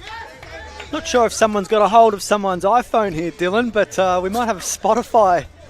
Someone's playlist has just started up and it's high volume. And yeah, someone's blasting music, that's for sure.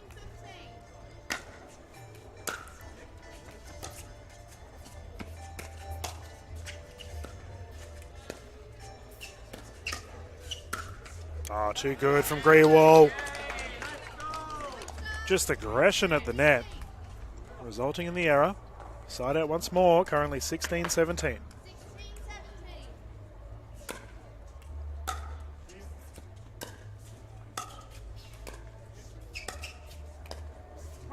There again. Casey Rogers starting to come up clutch in these later stages of this game. nice time to win back serve too with 18-16 scoreline to the Vipers.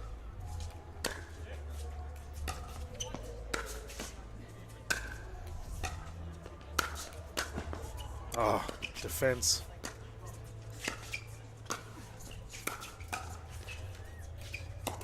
Oh, defense. Was good. Was good.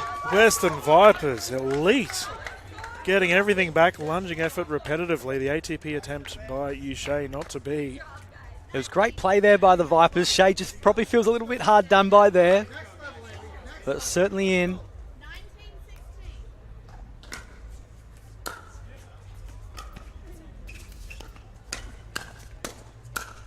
Yep, there we go. Free wall once more. And we did see it again. Shea taking on Andy Horridge. Not afraid at all of the Vipers.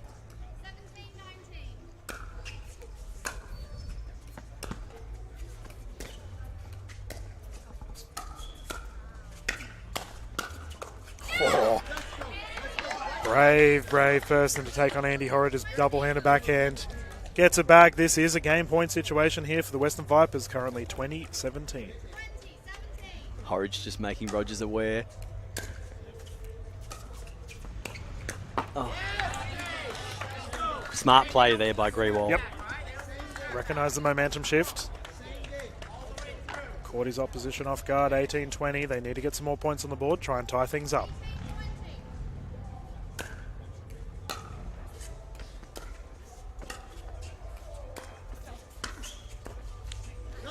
Way to go by Andy Horridge there, just taking the middle of the court. Rogers respectfully moving away to allow him a paddle swing at that. Shea just putting it a little bit too high. Vipers with the serve.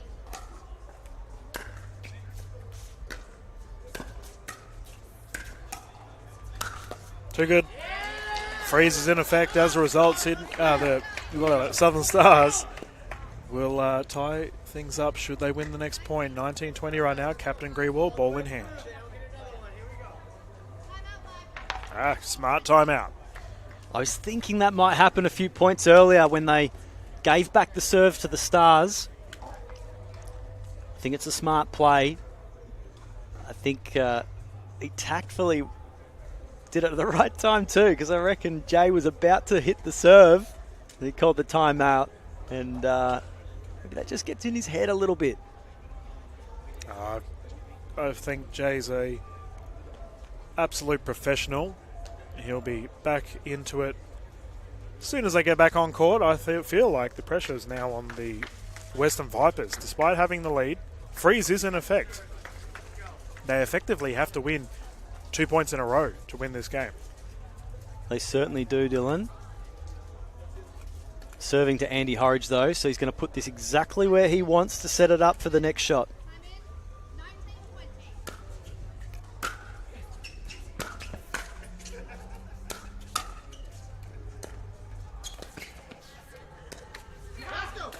First point down. Great work by Rogers there when she got involved. Just to counter-punch all that pace off the ball that Jay Grewal can hit with.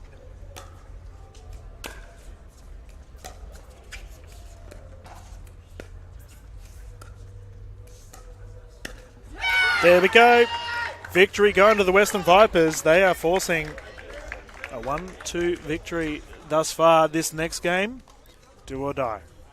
Well, a great victory there by the Vipers to keep things interesting here, Dylan. They fight back to take that match scoreline. It's 2-1 to the Stars. Jay Grewal there just unfortunately hitting that one into the net. Looks extremely disappointed with himself when it happened. But Rogers, she was over the moon. No, I think Casey Rogers really bounced back hard considering there was a bit of pressure applied to the Western Vipers. That was a must-win game. And they did exactly that. Vipers winning the Captain's Clash. That girls' match, the Vipers girls, they were playing quite well, so it meant a lot, obviously, to Casey Rogers to make amends. Now it's Sarah Jane Lim's turn with Michael Russ here against Connor Robert Shaw and Ben Beckwell. Just watching them warm up. I think they'd be pretty ready to go. The weather here is still nice. It's not too chilly. Quite humid night, actually. It feels a bit damp at the moment, despite the cooler weather. Now, Dylan, you're a local. What can you tell us about this event across the road? Mate, I have no idea. I know it's loud. That's what I can tell you. There's been a bit of a concert. Maybe that's where some of our players have ducked off to. Because we've got there's like a local music festival going on just across the road. So as a result, bit of ambient audio. I'm not too sure if it's coming through to the broadcast or not. But regardless, we are about to put a show on ourselves as we have our quarterfinals this afternoon, or this evening rather, after our event here. We've had some absolute thrilling games throughout the day.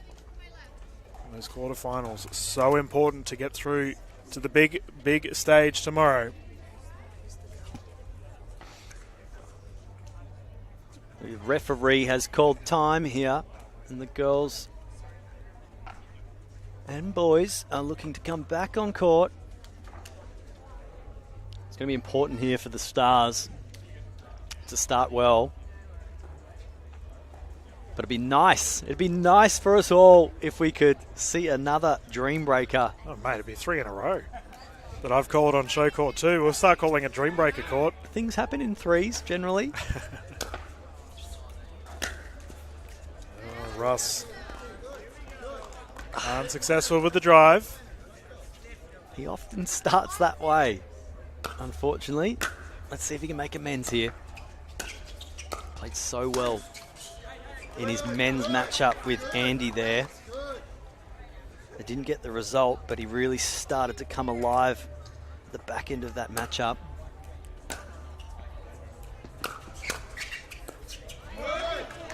Gonna have to do a lot of counter-punching, Dylan, against the powerful Connor Roberts-Shaw. Well, and also Yushai. She's ridiculously good on the court.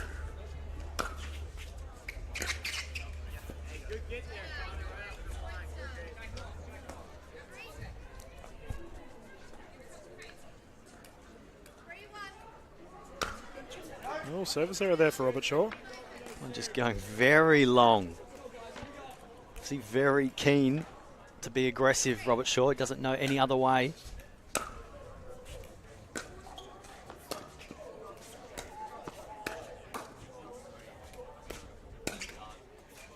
Recovery. Cheeky lob. Well And the done, Sarah defense. Jane Lim. My goodness. Well done, Sarah Jane Lim. Perfect lob recovery into a defense on an absolute pearler of a smash.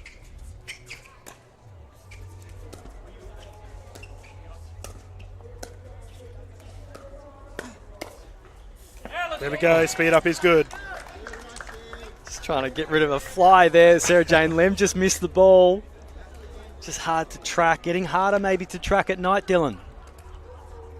Well, it is definitely dark. Lights are on, however.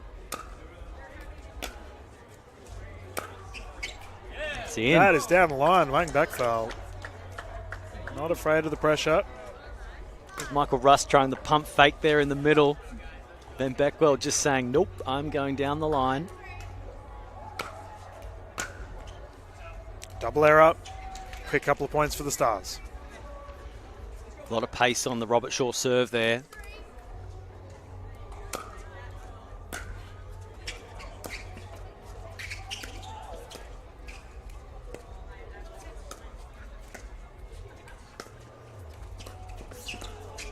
ATP is called wide. There was so much pace on that by Van Beckwell, that dink. Sarah Jane Lim all of a sudden had an ATP opportunity, but just falls short.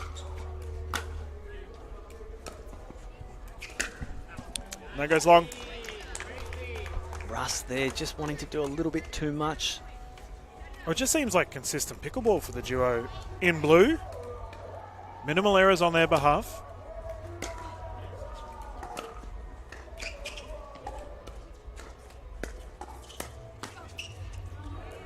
Smart play there by Robert Shaw just to change the geometry.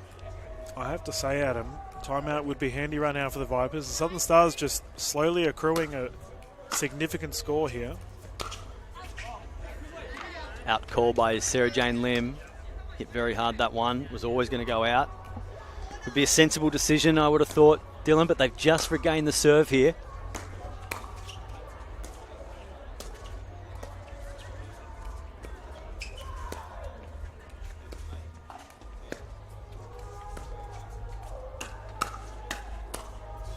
Response is good. 4-point game. That overhand slam was hit hard. I love the way that Robert Shaw just reserved himself there. There was a moment there where I thought he was just going to slam, and he decided, no, I'm going to play tentative. Setting up the point.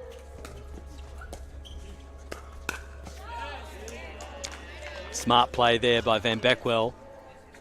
Just to catch Michael Russi moving left to right. Forced him to make a decision. Last minute, he tried to put his paddle, but he's never going to angle that one back in.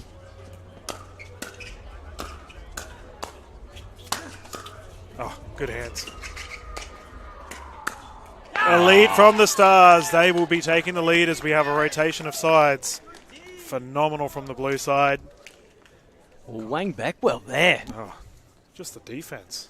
Beautiful defense. And the finish by Robert Shaw. Definitely easier said than done. But it must be so handy for Captain Jay Grewal to have this as his second side. Wang Backvale, Robert Shaw playing some very solid pickleball right now. Remember, these girls have been a little injured so far in the previous events. I'm not sure if they're operating at 100%, but certainly competing at a high level. Jay Grewal very happy with his selections in the two ladies. Maybe we're about to start to see a little more of their best.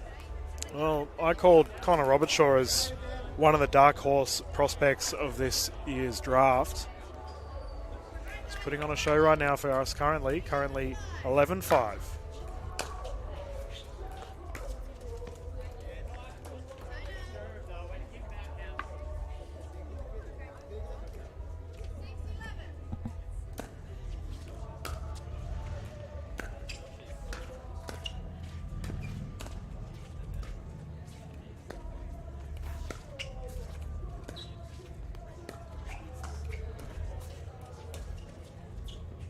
Lob is long. Vipers get it back.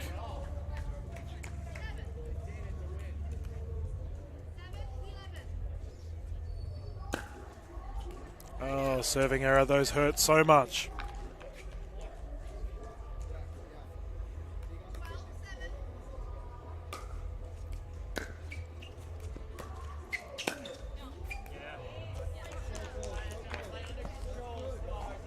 Couple of errors here on the side of the Vipers. They cannot be doing it, especially when they have quite a lead to catch.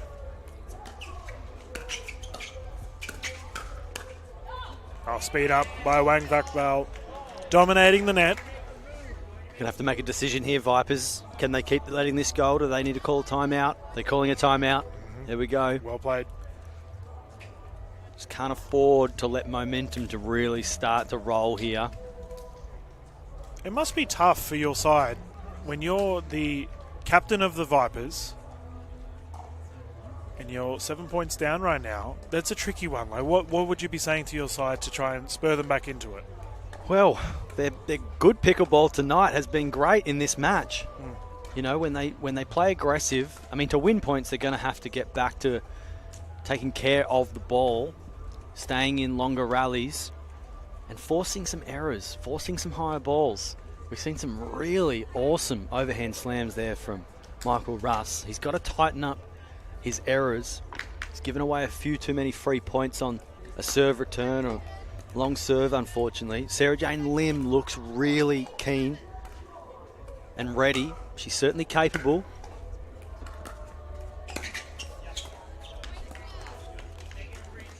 Lots of errors here, unforced as well.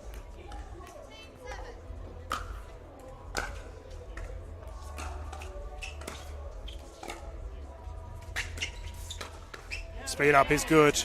Southern Stars on fire. Great move there by Robert Shaw, just using his strength and his length to poach that ball. Michael Russ just wears it.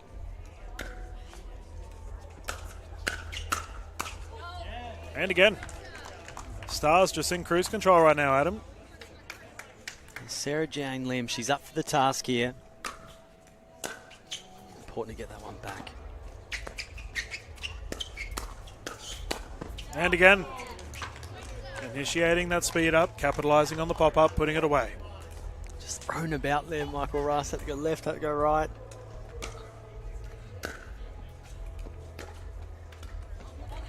A rare error from Robert Shaw. It's not his natural game to be soft, No. is it?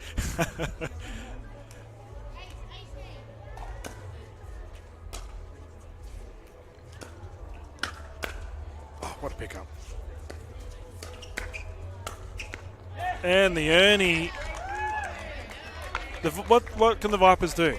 Southern Stars are just getting everything back. They're all over them. Such velocity. They're all over them, Dylan. I mean, look, Sarah Jane Lim, she is reading the ball so well and defending so well. Just doing it better, the Stars. And getting a bit of luck to go with it. When it all falls in place, it's hard to stop. Connor Robertshaw, Wang Bakfal now find themselves with a game point situation and a match point situation.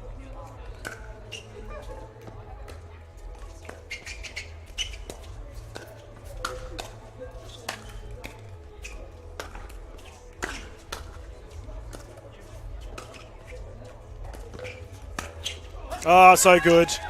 Southern Stars take the victory and the match. Connor Robertshaw, classy finish. Connor Robertshaw, just pure athleticism on display there. I was watching his feet, just waiting to see if he landed in the kitchen, because a couple of times he jumped up like a pogo stick. Each time executing us, just an absolute smash. So much power in that young man. Well, the Southern Stars will take a victory here and force the 3-1. Ladies and gentlemen, this will close down our Southern Stars Western Vipers event, but we have plenty of action as we progress through the evening with our quarterfinals. Don't go too far. We've got to find out who we got on court. It's going to be an absolute stellar event, I can tell you that, ladies and gentlemen. So go get yourself a cool beverage, get some dinner ready, and get strapped in for our next set of events. This is Dylan Kimlin live from Major League Pickleball Australia at Focus Pickleball Redcliffe. Quarterfinal action coming up.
Welcome back to Major League Pickleball Australia. My name is Dylan Kimlin. Sitting alongside me, Adam Hall. We're about to get underway with our quarterfinals. This game is between the Eastern Rush and the Sydney Smash. Fiery game to be expected for your Saturday evening. A couple of early points already on the board, Dylan. Rush girls just looking to get back into this one. Yes, we have the super sub Leona Quinn and the captain Katie Hart are up against Amelia Schmidt and AC Meyer.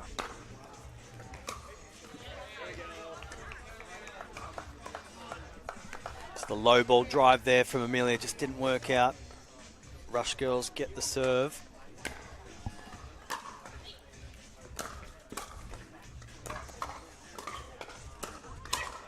Oh, AC firing, called long, however.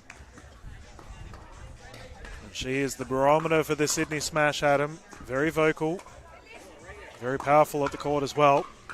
When she gets going, it's a scary thing for their opposition. Line call query here. AC just querying if that ball was in.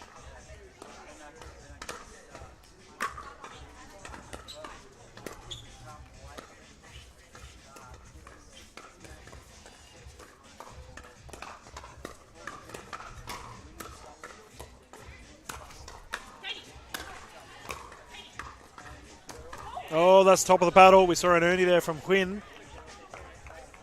Really nice early communication there from Leona. You can probably just hear her through the microphones on the court saying Katie's name. Katie is obviously a powerful hitter of the ball, so anything overhead should be left to her. Oh, ATP, that's a difficult shot there for Amelia to try and pull off. Just a couple of early ones to the net from Amelia. Just looking to tighten that back up now. When she gets going, you need to watch out. Oof.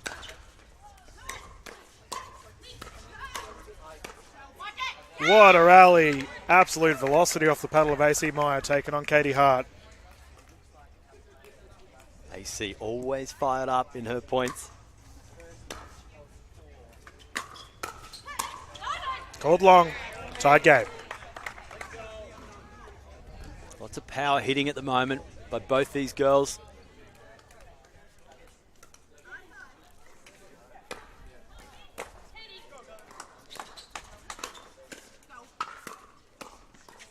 A nice reset there by Katie. Amelia Schmidt looks to change it up, goes to Leona. She was looking to do the same thing, but just couldn't take the pace off it to land it in the kitchen.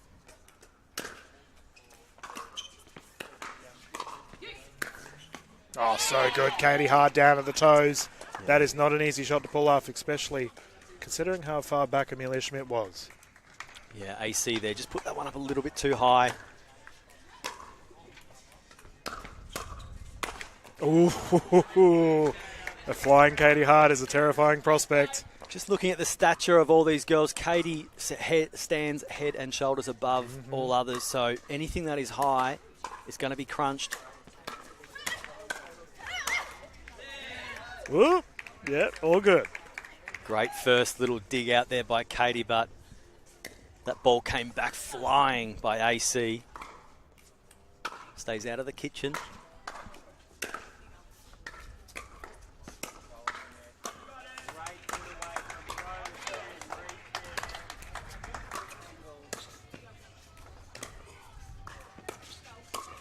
Speed up not to be for Amelia Schmidt. Rush get it back. Just a smashing prowess on display right now for Katie Hart and Leona Quinn. Great work there by Leona just to force them back. Playing her role. Bang. Absolute heartbreaker, Katie, flying through the air. So assertive at that kitchen line. Such a clean hitter of the ball.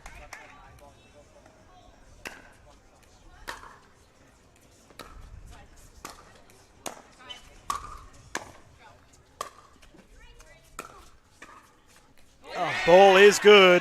Lob works in favour of the Rush. They take a lead.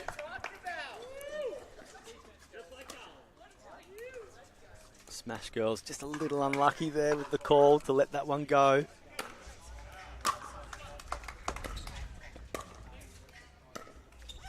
Bang.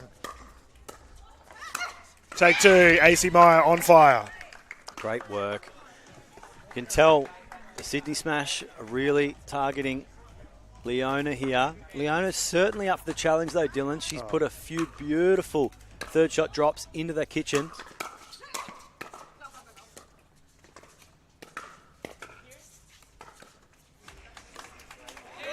I have to agree, tremendous effort from the sub. And she counter punches so well. She's got an extraordinary badminton background. And she's played a lot of high level, so this tournament is right up her alley.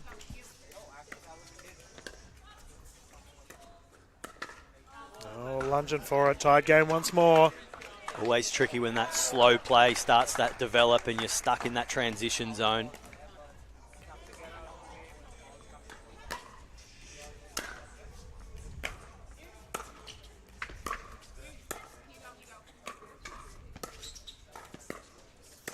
Oh, lunging at it, not to be. Sydney Smash take lead through the rotation. And Adam, I have to say, that's probably our fourth or fifth 11-10 result on the rotation that we've had tonight. It's a quick change of ends and it's a tight scoreline to take us across the sides. Really liking the talk here of AC. You can hear her audibly on court, allowing Amelia Schmidt to take the shots through the middle, knowing her prowess that she has. Amelia Schmidt hasn't really imposed herself on this match yet, but in saying that, they do have the lead up by one, and they'd be looking to win this one before they send the boys in. Important match this one, because obviously you get to go on after this. The loser, no more. Yeah, definitely high pressure pickleball on display for us right now at Focus Pickleball Redcliffe. Amelia Schmidt with ball in hand. Game back underway, 11-10.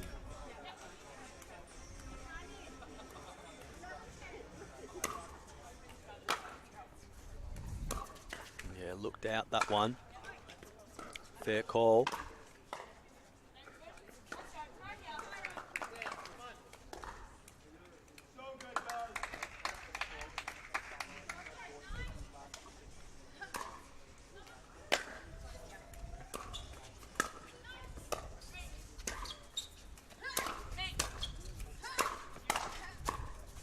Oh, smash attempt there. Cheeky grin on the face of Katie Hart. She knew she had the opportunity. I want to talk about a cross-pollination of teams, but I wouldn't mind seeing Robert Shaw and Katie Hart play a game together. You can call them the concussion twins because the ball would be hit that hard. Rush getting it back. Leona just looks like she's having so much fun out here, taking up her opportunity. A super sub.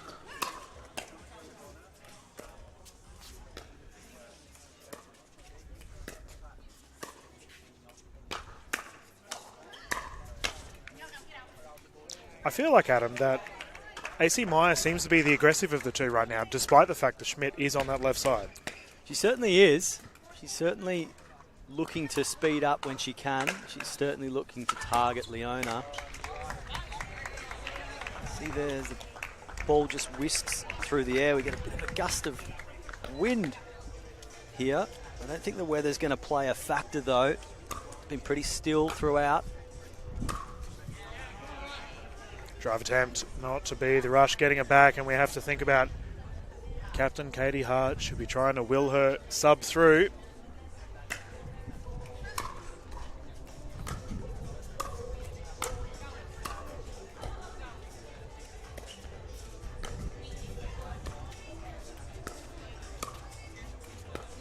It's a bit high. Well counted. Down is good. Amelia Schmidt taking advantage of that.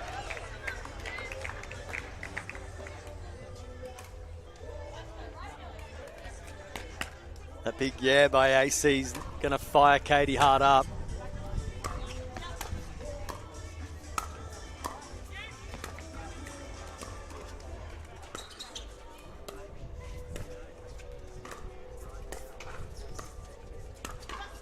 Is good. Oh, well done. Leona Great Quinn, work. got to say, she is receiving a high percentage of the ball. making minimal errors, Leona, right now. Big smile on her face. She's loving it. Seeing a very similar tactic to what we saw with Wesley Gabrielson and Penny Lee. We're seeing Katie Hart take that middle. Leona just letting her have the middle, taking the side, having to straddle the kitchen line. Katie Hart just pushes that one a little long there. Calling for a timeout, the Rush girls. Yeah, smart decision in the end. And I really want to bring up that point I made earlier regarding AC Maya really playing that aggressive style. We are seeing a high percentage of play being directed at Leona Quinn, but Amelia Schmidt, normally the one that takes the high percentage of the plays for the Sydney Smash. Doesn't matter. AC Maya's running amok right now, and as a result, Sydney Smash have a 4-point lead. Yeah, look, to be honest, Amelia Schmidt, when she gets her opportunity, she just needs to be a finisher. So ultimately, she's waiting there for anything that comes her way. And look, Leona's probably the one that can dictate who's going to take the next shot, right? Because she's seeing most balls. Katie Hart, she's trying to do what Andy Horridge has been doing, standing in that kitchen area and taking on the balls. She's going to need to do more of that to actually get back in front here. Need to wrestle back this lead that the Smash have. Is wide. Speed up by Quinn is good.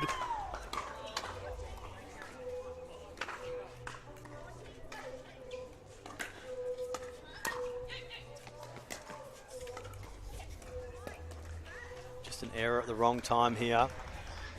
Getting to the pointy end of this match. There's a conclusion that's going to be coming.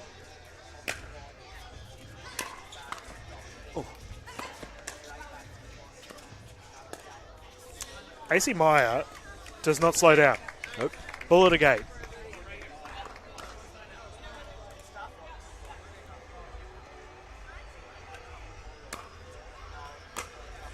Oh, great deep serve by Amelia Schmidt. Yeah, Sydney Smash now have a game point situation. Not only did it hit the line, it just bounced straight up.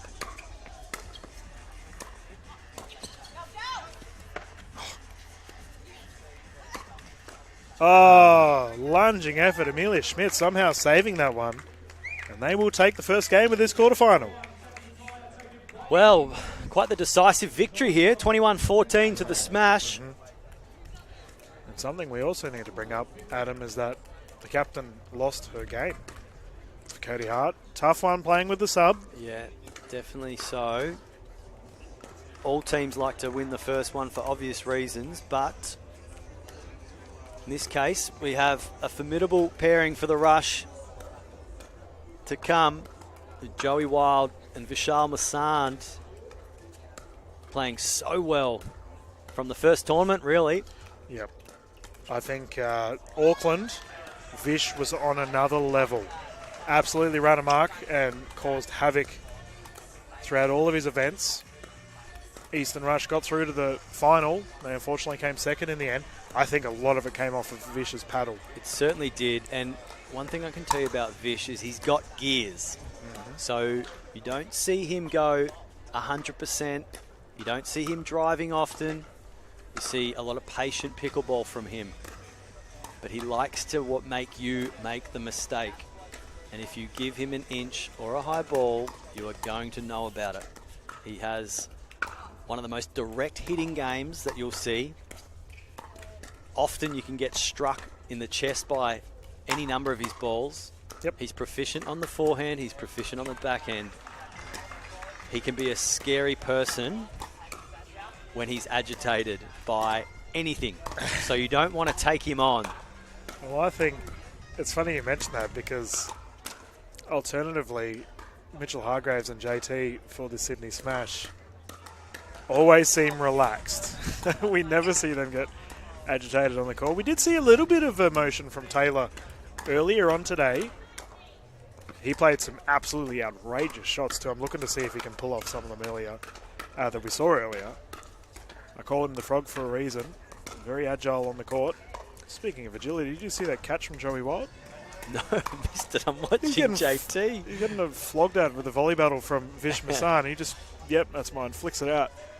Playing the second slip. Well, we've got a lot of different styles on the court we're about to see. Very patient people in Mitch Hargraves and Vishal Masand. We've got Joey Wild, who, like his namesake, he can go off a little bit with shots that will just make your jaw drop. And we've got Jason Taylor, who's still finding his feet in the game, but I feel like in round one he's found his feet. I think he is definitely round lifted. two. Yeah, but it's only a matter of time before he explodes. He's due for a breakout game as we are underway for our game 2. Ask and you shall receive, Dylan. JT coming out clutch with that first points for the Sydney Smash. That looked impressive. And maybe a tad ominous, Dylan.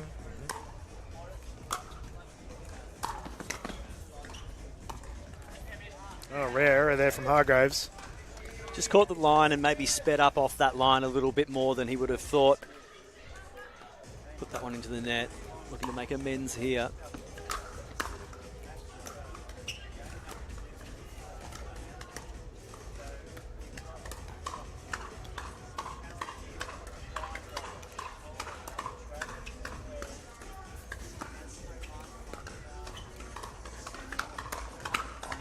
Vicious goes for the drive. However, Joey Wild on the follow-up can't convert. Sydney Smash winning that one. Yeah, Vish there just going for the speed up. Joe Wild just caught the ball but didn't land in. Oof, caught moving. I was fortunate enough to have Joey Wild jump in the booth yesterday, give us some really solid insight. His game IQ is nuts, Adam. He just understands the game at a level a lot of us wouldn't understand. Oh, JT. Gets super low to create that shot. For most people, that would just be a forehand. For him, it becomes an overhand.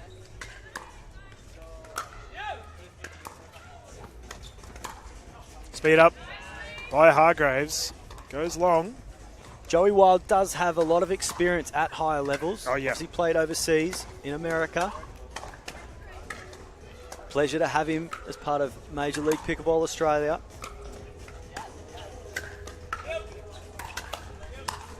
Oh, good hands. Mitchell Hargraves capitalising. I just had a realisation, Adam, how short I feel watching these guys play. Especially Joey Wild and Mitchell Hargraves here. It's like watching an AFL team on. They're all ruckman on the court.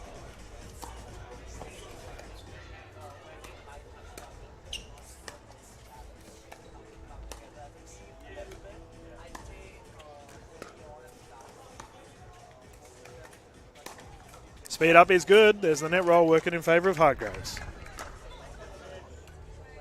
Just wondering if we might start to see a few more direct balls hit towards Jason Taylor. He does keep a very much a crouching position at the kitchen line and can often get caught off guard if you stay that low.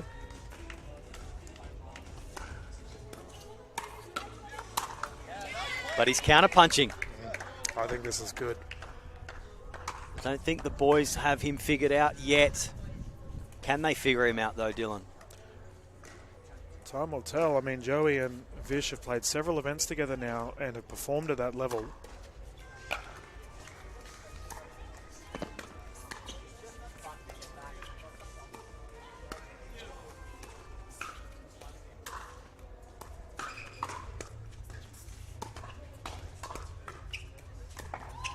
It's going to be too Called long, that long. one.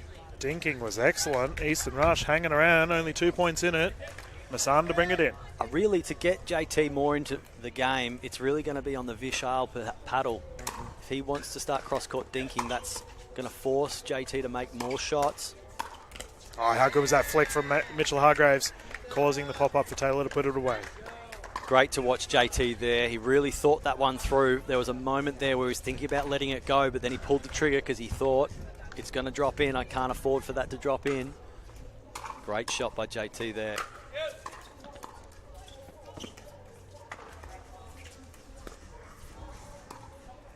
Oh, perfection. Hargraves left side, too good. Wow, what a lovely backhand roll. Little lead developing here for the Sydney Smash, 8-4.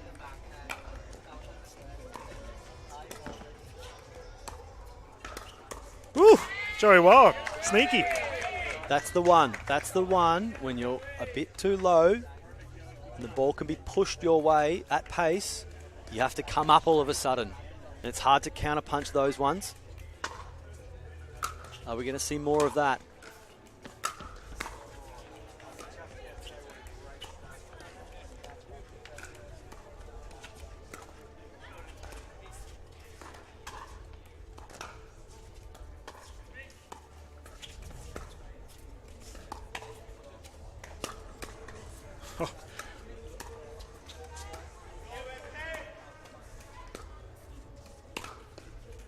What a play. We'll see what the call is. It's a close call.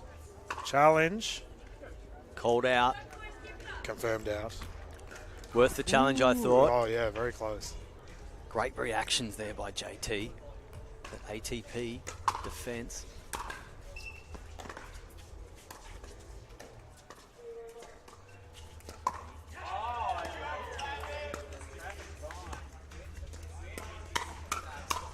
The wild card strikes once more. Eastern Rush winning that exchange.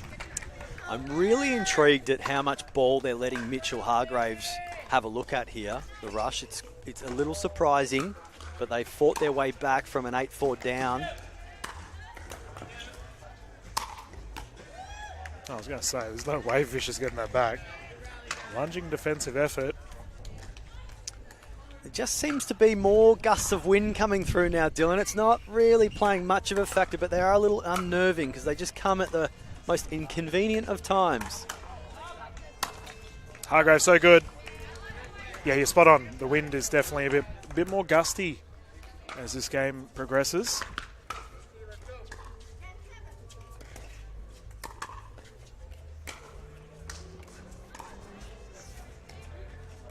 And that there is the rotation. Sydney Smash taking a 4-point lead. And they're on fire right now, Adam, as they've already taken the first game with the ladies. Pressure starting to mount for the Eastern Rush. They really are, and it's just Mike Newell gets a hold of his charges and just gives some advice. Just wondering if part of this advice is to try to get more cross-court dinking into Jason Taylor. Just forcing him to play more of a patient game.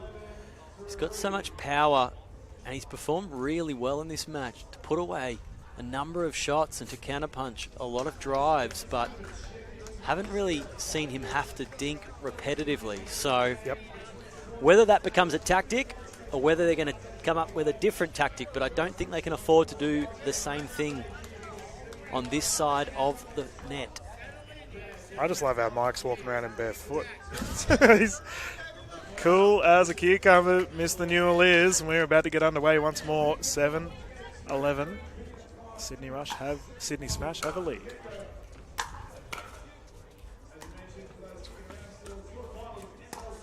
Speed up goes long.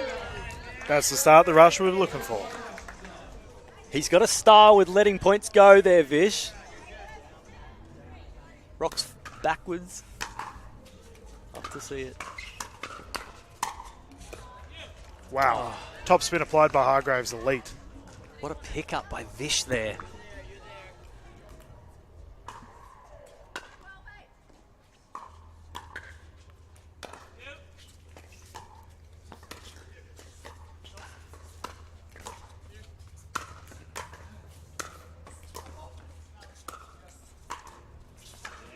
There we go. Solid response from Joey Wild. Starting to insert himself a little bit more in this game. Absolutely, and did so well to keep those Smash players at the baseline.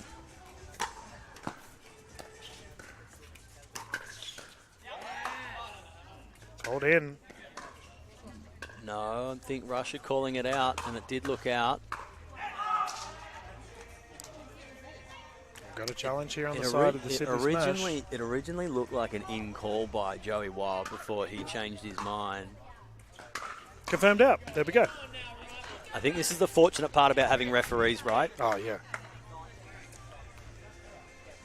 It was so fast I couldn't quite see what had occurred, so good to see that the ladies are keeping their eye on the ball.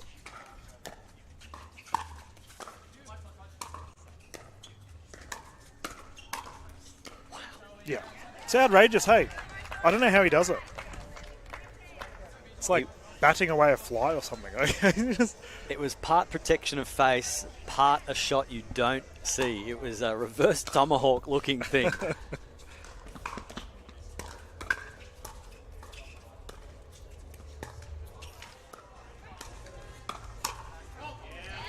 Nice push there by Vish. Straight through the middle. Bit of indecision. A late pull at the shot there by JT and just goes long. Thought maybe Hargraves might take that one. Great counter punch. Great defence. Oh my goodness. Vish Masand, rock solid in defence, could not capitalise on that last one, however. That was outrageous. There's a lot of courage in coming forward when it's being hit so hard, but if anyone can do it, it's Vishal Masand.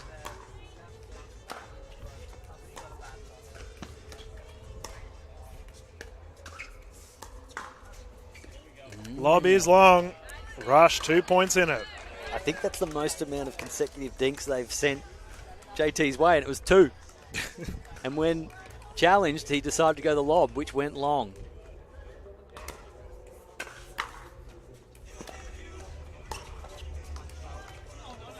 Ooh. That's called out. We have a challenge on the side of Sydney Smash. Confirmed in. It was called in. Fish convinced that was out, let it go, but overruled by the referee. Smash players were convinced that was in.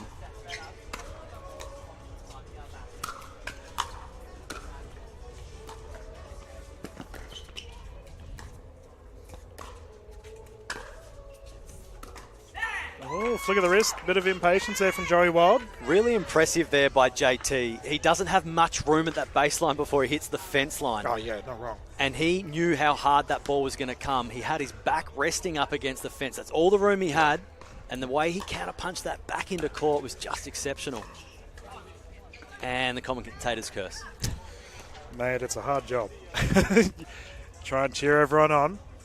However, it can come back to bite you sometimes. Joey Wild to serve, 13-16.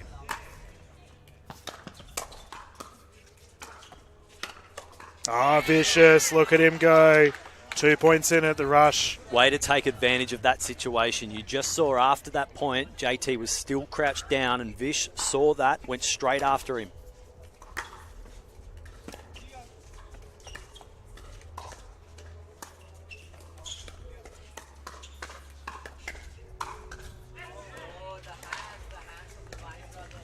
He's having to play more points now, JT.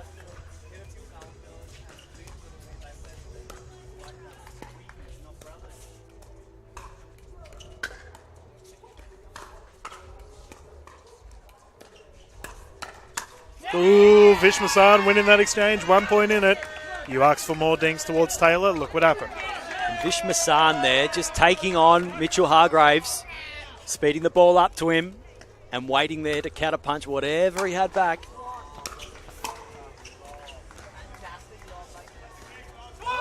There we go, tied game.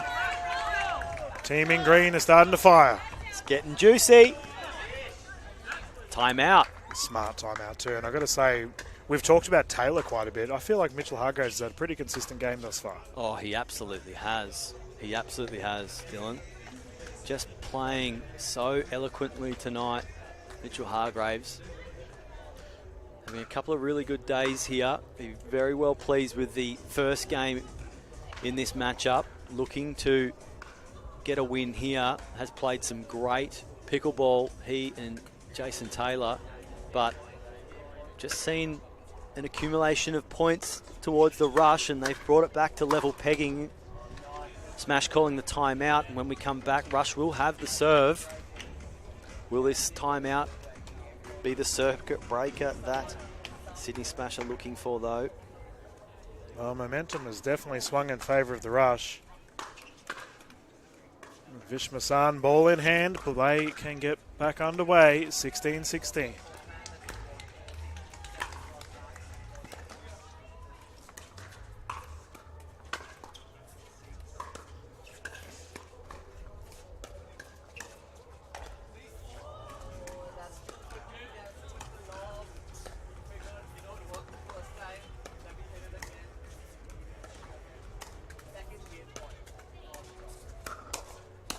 Oh, Joey Wild, so good.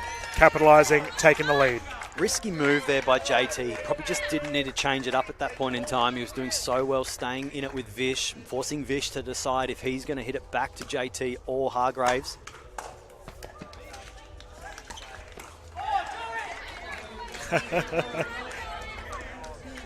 Having a laugh, the boys, because it almost got a leg before wicket there with JT and he let it go, and Hargraves reacted very sharply to take the ball.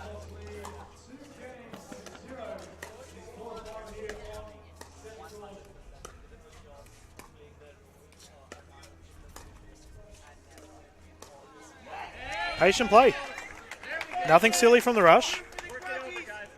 And as we get to the end of this match, just those little dinks matter so much.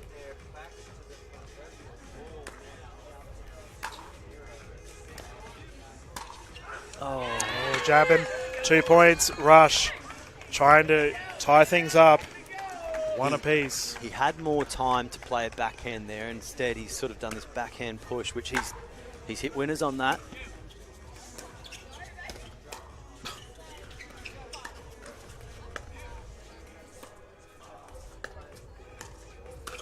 Oh, Joey's so strong. They've taken a game point scenario here. Joey Wild capitalising on that pop-up. JT just popping that one up too high. Immediately regretted it. Stayed in the point though. Tried to get contact with that ball. Just couldn't get it back over though.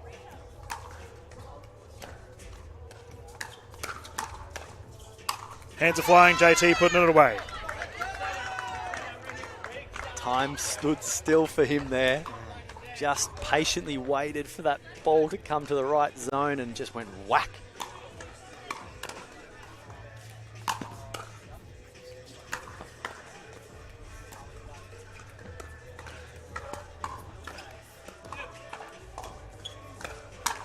Oh, there we go.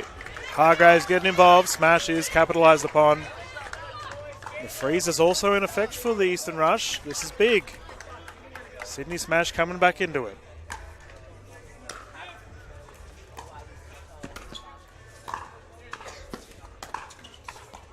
Oh, so good from Hassan.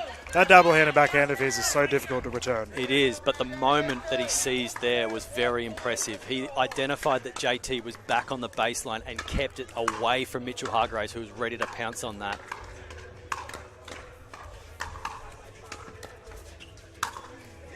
Put away, we have a tight game.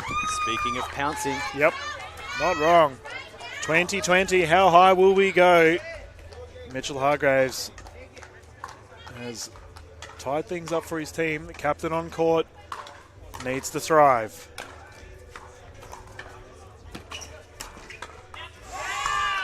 That has gone long. JT's just a bit tentative to come in. He came in quick, but that's because he was already a step behind. Yep. He needs to get back to what he was doing before.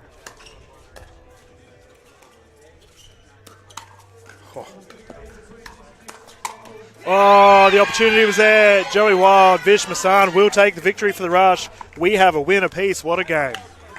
That's a huge result for the Rush. It didn't look likely. It didn't look likely. It really didn't. And wow, the way that they did kind of change the tactic. They did start to go a little more to JT. I think JT played extraordinary, by the way. Yep. I mean, not to be outdone by Mitchell Hargraves. That game, literally, 2 points in it. Yep. It could have gone either way. Fulfilled his role, and it is also an interesting point that both of their captains lost the games. Katie Hart had a loss in the first one. Mitchell Hargraves had a loss in the second. So it's fair to say that the additional players are coming up clutch for their sides right now. That's absolutely right. Now, it looks like Katie Hart might have the most important decision here. An act or react. Looks like she's acting. Been the first spoken to by the referees here. And she just... Now, Leona's putting on her jumper. And... Interesting. No, I don't think it's going to happen, mate. I don't think it's happening. Okay. I know what you were thinking. For the first time we were going to see, for some strange reason, in a semi-final, a quarter-final, sorry, a change in partners. But no, we've got Wild and Hart Very common pairing. Haven't changed once. I was speaking to Joey Wild about this last night on the broadcast, that just their pairing and how confident they are in each other's abilities. Joey was incredibly crook in Auckland. Still managed to get through to the second. Just goes to show how much of a freakishly good player he is. But he was talking about his partnership with Katie Hart and all of the success they have had. Very strong duo. And Katie Hart equally as complimentary. Her quote is, "He's the calm to my storm." And if you've been watching Katie Hart, there's quite a fair few storms ahead at times. Yeah, I'm not wrong. One of the more passionate players. I love it. It's so good. She gets so fired up on the court. Lets her voice be known. She's played a lot of competitive junior tennis and has found her way to pickleball. And I'm so glad we have her. I mean, I've covered Katie for pretty much her entire high-level pickleball career here in Australia, and her growth as a player is absolutely incredible. I mentioned this earlier in the broadcast that we may see a mix-up on the Sydney Smash side of things, and it looks like that's what's occurring. So typically, Mitchell Hargraves would play with Amelia Schmidt. However, that is not the case here. We did see in Game 1 of our events yesterday that Mitchell actually played with AC Meyer, and that has occurred once more. The strategy starting to come into effect, Adam. You say typically, and I think you say typically because they win medals together. So Yes. to be honest, and this is the second time, but it's still to me a peculiar change. Oh, it is very much a peculiar change. You know, it's a captain clash first off the bat. Katie has gone with her consistent duo, whereas Mitchell's like, nope, we're going to try something different. We'll see how it pans out. Smash to bring it in. Game 3 underway, 0-0.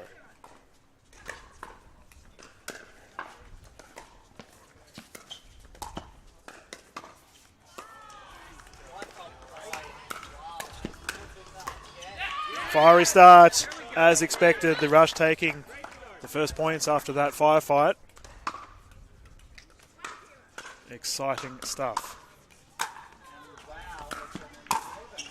Ooh, Mitchell Hargraves starting this game very aggressively. I think he knows he's got to.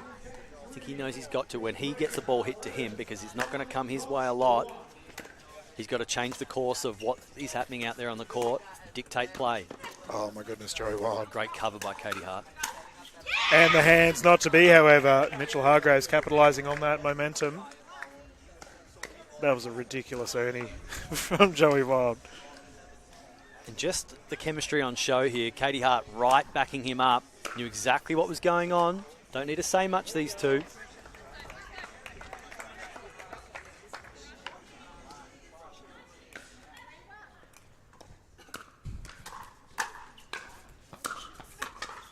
Great counter punch there by AC.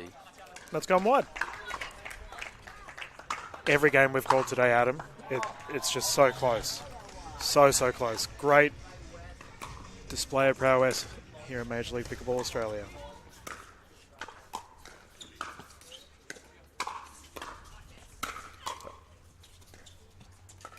Called wide.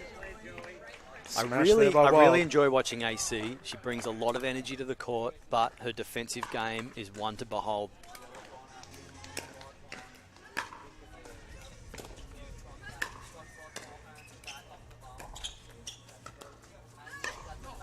Yeah, speed up is good. I don't know if AC would apologise to many people, No, but she was very quick to apologise to Katie Hart there when she body bagged her.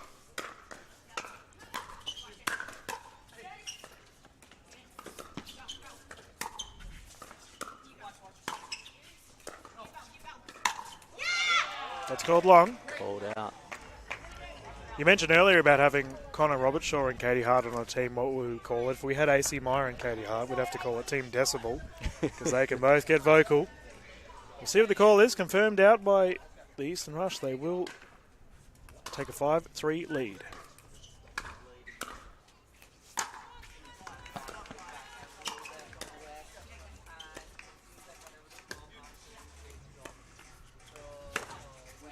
Oh, she had the chance. The way she structured that backhand, just if they had gone through the middle, no one was getting a hand on that. There we go. Good defence by Joey Wild. Yeah, tricky spot there for AC. Great drive by Mitch Hargraves, but counter punched and she was stuck in the transition zone. She couldn't do much more than that. Great defence.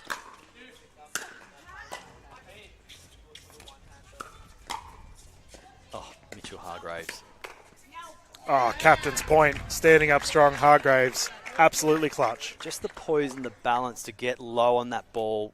Took all the pace, put some backspin on, made it very difficult to hit that one back, and was ultimately hit long. Coming into the poach there. Who wants to get involved? And that is flicked down the middle, perfectly placed.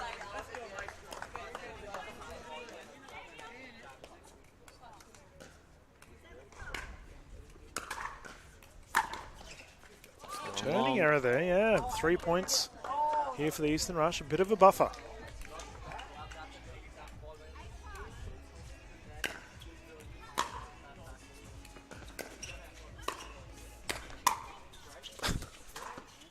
That was casual deflection.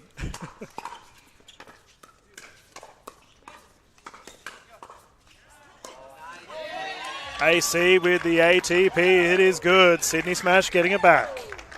Amazing shot there by AC. Well done. Her defence can often be matched by her attack. She can execute a lot of shots.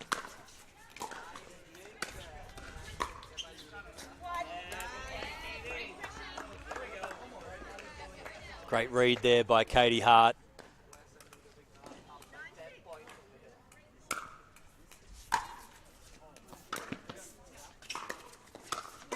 Oh, Joey Wild, he's so fast with his hands. Smash opportunity, converts at a high clip.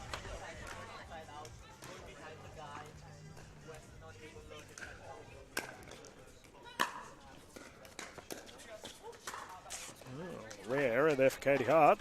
Sometimes you can be too keen to keep it away from Mitchell Hargraves that you're just forced to go so wide.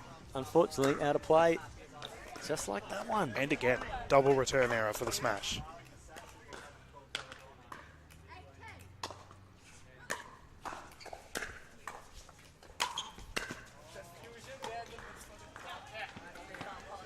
And that there is the 11-point mark for the Eastern Rush. They will take the lead after this swap. Anything that really came to mind for you there, Adam? Well, just the way that the rush really dictated play towards AC. I mean, I expected it, but they're doing a really good job of keeping Mitchell Hargraves out of the play. Really good job. Fair point. Yeah, well, we had to see Hargraves almost trying to force things, right? Yeah. He was trying to get involved as much as possible. So tremendous play there from the Eastern Rush to keep him back. However, with the rally scoring format, it's only 3 points in it. And Mitchell, he oozes class. We saw a moment there where he just was so casual and just the way he deflected the ball back, he looked like a stop-slow sign sort of operator. Just, yeah, he does so well to just play his little bits with a limited opportunity to have a go at the ball. I'd like to see a few more poaches from him. I mean, he can back in AC that she can give him the space. She can defend. Potentially needs to get more proactive and speed it up when he's got the opportunity, I think.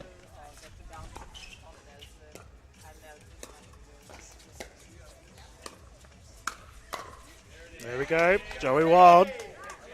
Really well done there by Katie just to force AC back in that dinking zone. Eventually she had to put up one that was a bit too high that was cut off by Joey Wild.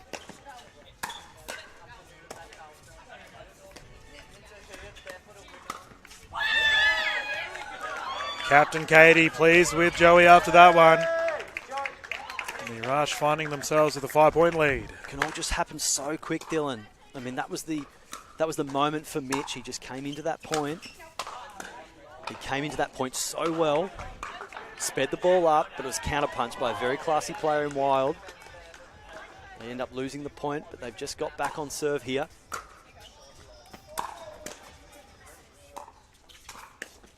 Oh, rare double-handed error there by Katie Hart, not to be. Just staying in touch here. Only 3 points in it.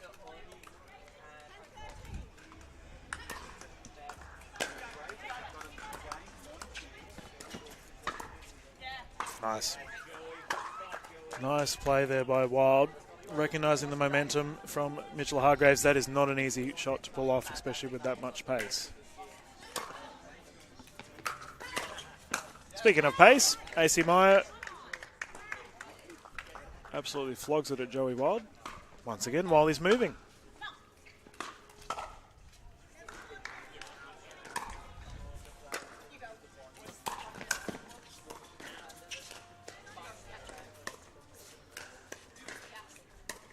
Oh, she goes to the lob. I'm just wondering there, Dylan, if she feels a little bit uncomfortable now getting the ball consistently dinked to her. I saw then she was giving a lot more room, wanting to make sure that she didn't get caught off guard. Just decided to lob. Wasn't probably on. She's in this battle, though. She's doing so well. There's a timeout called to the smash. Yeah, you might be onto something, Adam, as we've seen the Eastern Rush. They seem comfortable, but I wouldn't say that they're initiating the speed-ups. They're just responding to the smash and almost desperate attempts to try and win some points, but it seems like they're in cruise control right now. Really hard combo, though, to face in Wild and Katie Hart, because both of them will speed it up at you. Yep.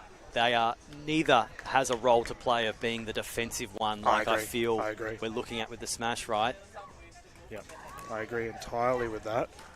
Players recommence. 16-11, Katie Hart to bring it in for the Eastern Rush.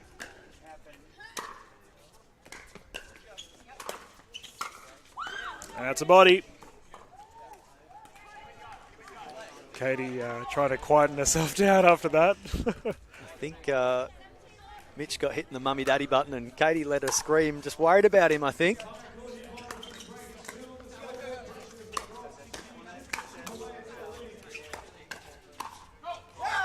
What is that?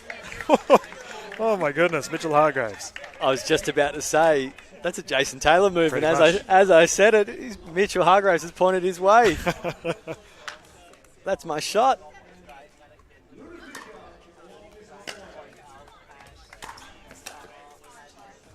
Push wide, smash, respond.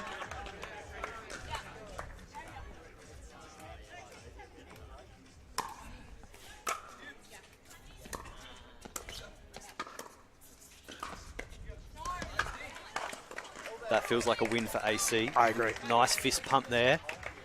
It came off an error, but she forced the error. It was more of a pacey shot she just played there to Katie Hart.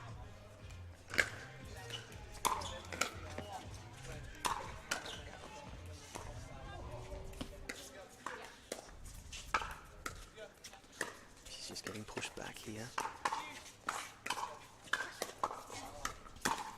Oh, Hargraves lunging.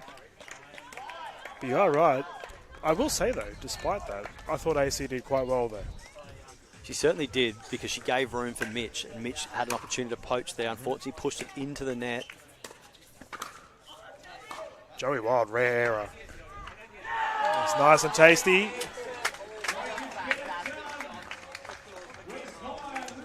Mitchell Hargraves to bring it in. 3-point game.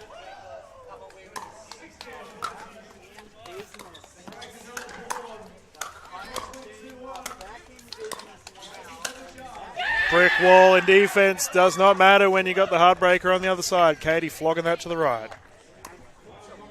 It's so hard when you're on the baseline, stuck there. Opponents on the kitchen, both overhand slams. And when Katie Hart is just as deadly as Joey Wild, you're in for a strife. Oh, Well done by AC there. Put more pace on it again. Caused the error from Hart.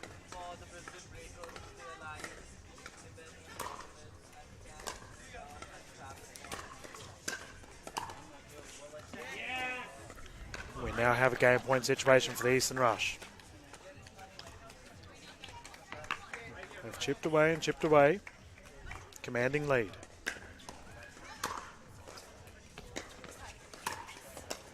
Mitchell Hargraves responds. freeze in effect. The Sydney Smash can come back here.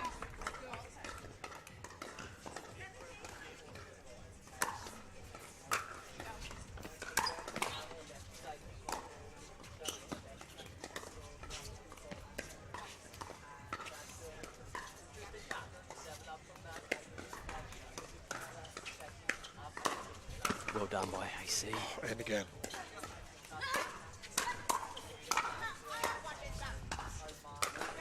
Oh my goodness, Sydney Smash survive an absolute onslaught. Joey Wild, Katie Hart could not capitalise. AC Meyer, that was insane.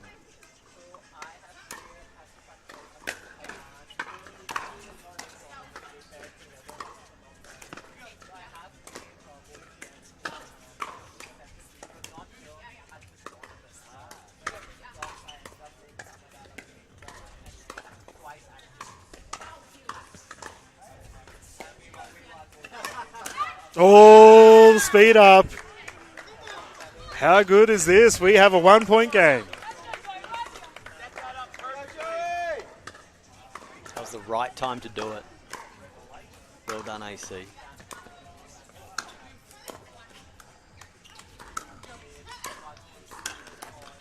There we go, Katie Hart responds.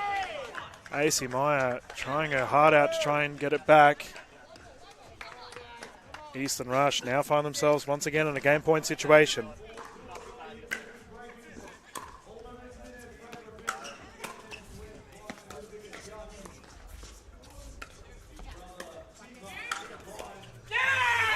There we go. The Rush take the victory in a very tightly contested game, 19-21. Big win there, Dylan. Oh, Big mate. win. Audible, yeah, from Joey Wild. Just an onslaught there at the end. And we look forward to maybe a leveler, Dylan. Well, It's going to have to be. I was about to say, is it a tactical decision for Mitchell Hargraves to play with AC Meyer? Because if they pinch the game then they're set. Because here, Amelia Schmidt, the formidable of the two out of her and AC Meyer from the women's doubles perspective, is now up against the sub, Leona Quinn. So you mentioned earlier, your boy JT had a pretty good game. He needs to repeat that. Look, I would expect that Mitchell Hargraves have seen a lot of Leona, the wife of Tan, and they've been on the pickleball scene for a long time, played a lot at the same tournament. So I don't think necessarily he wouldn't rate Leona, but I certainly think there may be a different tactic because of Leona. Potentially he thinks that between Schmidt and Leona, they go head-to-head. There might be a bit of a better matchup here. And he's obviously backing in Jason Taylor, that the chemistry that he and Schmidt maybe had started was good enough to go into this game with a little confidence and to keep going with it. Definitely a risky call to pair two people together, but this is not their first time anymore. This is their second time. Yep, definitely have to make a note of that. But it is fair to say that the pressure is on the Smash, considering the Rush have a 2-1 lead. Taylor and Schmidt need to perform. I'm curious, we've seen in the past Amelia Schmidt take that forehand position of the court. Do we expect to see the same here? Oh, it's an interesting proposal there, Dylan. I mean, you might get what you wish for, because certainly in the men's pairing, you've got Mitchell Hargraves that takes on the left side to keep his forehand in the middle. So there's an opportunity here maybe. It might be a little unconventional. You mostly see the male player on the left-hand side if you're dealing with two right-hand players in the mixed combination. But it's an interesting call. Yeah, we'll see what happens. I mean, game one, if memory serves me right, we did see Schmidt play that left-hand side, so she did have the forehand. However, if she does play the right, her double-handed backhand is insane anyway. So she can complement JT to whatever he feels comfortable doing. On the side, ironically, still the same. You know, Vish Masant, renowned for his double-handed backhand. You don't often see switching in game. We certainly saw some at the end of the Vipers game between Andy and Russ. But there is an opportunity here, you know. When you go into timeout situation, you are able to actually switch. And look where Amelia's standing. That's the left. She'll be taking the forehands. You're becoming an analyst before our eyes, Dylan. And vice versa. Vish Masand is on the double-handed backhand side of things as well. Let's get started.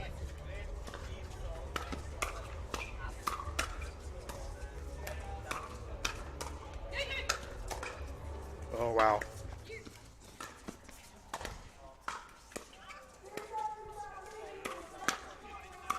Oh, we started with an absolute screamer. The Rush winning that one. The pop-up was there. Schmidt couldn't convert. Leona Quinn to bring it in. 1-0.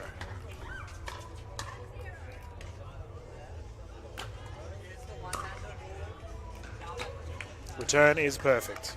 Leona there just looked like she was shaping up to let that one go. She thought it might be being carried a bit long, but it well and truly dropped in and she had to quickly play a shot. Ooh, very close. We've got a challenge on the side of Leona Quinn, and our official done has confirmed it is in.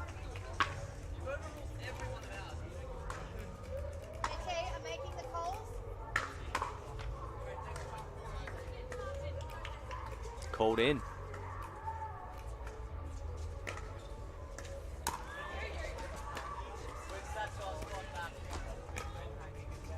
Yeah, drop air up. Smash tie things up 2 apiece. Must win game here for Sydney. Taylor to serve.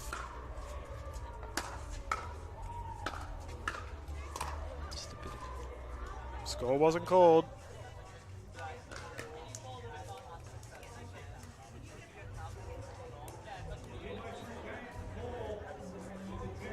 Two.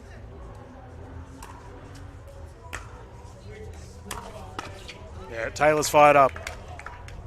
And I imagine he will continue to keep this fiery play as the game progresses.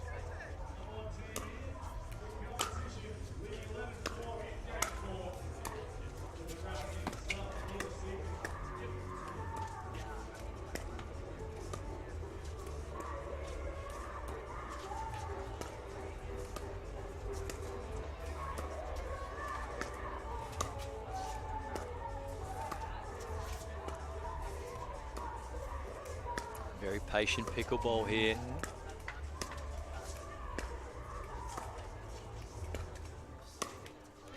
How good was that from the Eastern Rush? Leona Quinn being moved around, survived. Didn't give a single forehand to Amelia Schmidt. Just feels like we're watching a carbon copy of what we saw with Hargraves and AC. Targeting of Leona, Vish finally getting in the play, forcing an error from Schmidt.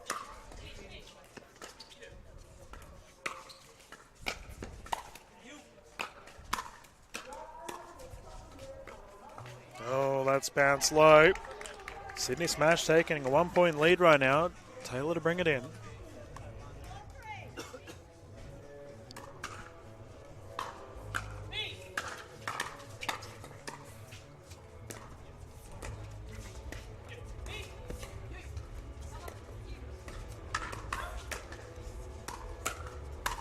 Oh, so good. This is easily the most verbal I've seen Taylor throughout our games. He is pumped up. Certainly is. He's not afraid to call himself into the point. He's not playing on the dominant side for a right-hander, but he's certainly calling his shots. He wants the time. He wants the room.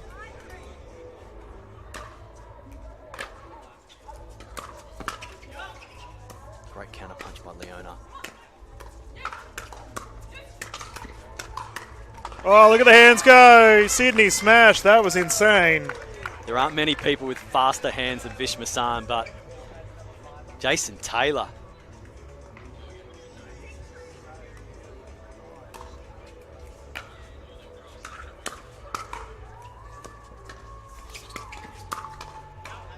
Amelia Schmidt climbing that ladder, smacking her down. Sydney Smash with a comfortable lead right now, 4-3. They want to be playing some singles action. We have a timeout here on the side of Eastern Rush. And the Smash just got a nice little lead here. Just been building through this game. Jason Taylor, in that little exchange, geez, he just came up so well. He's evolving before our eyes. Well, you're right. I think we talked about Amelia Schmidt and how she would take the dominating position on that left side of court. Irrelevant. JT received majority of the ball. However, JT capitalised with that ball opportunity. There's really no need to change their positioning, but a timeout offers the opportunity to change the positioning. Could they? Should they? I don't think they need to. No, I think why would you change something like this? Sydney are happy. If anything, the only change may occur from the opposite side of the court. But Vish Masan, Leona Quinn are ready to go once more. Amelia Schmidt to bring it in, currently 7-3.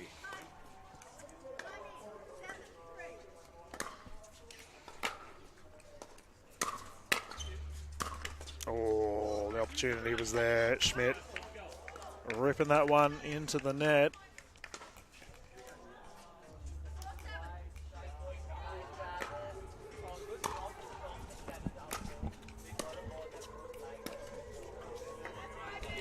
Vish making the right call to come across to that one. Leona was stuck on the baseline. He tried to direct it back towards Schmidt. Couldn't get it over the net. Just pushed it a bit too hard. Oh, good hands. Leona getting caught. She's normally so strong at the kitchen line.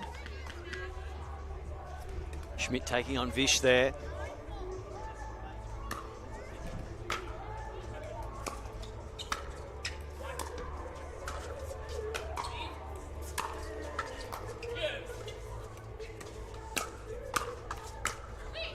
Well left. No one goes.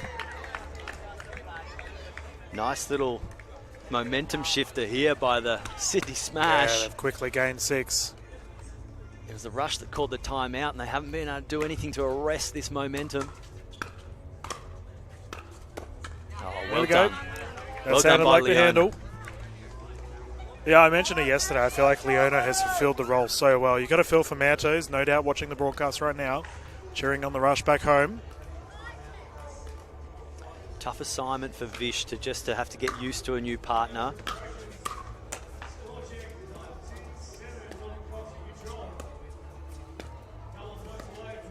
Just keeping Vish out of it as much as they can here. Oh, the flick of the wrist, not to be.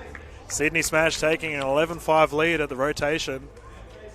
I'd just like to see Vish set up more in the middle of the court. Leona is giving him the space. Yep. She's very happy to stay on the sideline, almost straddling that kitchen line. I just think if Vish is going to get more opportunity to hit more shots, he's going to need to have better positioning on the court. But it's a tough one because Schmidt and Jason Taylor just are not giving him a look in at the moment. Yep. Yeah, I would agree with that. So would you say that he needs to start poaching a bit more? I would. To be honest, though, we're not seeing any speed ups that are really poachable. True. It's been a really tight game by the Sydney Smash. Yeah, very consistent thus far, and JT has been fiery to begin with. We'll see if he continues that form throughout the second stage of this game. Schmidt to bring it in.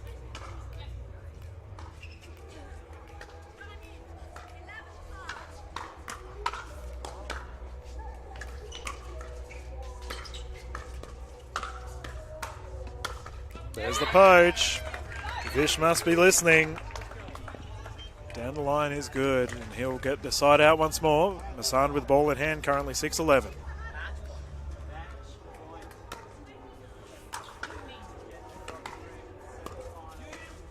Oh, Leona. Drop. Vish with his head in hands there, just thinking maybe I should have gone for that. I recognise that was going to fall short. Might not have been much he could have do about that one. That one just seemed to die real quick.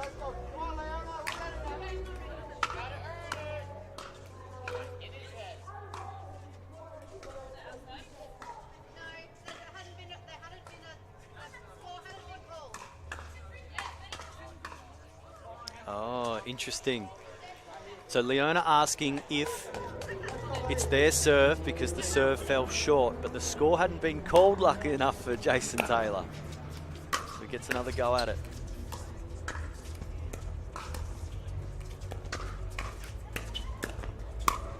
Yep, Schmidt down at the feet. Leona and Vish must respond here. Momentum starting to heavily favour the Sydney Smash. Points.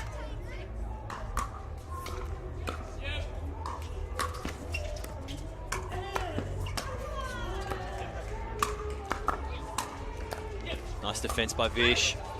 Turns it into attack. Great drop.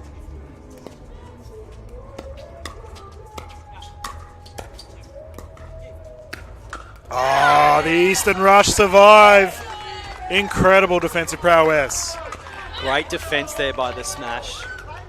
Did so well just to stay in that point, buffer everything back, but the class of Vishal Masand at the end there, a powerful strike.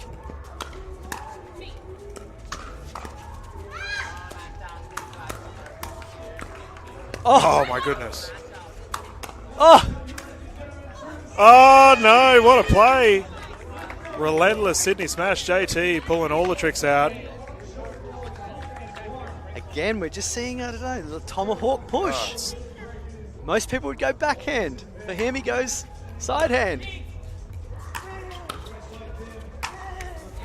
I'm going to commission your podcast to come up with a cool name for that shot. I believe there is a name for it. I think it's a tomahawk or something. We need it. We're going to have to find out, and maybe between the next match, if there is one, there might be a dream breaker. At the moment, it's certainly looking so. Yeah, well, especially if we keep seeing drives that end up in the net like that. 15-8 right now. Schmidt to bring it in.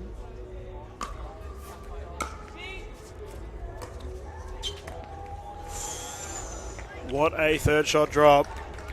A lunging Leona can't get back over. Pressure mounting on the sub. This sport is so cruel at sometimes. Yeah. You're just never sure if I should take it on the volley. Should I let it bounce? You don't get the moment back, unfortunately. Oh, there we go.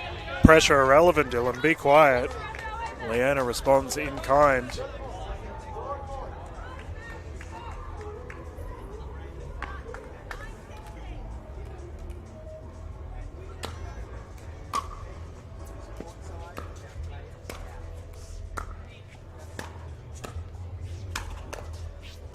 Oh, JT taking control. Leona just feeling a little sorry for herself there. No, she's put that one up a little bit too high. Vish decided to stay put, back his partner in, just to bring it down. Unfortunately, she couldn't, sitting there as a lame duck.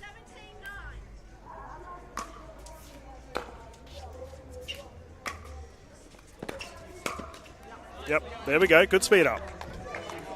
Rush respond. Unlucky there by the Smash because they did so well, both of them at the same point in time, identifying that that was a perfect drop coming into the kitchen.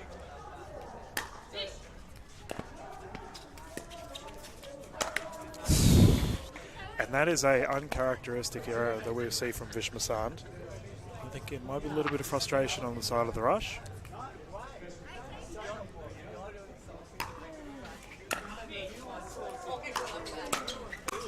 Oh, Amelia Schmidt lunging, not to be, however, the rush sticking around.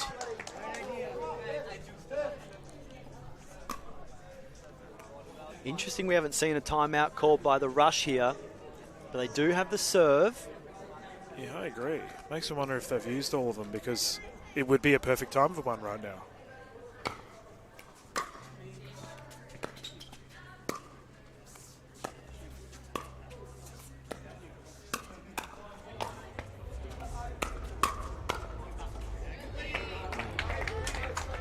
Well, regardless, Sydney Smash cruising right now to a potential game point forcing Dreambreaker point situation.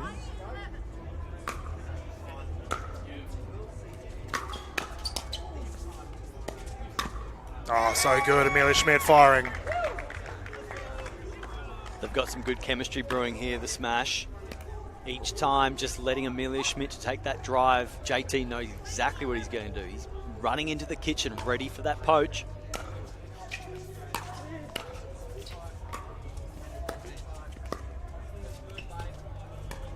He's got a lob. Lobbing Leona Quinn is a crazy move. High-level badminton background, she will put those away every time.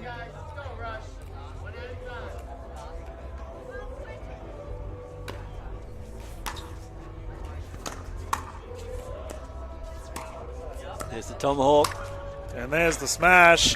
Sydney earning that serve back once more. Freeze in effect. They want to force a dream breaker. Game point situation.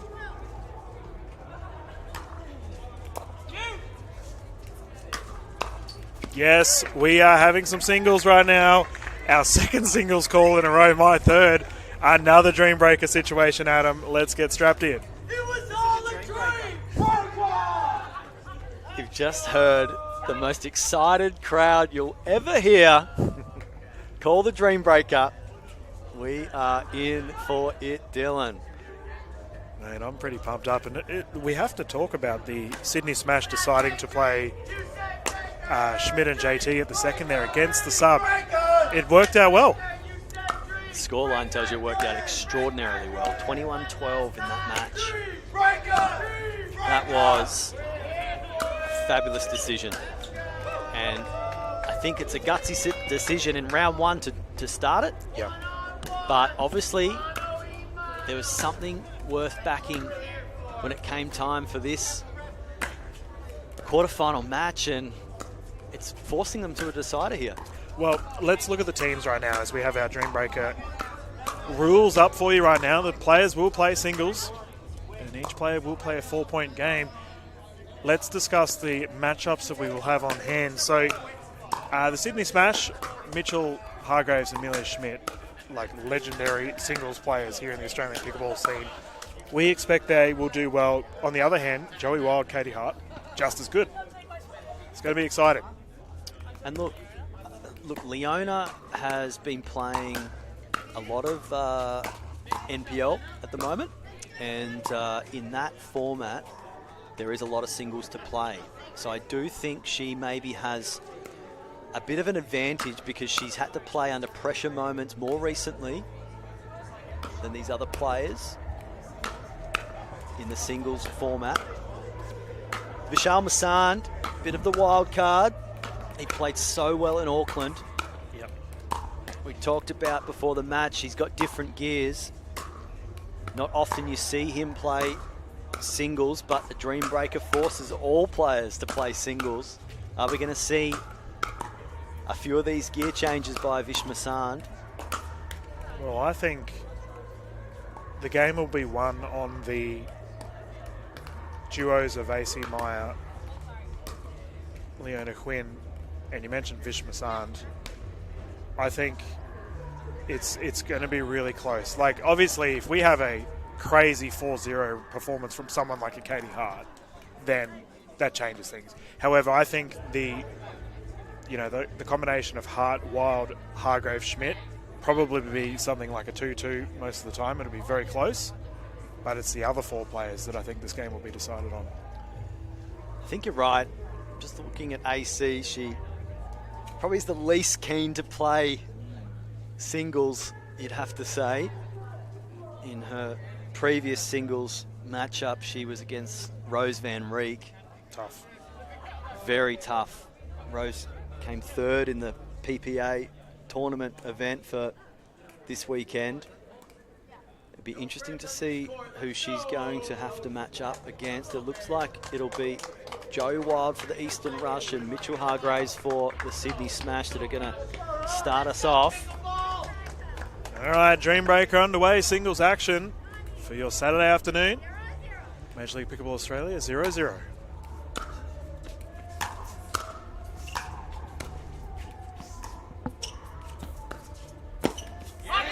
There we go, Joey Wild responds. Didn't serve, didn't matter. Takes a 1-0 lead.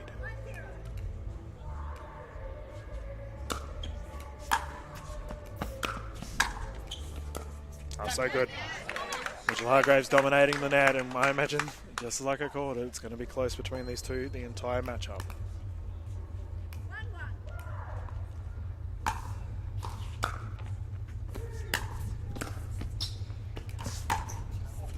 Ooh, called Wild. Joey Wild letting it go.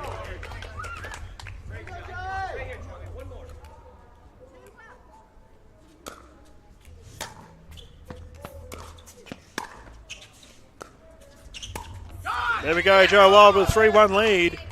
That is huge for the psychological standpoint. The captain going down 1-3. Huge. Nice to get that sort of start. Nice to allow your teammate to come on and serve. Talked about a little advantage that does give. So good. Katie Hart responds.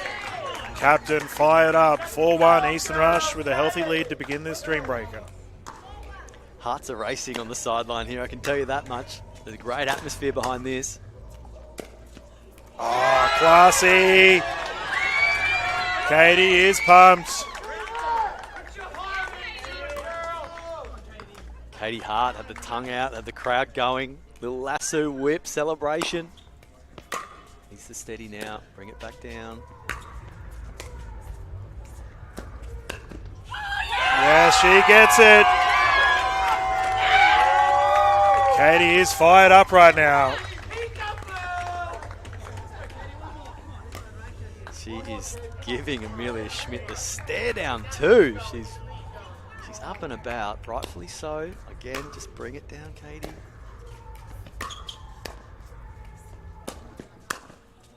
She is everywhere.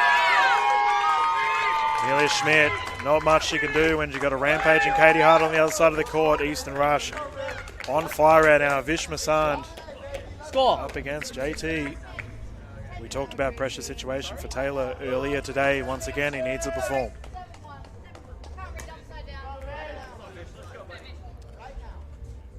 Well, what can Vish do here to put Rush even further in front potentially? There we go. Good start there for Taylor. Strong net presence, smash opportunity, made the most of it. Well done to Taylor there, just to stop this momentum.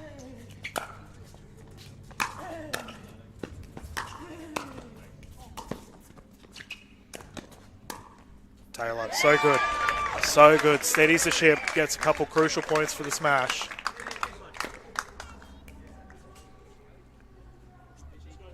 Difference in pace in the feet work here between the two. That's definitely one of JT's advantages.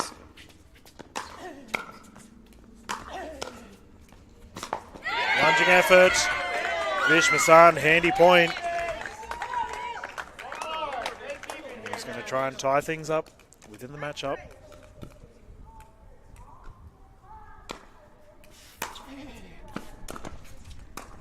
Too good. JT getting the job done, winning 3 out of the 4. And that is so important. Great return of serve there by JT, just to force it wide. That was really the only option that Vish had, but he just couldn't keep it as a nice drop into the kitchen. Great put away there by JT. Oh, an error there for the sub. And this is the matchup that I think may decide the entire game. Adam, AC Meyer to bring it in.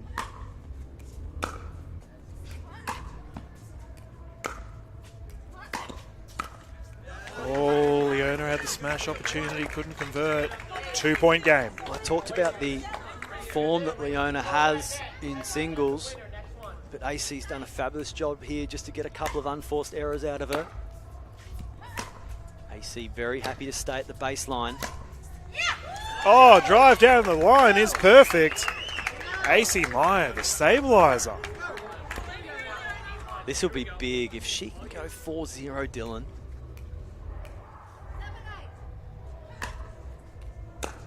She's going to. She is going to. My goodness. We have a tight game. Wow. Let's start again. Let's start again. Just looking at Amelia Schmidt, she's on the side of the court. She obviously got 0-4. She needs to prepare herself for what's to come here. Oh, Joey Wild, classy, down the left. Takes the lead back.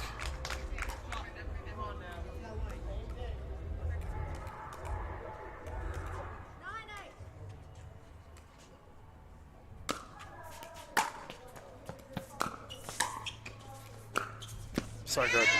Great return there by Hargraves. It ties things up.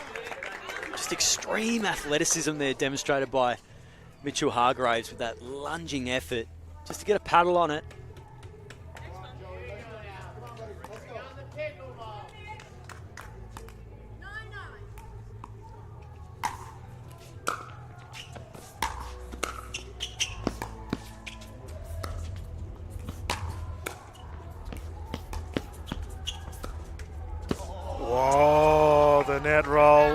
in favour of Joey Wild. Always the gentleman. Quick apology, takes it back.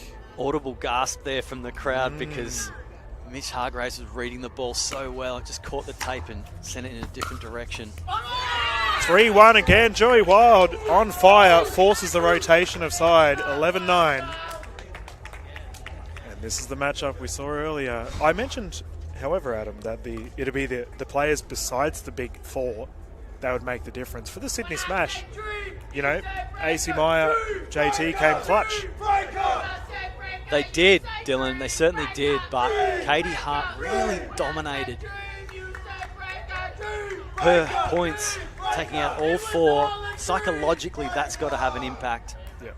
But Schmidt, she is a singles champion. What can we expect from her? I'm expecting a fight back.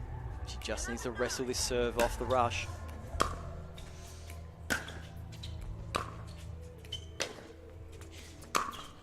Oh, that is too good. Amelia Schmidt responds. She's just cool and calm. Experience playing in the States. Pressure situations are relevant for Amelia Schmidt. Fire fight. Katie Hart, so strong. Pumped up. That was great structuring that point by Schmidt. She didn't do anything wrong, but Katie just had a superior read on that ball. Was in the wrong place at the wrong time for Schmidt. Oh, what a shot. The angle, elite. She is playing out of her skin, Dylan.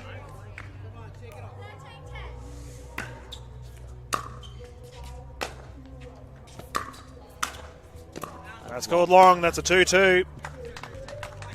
Crucial for the Sydney Smash as they had a significant lead, the Eastern Rush. But Amelia tying things up 2-2 is very important for the Smash. This here is the big matchup. JT back in it. Vish Masand just needs to be consistent here, Adam. Well, Vish changing probably his tactic there, deciding to come in straight away on that serve return. He had most of the serves previously. He didn't have as many opportunities to do what he just did there. He's coming in again. Just called wide. 2-point game. I think for Vish to win points, it's up to him to end the rally quicker. JT would love nothing more to keep it going. Great serve there by JT. Sydney Smash are responding to the pressure right now. Phenomenal.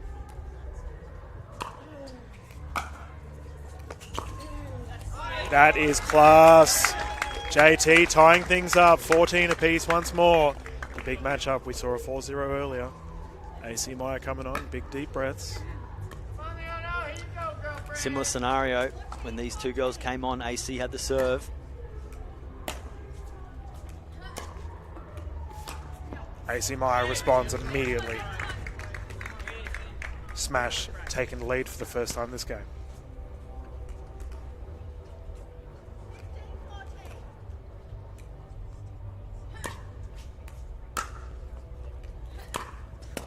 AC Meyer is absolutely crushing it right now. She's certainly playing the right shot at the right time. Leona just looks a bit tentative.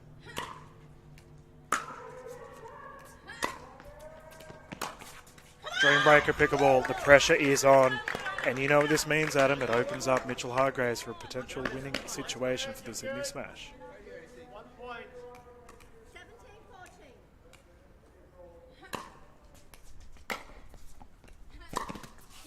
There we go, another 4-0. This is the matchup. Joey Wild has been so good. He must pull out a huge response here for the Eastern Rush to continue to be a chance. Tense. This is tense. Silent. Mitchell Hargraves keeps the momentum going for the Smash.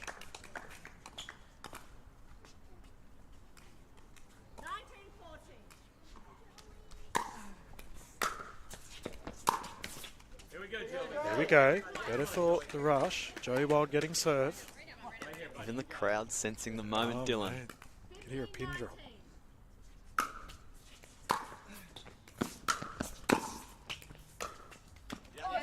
There we go. We now have a game point, match point situation. Mitchell Hargraves and his Sydney Smash. Heroic effort to get into this position. No, not to be. Well. Look at the matchup. Well, Dylan. Freeze is in effect. Katie Hart, the captain.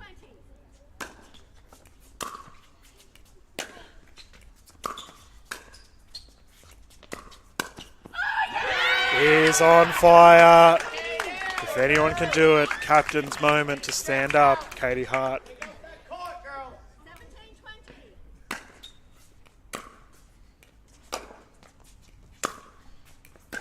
Schmidt, prowess at the baseline, so strong. Once again finds her side in a Sydney Smash match point situation.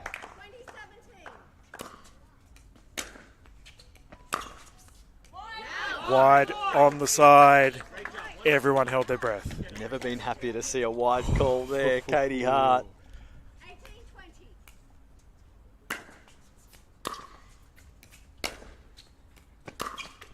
Oh, the net cord working in favour of Schmidt. We have a rotation. Still 2018. JT, big breaths. Match point.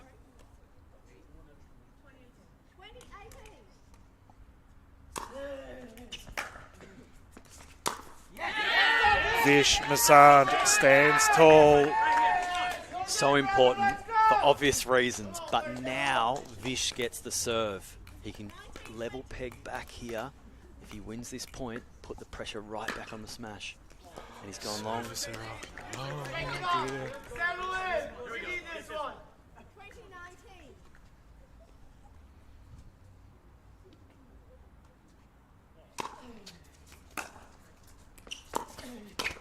Oh, wow. Vish Masand stands up in the moment it counts the most. 2020, what a game.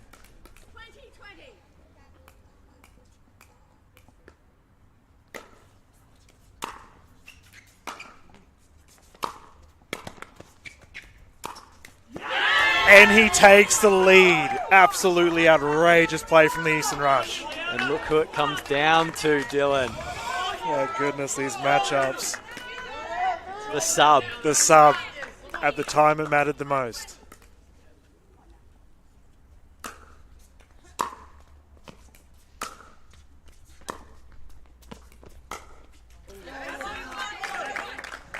Oh my goodness. AC Meyer has been absolutely clinical in this matchup thus far. 21-21 tied game.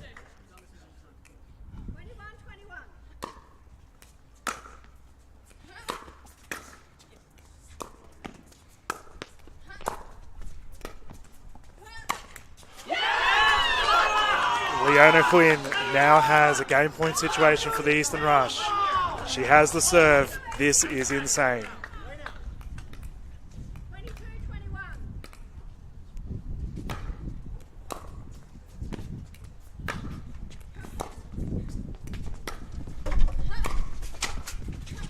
Oh. The hero of the quarterfinal, the sub comes up clutch. Eastern Rush are through. What a moment, Dylan. You can see them celebrating with an absolute rapture over there. Members of the crowd have joined. Oh, mate. That was utter insanity here at Focus Pickleball Redcliffe. Major League Pickleball Australia once again putting on the goods for your Saturday afternoon pickleball. Sydney Smash had several opportunities to put that away. The Rush, never say die attitude. We'll be through for our events tomorrow, ladies and gentlemen. Whew, we can all take a collective breath. There were some unreal individual performances in that Dream Breaker, wasn't there? That was just a fairy tale. You know, you have the sub come on to take the Dream Breaker. It's just absolutely wild. And I can't help but feel a little disappointed for AC there. The wind got involved. Yep. Side on, we could see that the ball certainly slowed down as there was a gust of wind that just Came through at the wrong time. Dare we call it an easterly breeze? Rush get the benefit. But we have to say Sydney Smash had their opportunity. They certainly did, Dylan. What a performance. I was really hopeful for them that they would see some semi-final action. Would have been the first time in this format that they've made it that far through. AC performed so well. Amelia Schmidt, she came back out and steadied, but Katie Hart, you have to say, dominated that matchup. And it felt like that set a tone for the rest of the team. Yeah, I would agree with that. I mean, we expected a pretty close combination between Joey Wild and Mitchell Hargraves. Overall, I think Joey Wild got the end 3-1 of the last final one, which is crucial. But you are right, Katie Hart came out firing. But the hero of this story, Leona Quinn, #Quinners for the Eastern Rush. They will go through to the next one. Adam, thank you so much for calling this with me. What a pleasurable evening it's been. So many dream breakers, so much action for your Major League Pickleball Australia action. My absolute pleasure, Dylan. It was wonderful to join you, and I'll be looking forward to coming back tomorrow for Final Sunday. Yeah, not wrong, mate. Championships on the line. For your viewing expertise, ladies and gentlemen, we look forward to having you tomorrow for our PPA events first thing in the morning, onwards from 11 with our mixed doubles events. No doubt going to be an absolute streamer. And then, of course, Championship Sunday to kick off your Sunday evening footage. It's going to be an absolute blast. I look forward to showing it all to you. This is Dylan Kimlin live from Focus Pickleball Redcliffe. Adam and I are going to go and have a well-deserved break. But it's been an absolute joy seeing the action on court right now. Eastern Rush are through after an absolutely terrific game against the Sydney Smash. Thank you and have yourselves a good evening.